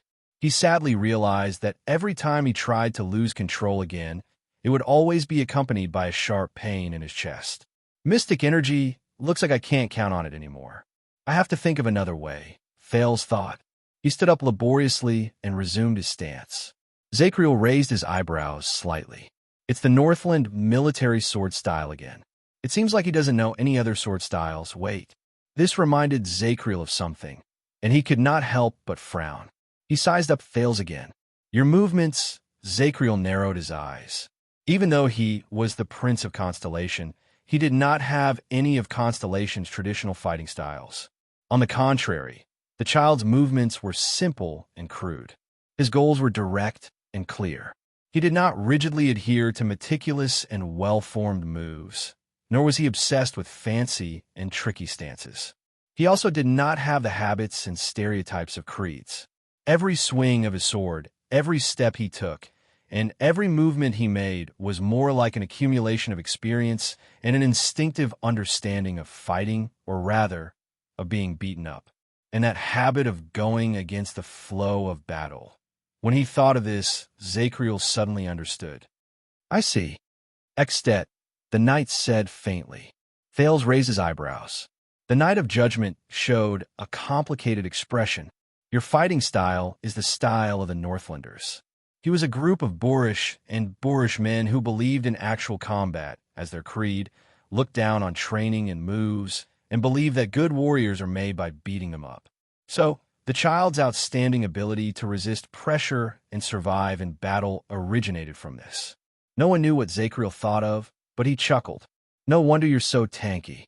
Thales' expression darkened. Northland tanky. He thought of the Star Killer.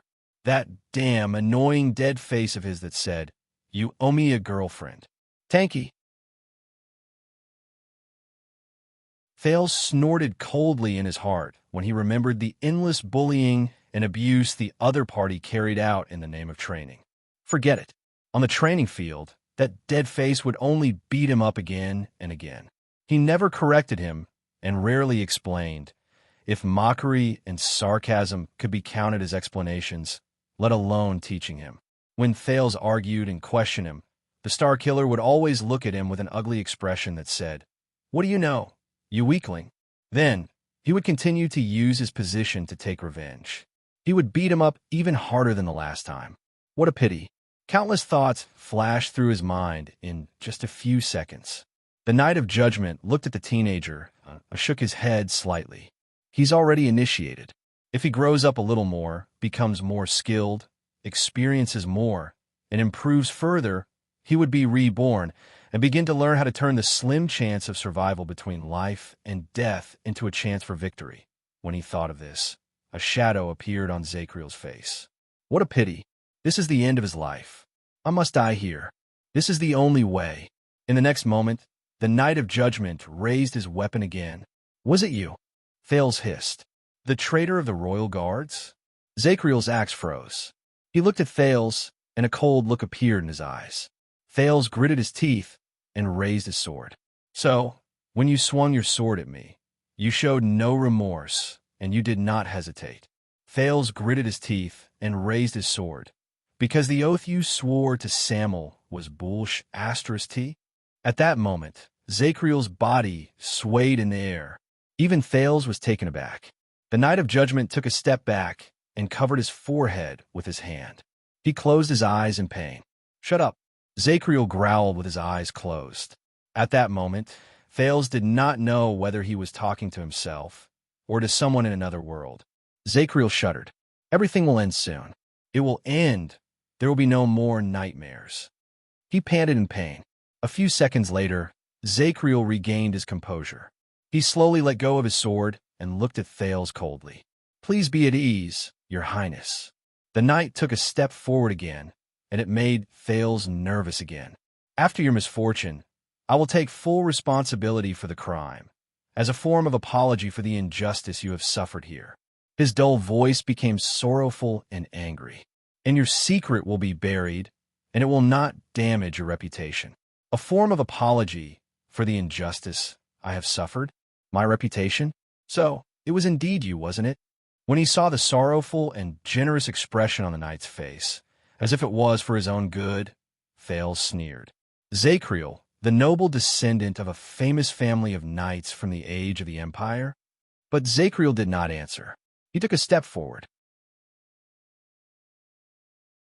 Thales, who had failed to communicate with him, exhaled in frustration and executed the iron body style again. Hey you, stay away from that boy. A sudden shout broke the standoff between the two. Zacriel and Thales turned their heads. Tampa, the owner of my home, stood on the other side of the corridor.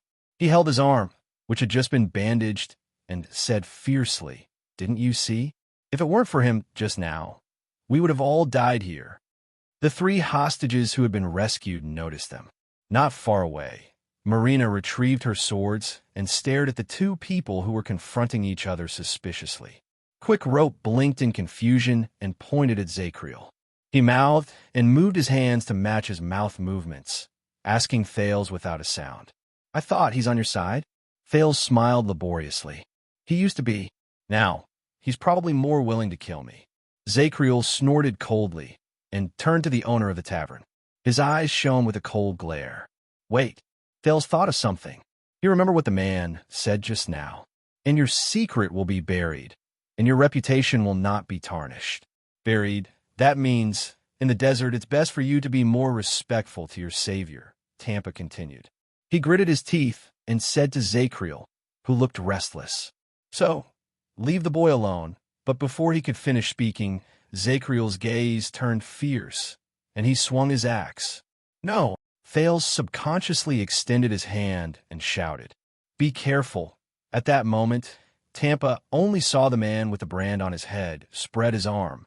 As the wind howled, the battle axe shot out fiercely like a bolt of lightning. Asterisk whoosh. Asterisk the wind howled fiercely, and it went straight for Tampa. No, no, no. Thales stared at the axe, and he almost gritted his teeth so hard that he almost crushed them. The tavern owner was stunned for a moment. He could not react at all. Then, the wind from the axe reached his face, and it looked like it was about to split open his skull. But in the next second, asterisk whoosh, asterisk the sound of the axe reverberated. But strangely, the battle axe had disappeared. The wind from the axe swept past Tampa's forehead and lifted the hair on his forehead. The tavern owner shuddered, and he instinctively raised his hand to shield his eyes. Asterisk bang. Asterisk the sound of the axe crashing into the wall was heard, followed by the sound of countless stone chips falling. Zacriel frowned fiercely and looked to the other side. Over there, Thales clutched his chest and panted in pain. The battle axe was stuck in the wall beside the prince, and the handle was trembling slightly. "Run!" Thales glared at the petrified Tampa. After he subconsciously used his mystic energy, he felt a sharp pain in his chest, as if it was about to split open. He lay on the ground and squeezed out a few words to the hostages in pain. "Quick, run! Split up, run!" On the other side, Quick Rope stared at the axe, which was still trembling endlessly. He then looked at Zacriel, who was filled with murderous intent. He and Marina looked at each other. A second later, Tampa snapped out of his daze. "Lunatic!" He stared at Zacriel in shock and anger. Tampa glanced at Thales, then turned around without hesitation and ran into the darkness. "Hold on, Waya, or whatever other name you have. I'll go to the surface and get help. And you'll die here, lunatic." Tampa's curses grew softer and softer. Zacriel watched Tampa's back disappear into the distance. He paused for a few seconds. Then, he frowned and asked Thales, "Why?" "As long as I kill him here." He did not continue. But Thales knew what he wanted to say. "As long as he killed him here, you'll have less trouble. If you can escape." Thales climbed onto the long sword in a daze. He felt as if someone was cutting his chest open. The price of forcefully using mystic energy seems to be very serious. No reason. He panted in pain. Every breath he took was like torture. From Steak to Ricky, and then to you, I just had enough of you people who kill people at every turn. Thales raised his head and said laboriously, "Scum." Zacriel furrowed his eyebrows. Thales turned his head around and looked at the bloody scene he left behind when he lost control. He remembered the disaster sword's enjoyment of killing and the shadow shield's indifference toward killing. He suppressed the discomfort in his heart. "If you don't agree with me, I'll kill you." Thales swayed as he stood up. He waved his trembling hand and gestured for Quick Rope to flee. "If you offend me in the slightest, I'll kill you. If you have a conflict of interest, I'll kill you. If you want to keep secrets, I'll kill you." Thales sneered in a mocking manner. "Including you, Zacriel. If you want to correct your mistakes, I'll kill you." The Knight of Judgment's expression became a little ferocious. The brand of sin on his forehead reappeared. "Kill, kill, kill. It seems like killing is the only way to solve problems." Thales hissed in pain and rubbed his chest with all his might to relieve the pain. He felt that he was about to break down under the dual effects of pain and resentment. It's as if your entire life is an absurd drama for the vampires to watch. Only by resorting to violence, killing decisively, and showing off your blood can you win applause and cheers.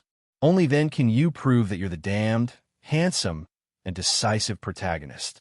Only then can you win a longer and more popular stage career under the vampire's adoring gazes. Zacriel did not speak.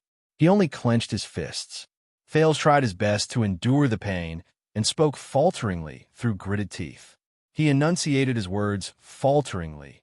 "Don't you know that taking away lives and killing your own kind is the last choice you make when you have no other choice? Is it the most cowardly, evasive, and irresponsible answer after you completely admit defeat to all the possibilities in this world when you run into an ultimate conundrum that you cannot solve?" Quick Rope did not leave. He stared at the Prince of Constellation with a profound gaze. Marina originally wanted to escape, but in the end, she stopped and stared at Thales in a daze. She suddenly remembered that day. That day, she hid in the crowd in the distance, trembling as she watched her grandfather, grandmother, father, and mother on the stage, and her brother stared at the thick rope around his neck in despair. Until the messenger gave the order, Marina closed her eyes. Thales took a deep breath. He felt the pain in his chest lessen a little. He wiped his sweat gently and smiled sadly. Even those who live in the desert know that a bloody thorn lizard devouring its own kind is the most terrifying thing in the world. At that moment, Zacriel seemed to have remembered something. His face was filled with pain. Thales sneered. "Those who choose this path of their own accord and are not ashamed of it are mostly cowards who have failed, unless they were forced to do so by their circumstances. Because all of you are already helpless against this society and are struggling to cope with the relationships between people. Because in the game of chess that is life, all of you have failed to the point where you have no other choice but to overturn the chessboard and be driven into a corner." Thales took a step forward with difficulty. "Are you a coward?" He raised his long sword and pointed it at his opponent. "Zacriel." Zacriel took a deep breath. There was a conflicted look on his face, but a few seconds later, he regained his composure. This made Thales extremely wary. "I'm sorry, Your Highness." The Knight of Judgment's voice trembled slightly. "But you must die here." As soon as he finished speaking, boom, Thales felt a chill in his heart. He saw Zacriel instantly kick up a hand-and-a-half sword, grab it in his hand, and rush towards him at high speed. The prince roared angrily and forced himself to endure the pain and perform the Iron Body style. He was about to engage in close combat with Zacriel again, if no one intervened. Clang! It was the loud sound of steel clashing against each other. Thales only saw a flash from the corner of his eye. Quick Rope's figure appeared beside him, and he struck the Knight of Judgment with a hammer. Zacriel only froze for a moment. He quickly flipped his right hand, which was holding the sledgehammer. At the same time, he despised the man in his heart. His strength was not bad. It seemed like he had been trained. He stared coldly at Quick Rope, who had a ferocious expression and seemed to be using all his strength to stop him. It was just too stupid.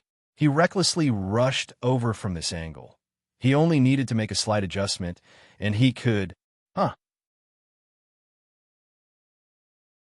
In the next second, Thales was surprised to see Quick Rope's expression suddenly change, and he raised his left hand.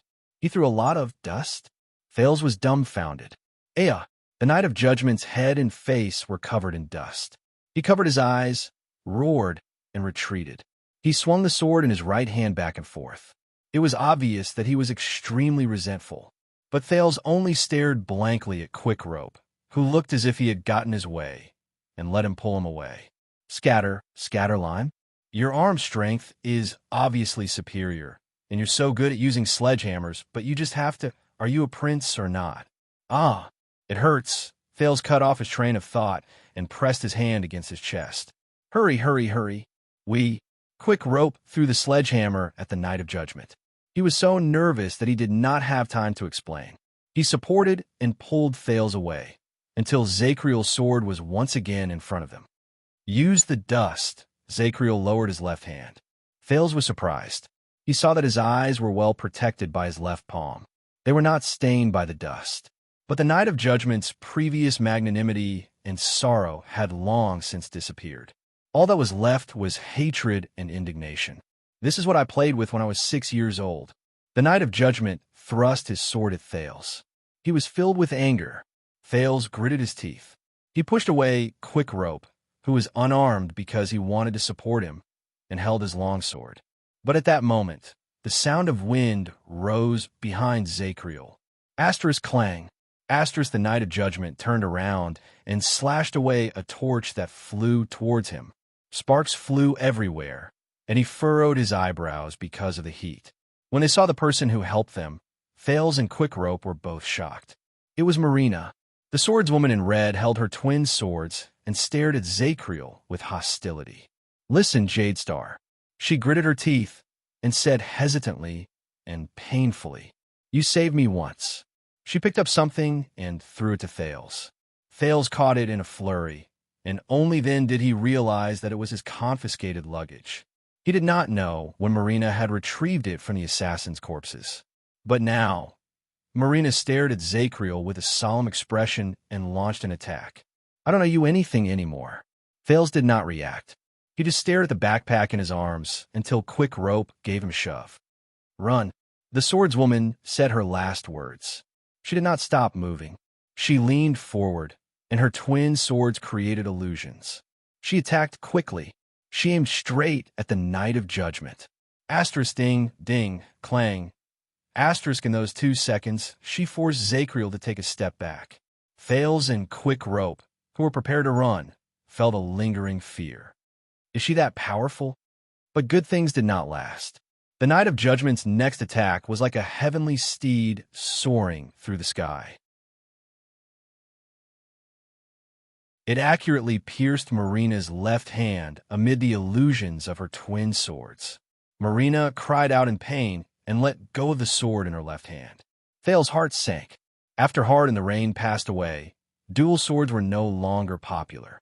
In the next second, Zacriel extended his left hand and grabbed Marina's right hand. He threw her last sword to the ground.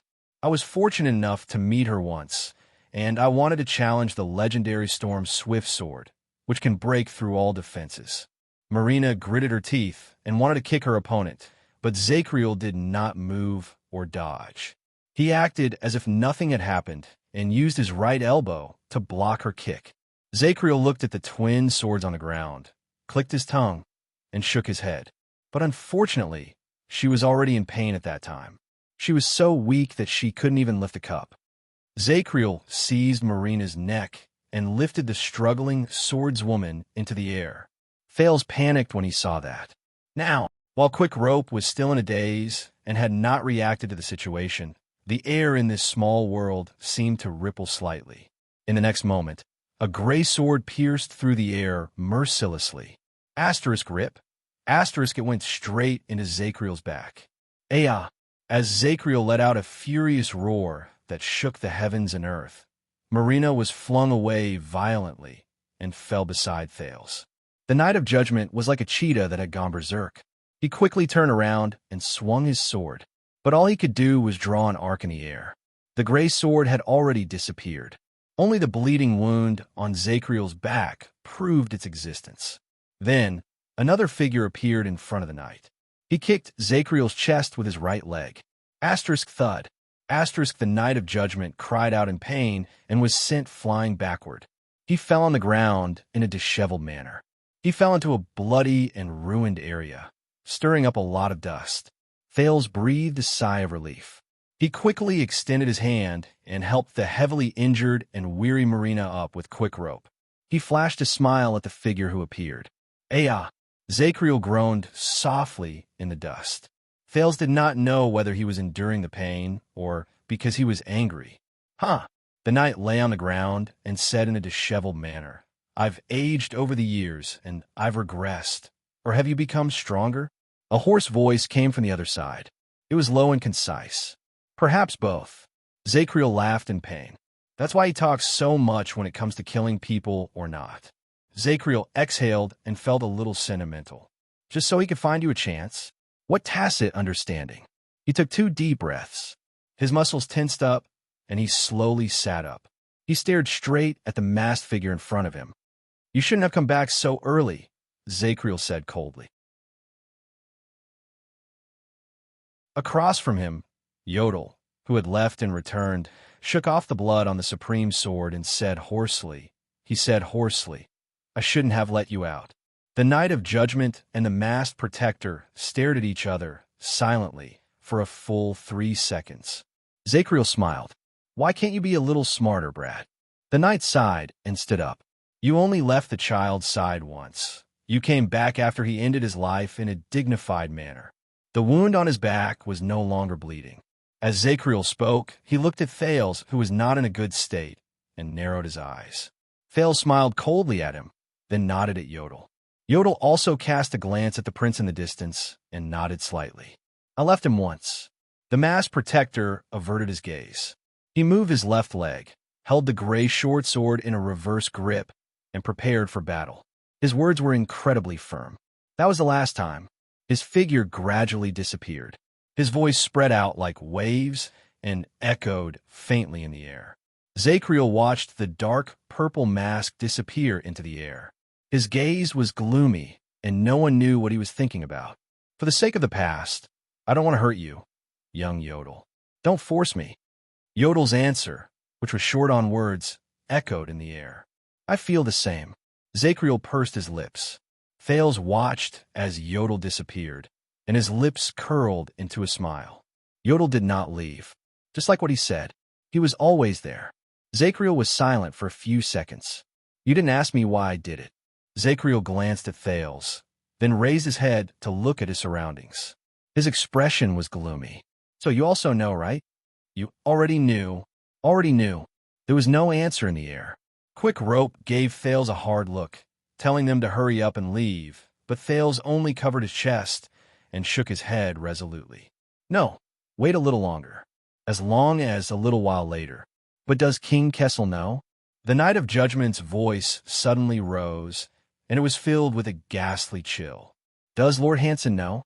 Does Master Vitano know? Do the 6 Guardian Dukes know? Does Constellation know?" Yodel still did not speak.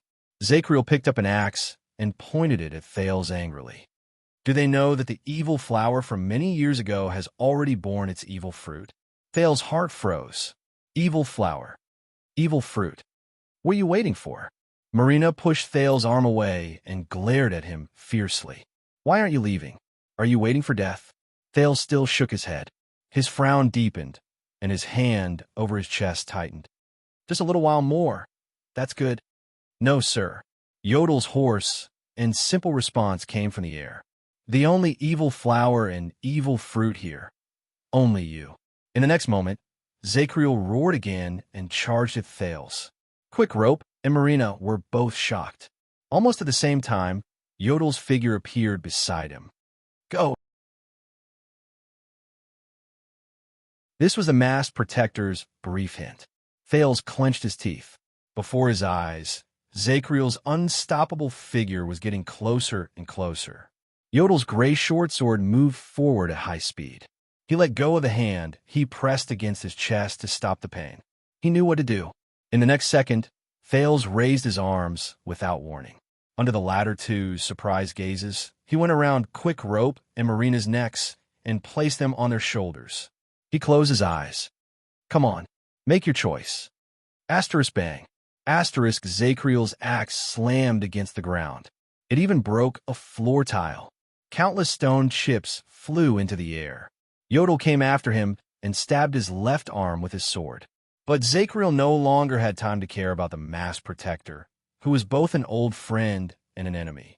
He widened his eyes and clenched his teeth. He did not know when it started before his eyes. Thales, Quick Rope, and Marina. The three of them were cornered. Already.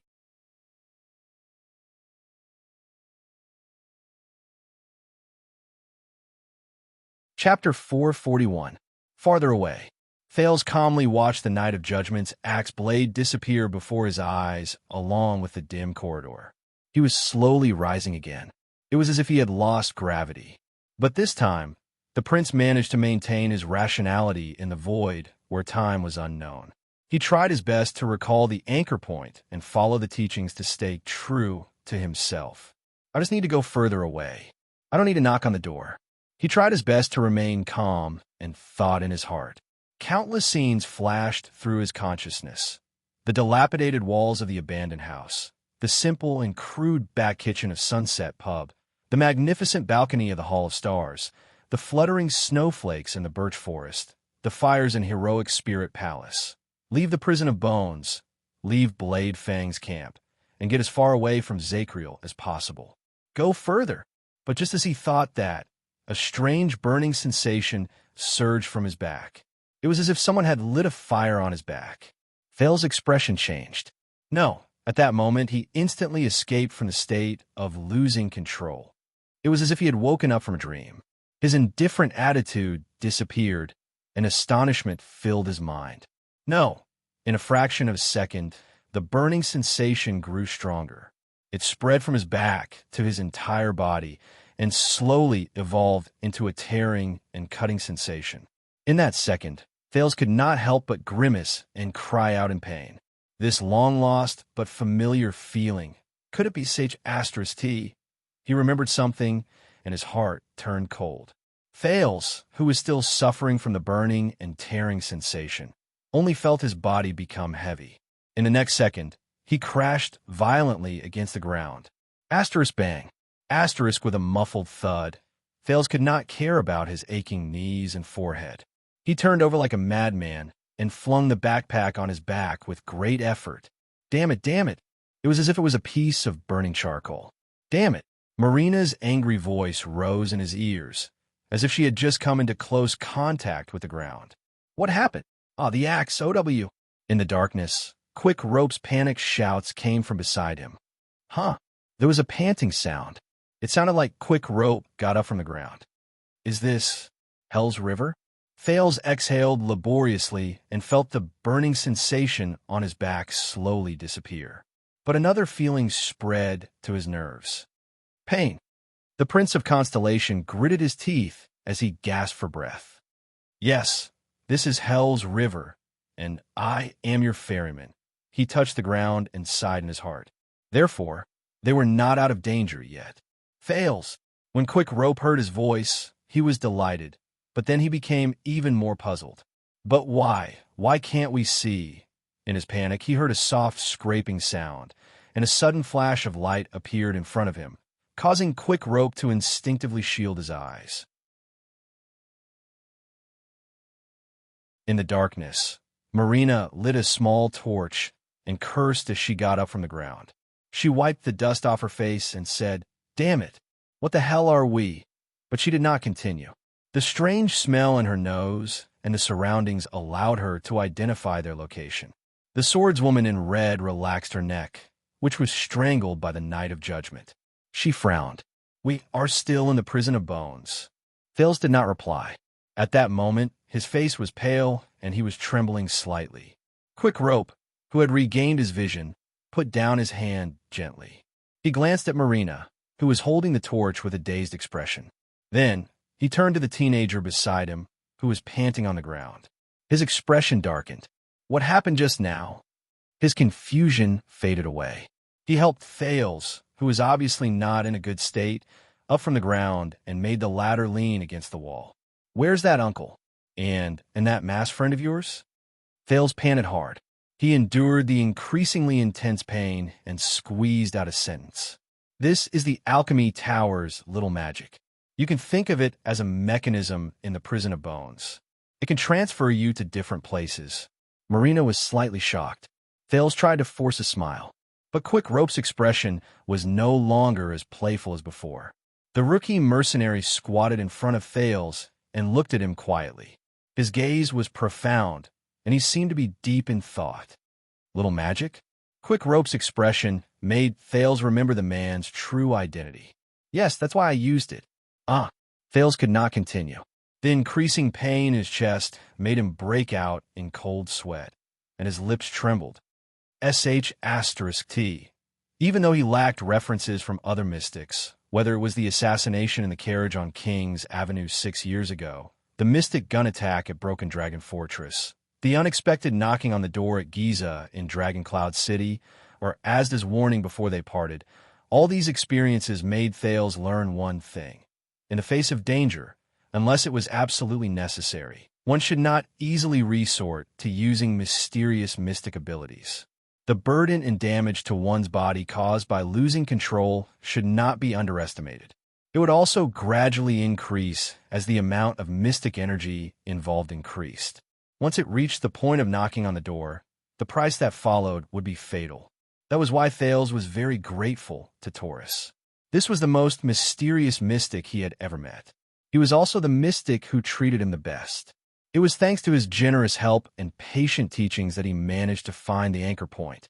He was able to maintain his rationality while he was losing control, perhaps too much of it, and he was able to get rid of the dangerous predicament of having to knock on the door when his mystic energy was activated. But even if Thales successfully avoided knocking on the door and avoided the heart-wrenching and excruciating pain of using mystic energy in the past, the price of losing control was still not to be underestimated. Based on his experience with Stake, he would not be able to stay in this amazing state of losing control for more than a few minutes. He would be awakened by the sudden pain, and his strange ability would be interrupted. But Thales knew that when he escaped from Zakriel's axe just now, it was not the pain from using mystic energy that interrupted him. It was Thales clutched his chest and stared in disbelief at the other side. The backpack Marina returned to him lay quietly on the ground, revealing a small crossbow arm. Crossbow of Time. Legendary anti-mystic equipment. Damn it. I found a reason why they are still in the prison of bones and could not escape. Looks like next time, I definitely can't go into losing control when I have this thing in my hands. When he thought of this, Thales felt a throbbing pain in his chest again. His expression twisted. You look very bad. Marina noticed the prince's unusual pain. She walked towards him with a torch in her hand. Were you hurt by that lunatic? No, it's just the aftereffects of forcefully using mystic energy and the rejection from the crossbow. Thales wiped off his sweat. He trembled and forced himself to curl up the corners of his mouth.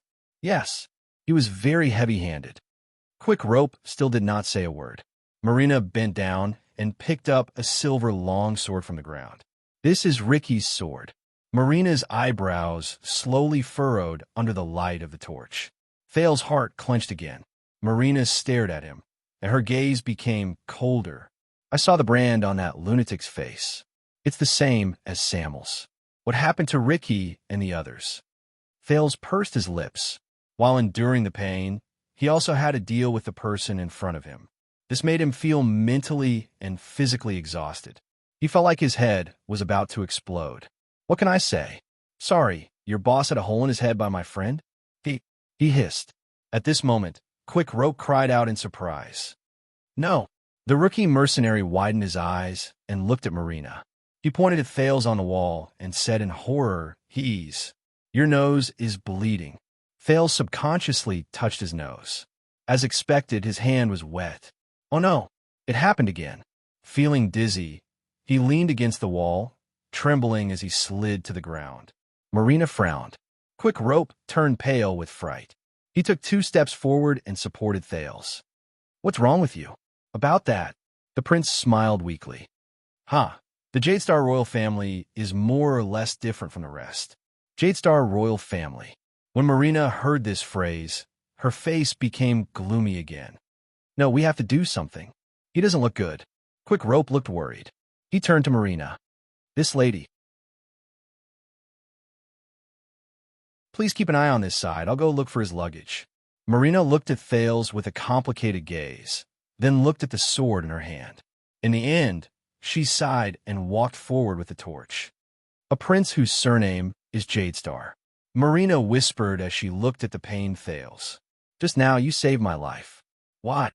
Thales tried his best to curl up the corners of his lips. He was drenched in cold sweat as he squeezed out a few teasing words. Maybe because I don't like killing people. Perhaps because you are a woman and very beautiful. So, according to night novels, I was destined to get weak in the knees. Then, I'll take you into my harem. Thales felt pain in his heart again. It was so piercing that he scrunched up his facial features again. He bit down on the joke that he was tired of living. But Marina did not care about his teasing. The girl, who had a bad temper before, was not angry either. She just looked at him quietly. You know, we have a grudge, whether it's the past during the bloody year or the conflict in the tavern. Thales snorted coldly. He was tortured by the pain and did not care about his tone. So I have to kill you? Or would they stand by and watch you get killed? Marina paused for a moment. She looked conflicted. But your father will. The swordswoman in red hesitated and said, just like 18 years ago, when he ordered my family to be hanged. This time, it was Thales' turn to be speechless. But in the next moment, Marina seemed to have made up her mind. She suddenly raised her head and looked at the prince with a burning gaze. Cyber Norfolk, the girl said softly. He is my uncle and a member of the Starlight Brigade. He was the personal guard of the late Duke of Star Lake, John, and the person who murdered him. Thales was instantly stunned. Cyber Norfolk and the Duke of Star Lake. What does she mean? Thales stared at her in a daze. With his attention diverted, the pain in his body did not seem so unbearable anymore. You listen. Marina stared at him. Her eyes were eager, as if she was staring at a life-saving straw. If you return to Eternal Star City, Prince Thales, if you're really different from your bastard father, if you really care about the blood of the innocent, then please investigate this matter and find out the truth. Marina's eyes slowly turned red, and Thales was so shocked that he was at a loss. Find out the truth about Duke John's assassination in Zodra during the bloody year. Duke John, Thales frowned. My father, Lanzar Norfolk, was the heir to the honorary Earl of Norfolk. Before he was hanged, he had been serving the kingdom's secret intelligence department in secret. Marina gritted her teeth and said in a trembling voice, on the third day of King Aides' assassination, which was also the eve of Duke John's assassination, my father secretly released a messenger crow. This was the only clue I had over the years. Thales trembled slightly. The kingdom's secret intelligence department. On the third day of King Aides' assassination. In other words, I have wandered for many years, and I am alone. I can only seize all my power and use all my means, but I can't find anything, and I can't do anything. Marina's lips trembled, and her chest rose and fell. She seemed to be suppressing her emotions. But you're a prince, the future king. You can definitely do more than I can. Please. Marina's eyes were red, and she said the last word through gritted teeth. No one knew how much she had fought and struggled. At this moment, Quick Rope's voice came from the luggage area. What did I find, Thales? You might need this. Another wave of pain hit him. Thales shut his eyes tightly and waved his hands with all his might. I'm fine. It's an old problem. I just need a rest. The next second, asterisk bang, asterisk, a muffled sound rose abruptly, and Thales opened his eyes instinctively. Asterisk clang. Asterisk, the light from the fire trembled and fell to the ground together with the longsword. Marina lost consciousness and fell limply to the ground. Beside her, Quick Rope withdrew the palm he used to knock her unconscious with a stern expression. Thales was stunned. At that moment, the torch shone on the ground, making Quick Rope's expression look so cold and profound. Quick Rope, you? Quick Rope did not answer. He only bent down quietly and picked up the unconscious Marina. "Can you hold on?" Quick Rope asked faintly and dragged Marina to the side. "Or are you going to die in the next second?" Thales stared at him in a daze. "Why?" The prince only managed to finish his question halfway. He saw the thing in Quick Rope's hand. It was a special black crossbow. It was nocked and ready to be fired. "You're asking why?" Quick Rope picked up the torch with one hand and walked forward coldly. "So, are you going to tell me the truth?" Thales Jade Star? Thales gritted his teeth. "The truth." Quick Rope held the torch alone, shook the crossbow in his hand, and stared at him coldly. "What exactly is that ability of yours?" At that moment, Thales felt his body stiffen and his tongue become heavy. In a daze, even the aftereffects of losing control were no longer as uncomfortable. He only stared quietly at the solemn Quick Rope. Quick Rope also stared back at him quietly. After a while, Thales sighed under the light from the fire. He turned his head away and spoke laboriously under the double pressure of the pain in his body and the stare of his companion. "I told you this is a rare type of magic. After Constellation occupied this place," Quick Rope sneered. "Magic? Magic, my foot. As far as I know, there is no magic that can suddenly move us from one place to another.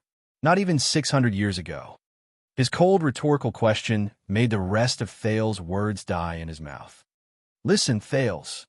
Quick Rope glared at him. "I may have been preposterous when I was young, but I grew up under the education of the suzerain's family, and I'm older than you by a dozen years, maybe even more. Especially after I became the heir, I learned even more unusual knowledge." Quick Rope squatted down gently. The look in his eyes was incredibly serious. The fire drew closer, and the heat from the torch made Thales a little uncomfortable. However, his heart was ice cold. "I know who that man is, and I know what he meant by those words," Quick Rope said nonchalantly. It was as if this was just a casual conversation between families. But only Thales knew that at that moment, the aura Quick Rope exuded was so cold, his tone was so fierce, and his gaze was so terrifying. "I also know why you suddenly turned from a weak youth into a cold-faced killer. I even know why you're in so much pain now." At that moment, Thales felt as if he no longer knew the person in front of him. It was as if the optimistic, open-minded, and slightly humorous mercenary Quick Rope had turned back into the merciful, decisive prince of the enemy kingdom who abandoned everything. The returned Mariah Walton. More than 600 years ago, there was an incredibly terrifying calamity in the Battle of Eradication. As long as it was on the battlefield, our ancestors would definitely lose every battle they fought, and there was no hope. Because that calamity could foresee the future, and it knew the unknown. Mariah sneered. From the weather on the next day, to the angle at which the sun would rise, to the enemy's every move, to the future of the world, everything was in its grasp. Foresee the future. Thales breathed in a daze. There's such an existence among mystics. Mariah shook his head. How can you defeat an immortal monster who has all the futures and possibilities in its hands? At that moment, Thales' breathing froze. Until the birth of this weapon.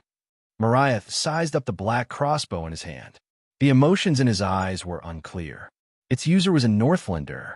After the war, he pledged his loyalty to Extet and King Rikaru.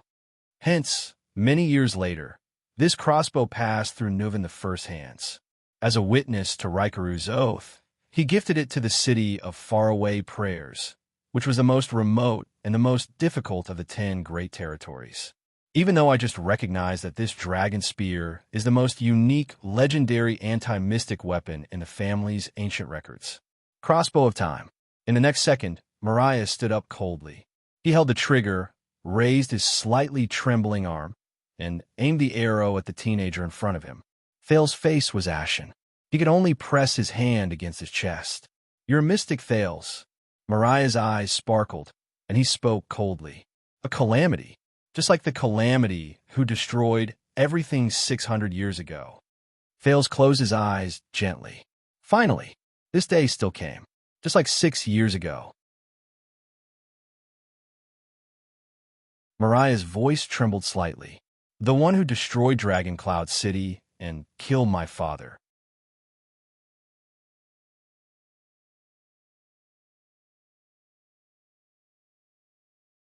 Chapter 442. When I was young, when Count Lee Span told me about it, I always thought it was just a legend. It can't be more real than the Queen of the Sky or the statues of the gods in the temple. Mariah stared at the latter with a complicated gaze that Thales had never seen before. Thales recognized that expression. That was the expression on Quill Barney Jr.'s face when Samuel failed to take the oath. Disappointment, emptiness, pain, and regret. There was also a hint of confusion and helplessness. However, the story that has been passed down from generation to generation in my family is true. He stared at the youth, his head shaking slightly, his chest heaving up and down. It was as if he no longer knew this companion who had gone through thick and thin with him for a short period of time. The foreign prince who shared the same fate as him. In the face of Mariah's arrow, Thales could only bite his lower lip. At that moment, it was as if even the pain in his chest was no longer important. What could he say? What should he say? Calamities are humans or monsters that look like humans. Mariah's gaze never left the target. The crossbow in his hand could not help but tremble slightly. They breathe, eat, walk, and live in every corner of the sector, just like us. Their every move is exactly the same. He subconsciously murmured, his tone ethereal. It was as if he was retelling an old story from long ago. But they are not us. In the end, they will tear off their masks and reveal their true selves to begin destruction and slaughter. Thales subconsciously tightened his fist over his chest. Mariah's eyebrows slowly furrowed. He took a step back, as if he could not believe what he was facing. He gritted his teeth and took a few deep breaths. The scene from earlier flashed through his mind. You are, aren't you? Like just now. Thales was silent for a while as he leaned against the wall. His face was ashen and did not look any better under the bright red light of the fire. In the end, they are not us. They would eventually tear off their masks. Thales vaguely remembered every time he lost control and knocked on the door. He remembered the Thales who seemed to know everything in his dreams, and the consequences he faced every time he snapped out of it. I don't know. After a long time, Thales spoke in a tone that made him sound as if he was in a dream. Even for me, this question is full of mystery. Mariah also remained silent for a while. In the deep and serene dungeon, for a moment, only their breathing could be heard. Then, Mariah's cold laughter echoed in the air.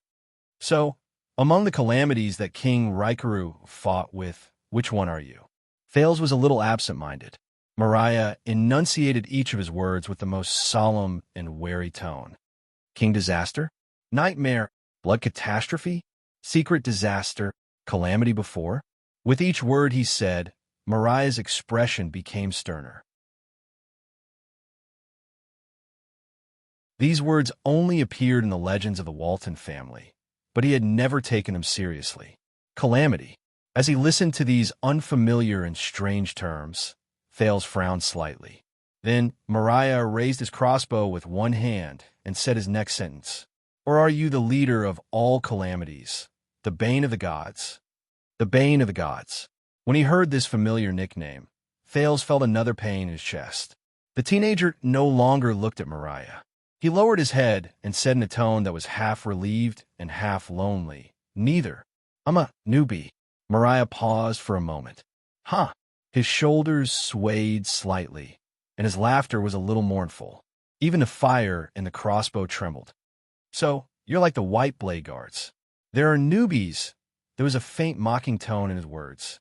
Thales tried his best to curl up the corners of his lips while he did not know what to feel. Yes, mystics' calamities. As he thought about it, his mind wandered a little, and his tone was dejected. Everything is like a nightmare, no matter how much you force a smile or how much courage you muster. But in the dead of night, when you wake up from your dreams at midnight, it will always return to you. Mariah's crossbow trembled slightly. Enough. Calamity. He interrupted Thales and stared at the latter. His gaze was unfamiliar, his lips were cold, and the veins on his hands bulged.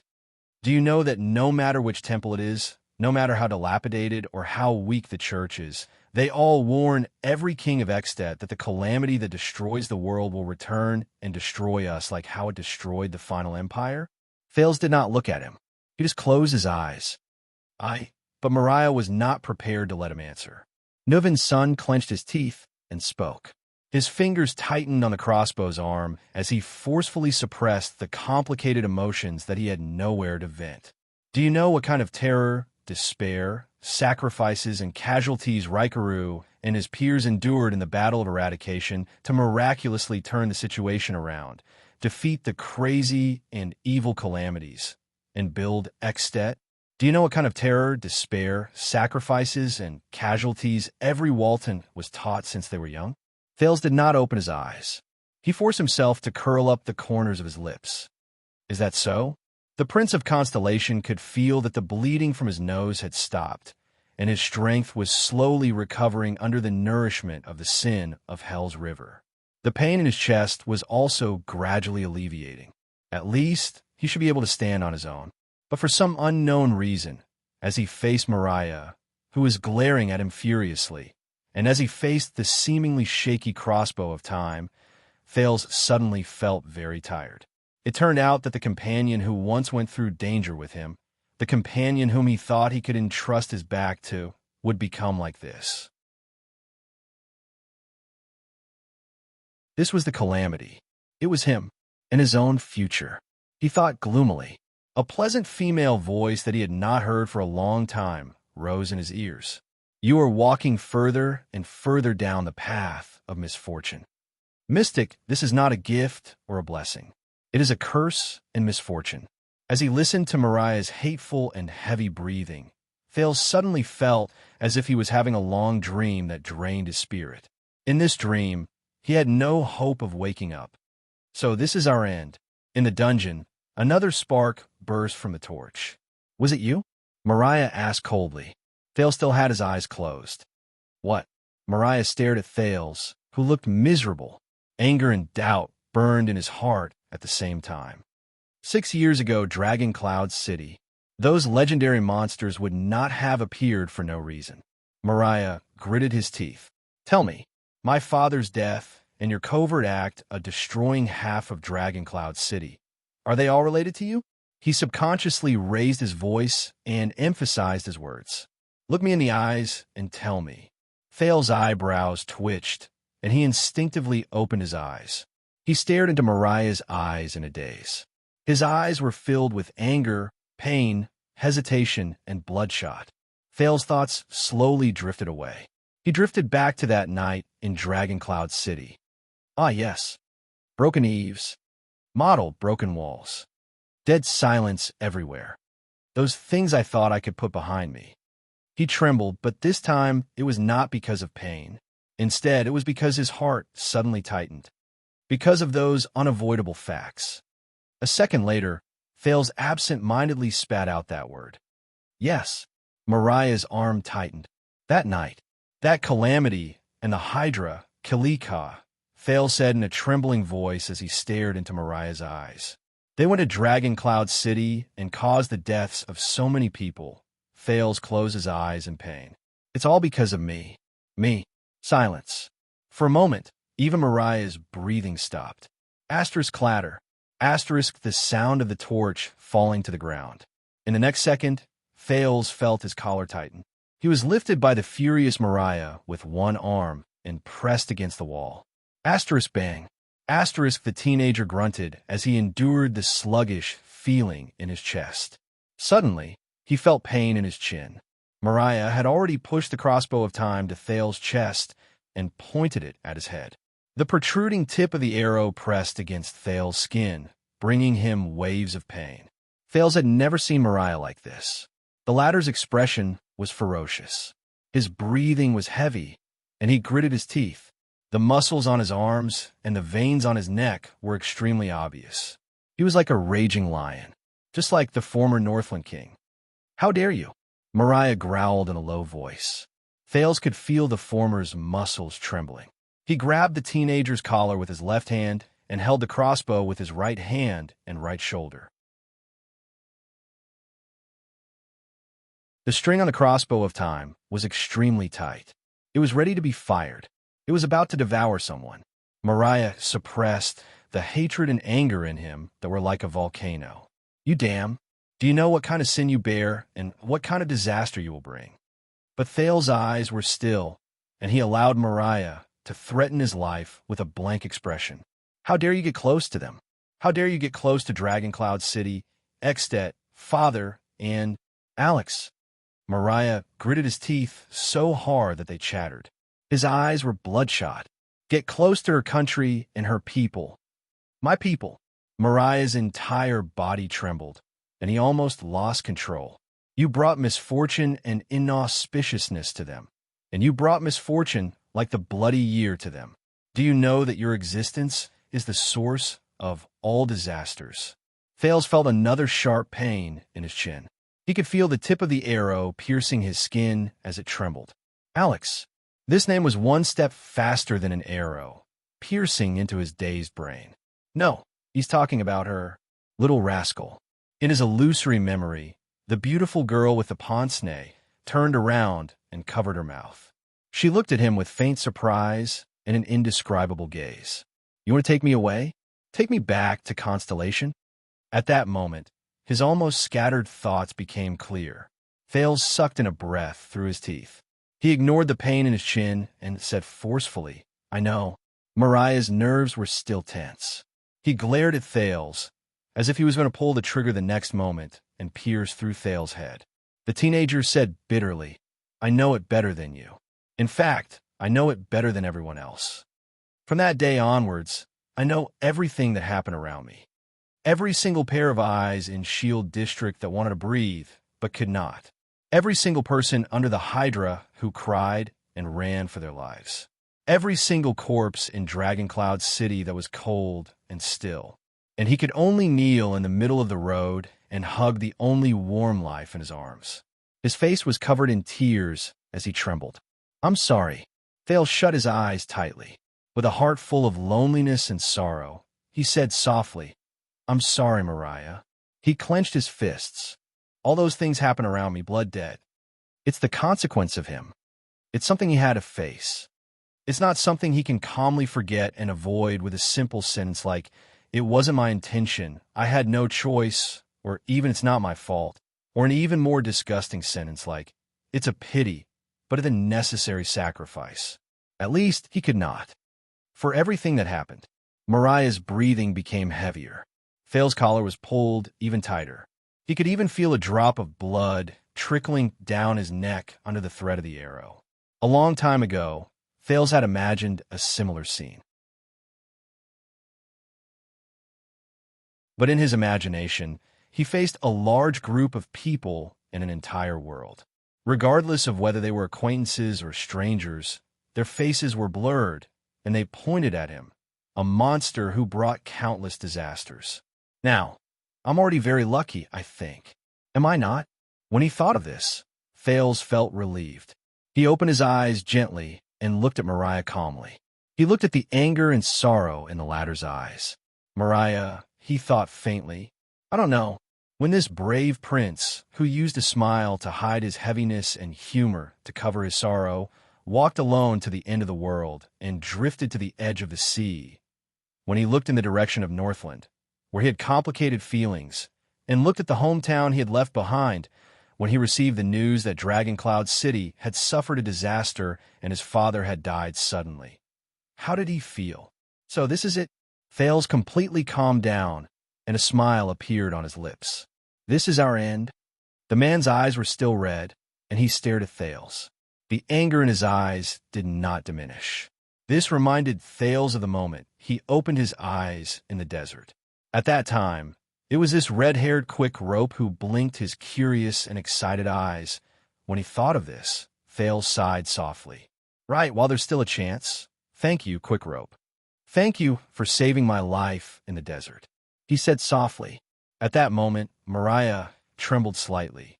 He tightened his left arm and pressed Thales against the wall with greater strength.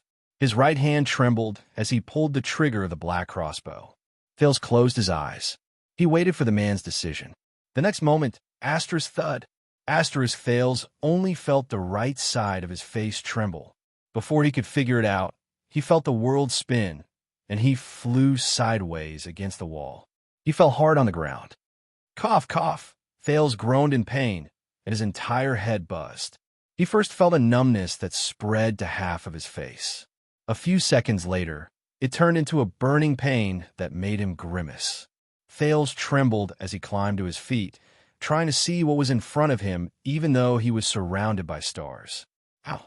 In the next second, something hard was stuffed into his left hand. Thales was first shocked, then he realized that it was a sword hilt. Soon his right arm was tightened, and he was pulled up. A thick and broad shoulder was placed on him. An arm was placed on his waist, and he was forcibly lifted up. In his shock, Thales shook his head vigorously to get rid of the stars that filled the sky. It was only then that he saw something in shock. He was leaning against Quick Rope's shoulder. Sometimes his head was high, and sometimes it was low. From the teenager's angle, he could only see the side of Quick Rope's face. He could not see his expression clearly. The arrow in Quick Rope's hand had long since disappeared. It had been replaced by the torch that fell to the ground. He only managed to say one word before his cheek, which had been punched by Quick Rope, started to hurt. Shut up. Quick Rope interrupted him mercilessly. As he gritted his teeth, his unstable and hesitant emotions could be vaguely seen. The enemy is still here. He raised the torch and shone it in front of him. His entire body trembled. We have to go to a safe place. Thales was stunned. But shut up. Quick Rope turned his head around. His eyes were red as he glared at Thales fiercely. His tone was filled with the boorishness and roughness unique to Northlanders. Don't force me to hit you again. I still remember those 2 slaps. After he finished speaking, he did not even look at Thales. He turned his head away, and his breathing betrayed his complicated emotions. Thales stared at the side of his face in a daze. The torch swayed, and the air was quiet. An indescribable feeling rose in his heart. The prince lowered his head and gritted his teeth. He dragged his weak body, leaned against Quick Rope's shoulder, and caught up with Quick Rope. The two of them left the unconscious Marina behind. Their breathing alternated between fast and slow, rapid and slow. They were not fast, but they were steady. The two of them moved forward in silence for a distance. They stepped over a few corpses and finally arrived at the stone stairs that spiraled upwards. They began to climb up. The scene was immersed in this strange atmosphere for a moment. In the silence, Thales suddenly chuckled, and it seemed especially abrupt. Quick Rope's footsteps came to a halt. Thales continued to chuckle. Shut up, Quick Rope retorted rudely. His tone was heavy, and his attitude was malicious. It gave Thales the illusion that he had returned to Northland. What's so funny? Quick Rope raised the torch high, turned a corner, and gritted his teeth. It's nothing. The exhausted Thales shook his head. I'm just very happy. He paused for a moment, and, with a heart full of grief, he punched Quick Rope's chest. I'm very happy that you're still the same.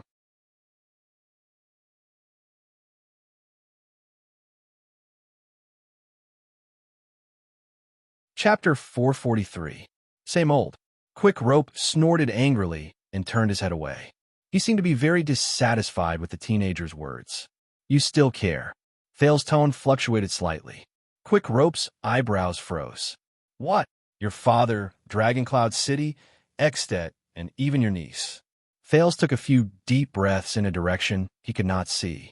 Even if you claim to be detached from the past, even if you hate the chains that bind you, Quick Rope slowed down, but in a certain corner of your heart, you still care. On Quick Rope's shoulder, Thales hid his face in the darkness where the light from the fire could not reach. The corners of his mouth moved slightly. Quick Rope first swayed, then snorted coldly. Laugh all you want. I'm just a stubborn coward. In the end, I still can't walk out of my past.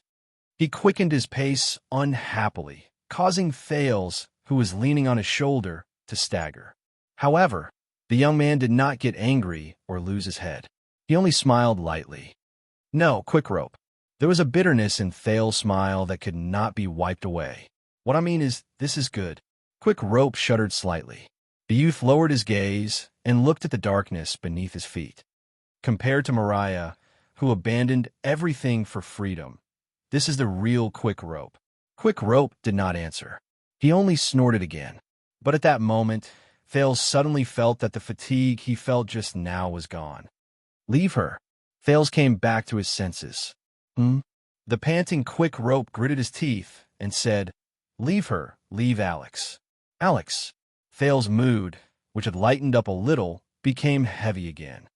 After we get out, you filthy, disgusting bastard who likes to take advantage of girls.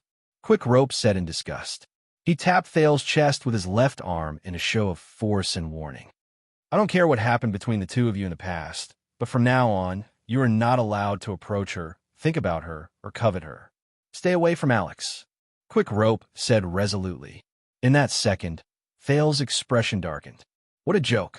Not long ago, this person had sincerely wished them a happy ending. Perhaps this was the reality. Thales suddenly laughed, and this made Quick Rope's expression turn hostile. Drowning. The Prince of Constellation suddenly said. What? Thales took a deep breath.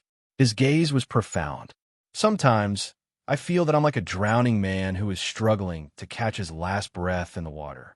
Instinctively, I grab all the available support and tools around me, try not to sink. As he spoke, Thales' voice fell silent. His tone became lonely. But in my heart, I know what it means. Quick Rope's expression slowly relaxed, but he did not speak. Don't worry, Quick Rope. I'm different from you. Thales looked ahead.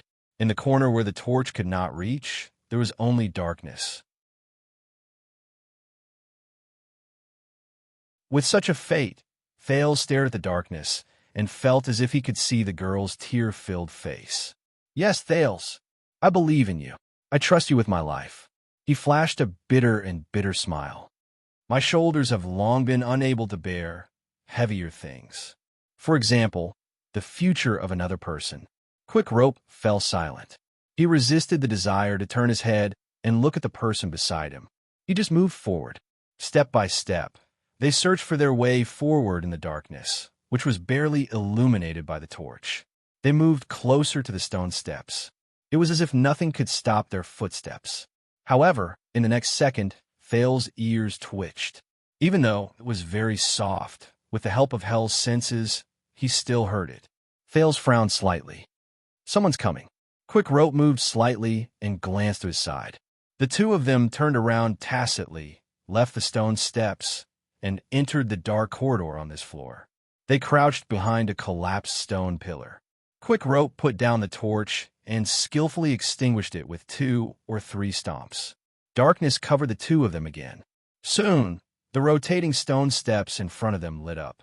Multiple footsteps could be heard from above. Sean here. There's no mistake. This voice made Quick Rope and Thales tremble at the same time. This is the steady and familiar male voice rose amid the footsteps. It's definitely that prince. He must be here nearby. What? In the darkness, Thales and Quick Rope's breathing grew heavier. How did they find out? How did they confirm that the person nearby is Thales? The second male voice, I'm not too far away. How can you be sure? We've already searched the second floor. The first voice rose again. When we were in the tavern, I did something to them, so I can be sure. Thales and Quick Rope looked at each other in the darkness. They could sense each other's surprise. The second voice, Sean, snorted coldly. Raise your torches. Just like before, search every corner. Be careful of the cockroaches from Shadow Shield, or, as they say, the lunatic who was released from the lowest floor. As this order was given, multiple footsteps left the stone steps and slowly spread out to enter this floor. Thales' heart instantly turned cold. It's Dean. In the corner, he said solemnly and softly. And Sean, the remaining people from Disaster Sword? Quick Rope turned his head around, as if he was still feeling awkward. I don't need you to remind me. The footsteps drew closer and became more scattered. The light also drew closer. The rising and falling sounds of people reporting to each other grew louder. The two people hiding in the corner of the corridor became nervous. I remember, Thales said softly. Dean was supposed to be with you? Quick Rope shook his head in the darkness. Dean is very smart. He was prepared. The moment we were attacked, he thought of a way to escape. Quick Rope lowered his voice and whispered in Thales' ear. He wanted to get me out with him, but stakes people, he did not continue. Soon, Sean the mercenary's voice rose again from the other end of the corridor. Hey, secret room, I'll say it again. You know, the Prince of Constellation is ours. This is the condition of our cooperation. Thales frowned. It seems like even though the people from Disaster Sword lost their leader, they still have the numbers, and they're still the most difficult party to deal with in Black Prison. And Dean's voice rose again.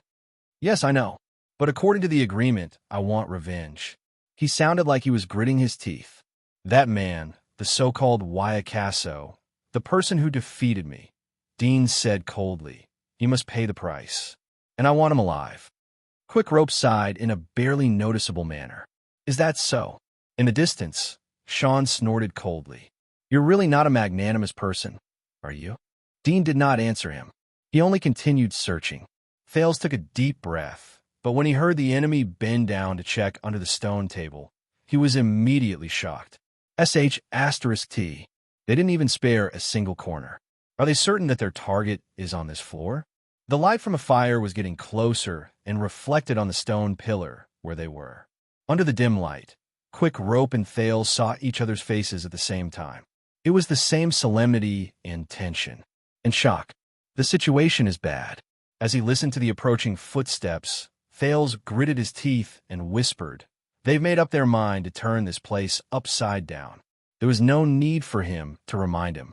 Quick Rope had already seen the current situation clearly. They hid behind the collapsed stone pillar, and the footsteps and light from the fire in the distance were getting closer. Quick Rope's frown grew deeper. The struggle in his eyes grew stronger. Thales did not notice his companion's expression. He gritted his teeth and exhaled. He tightened his grip on the sword in his hand. He had just recovered from the extreme discomfort and pain after he lost control. He was far from being in his best condition. Besides, he had to face so many people. As for mystic energy, I can try. Ah, damn it. Thales' face was pale. He stopped trying under the intense pain. Quick Rope stared at Thales with a complicated gaze. We can't hide here. We'll be discovered. Thales gritted his teeth and looked at the fire that was getting closer to him and the walls that were getting brighter. Quick Rope did not say a word. He only pursed his lips and stared at his feet. Yes, we'll be discovered. He turned his head and stared at Thales. But you won't. Thales was stunned. What? In the next moment, before he could react, Quick Rope placed the backpack on his back into Thales' bosom. While Thales was still in shock, Quick Rope had already moved. He jumped off the stone pillar and ran with large strides. He rushed to the stone stairs leading to the upper level. Aster's thud, thud, thud. Aster's Quick Rope's footsteps were extremely heavy. His figure cast a shadow in the light from the fire, and he immediately attracted the enemy's attention. Over there, after him, footsteps rose in unison, and they went towards Quick Rope. Thales was left alone by the stone pillar. He hugged the backpack in his bosom and stared at Quick Rope's back in a daze. He also subconsciously stretched out his hand. Quick Rope's movements attracted most of the enemy's attention. The latter were no longer interested in searching carefully. Instead, they surrounded the person who was running to the stone stairs. Thales stared at the fire that was leaving him in a daze. He breathed absent-mindedly. The sound of a bowstring twanging came from afar. A mercenary cried out in pain. He seemed to have been attacked by Quick Rope, but the footsteps stopped there. They either slowed down or stopped. They gathered together with the fire. They seemed to have surrounded Quick Rope. He did not run away. No, Thales closed his eyes, gritted his teeth, and pressed his forehead against the backpack. Wow. Sean's voice rose coldly. Look who we found. The young prince's attendant? Thales tightened his grip on the sword in his hand and exhaled in pain.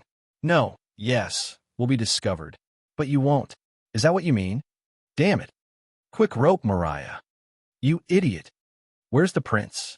Sean's threatening voice rose. Quick Rope did not answer. He only snorted coldly. Dead. Killed by that madman named Zacriel.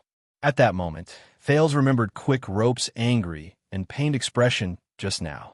The first time he saw Quick Rope's liveliness and humor in the desert, they were completely two different people. A small commotion rose among the mercenaries. Quiet.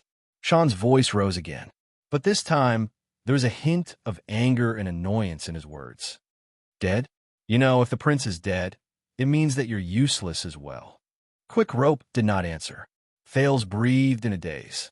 He wanted to walk out of the stone pillar, but his rationality told him that it was useless for him to walk out. Two people or one person in such a disadvantageous situation. Is there a difference? A set of footsteps moved through the crowd. It's over, Quick Rope. Dean's steady voice rose again. There was a hint of solemnity in his voice, along with a hint of reverence that could only be heard if one tried very hard. You have nowhere to run. Tell me where the Prince of Constellation is, and you can live, and even live better than before, if you know what I mean. And you know a choice to make. Thales shuddered a little as he crouched behind the stone pillar. Damn it! No, Thales clenched his teeth.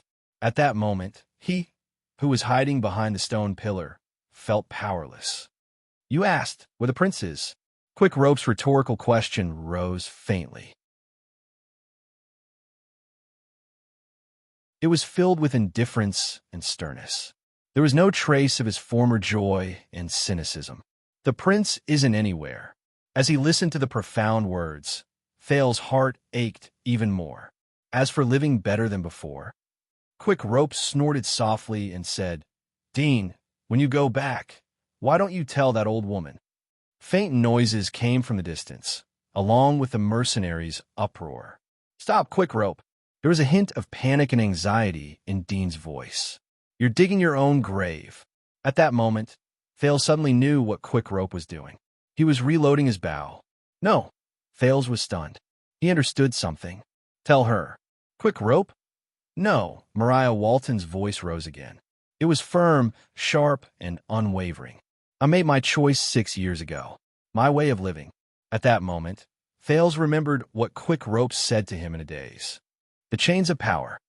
I can either obey or yield and let it lock my body and mind tighter and tighter, or I can completely abandon it and become my true self. No. Thales held the backpack in his hands in a daze. His entire body trembled, and his palms were cold. That idiot. He's not prepared to surrender, not prepared to give in, not prepared to fall back into the hands of the secret room. He's made his final preparations. The sound of him reloading the bow continued. If he still refuses to come to his senses, Sean laughed angrily and pulled out his sword. Then we might as well fulfill his wish. No, Sean. We agreed. Quick Rope, don't do anything stupid. Dean tried to ease the atmosphere, but Mariah ignored him and continued to reload the bow. The mercenaries had already drawn their weapons. Thales gritted his teeth and panted softly. He felt inexplicably uncomfortable. I finally understand. Mariah died a long time ago, Thales' single quote. And that night when I crawled out of the black track with great difficulty and out of Dragoncloud City, the man named Mariah came to life for the first time. The first time, he came alive. Asterisk thud. Asterisk there was a soft sound. Thales was jolted awake by the sound of the bow being reloaded. Come. Mariah's voice was like a lion before it hunted its prey. It was fierce and awe-inspiring. You bunch of trash. The disaster sword's breathing became heavier. Dean's anxious shouts were useless. Sean's merciless command rang coldly in Thales' dazed ears. Very well. Kill him. Behind the stone pillar, Thales' face contorted as he listened to everything. You're tuning into the Romance Rendezvous YouTube channel. We're so grateful for your support, and don't forget to subscribe to join us on this incredible journey through captivating stories. Your generosity through donations truly makes a world of difference, as it's the primary source of revenue that allows me to expand and enhance this channel for you. Thank you from the bottom of my heart for being a part of this adventure.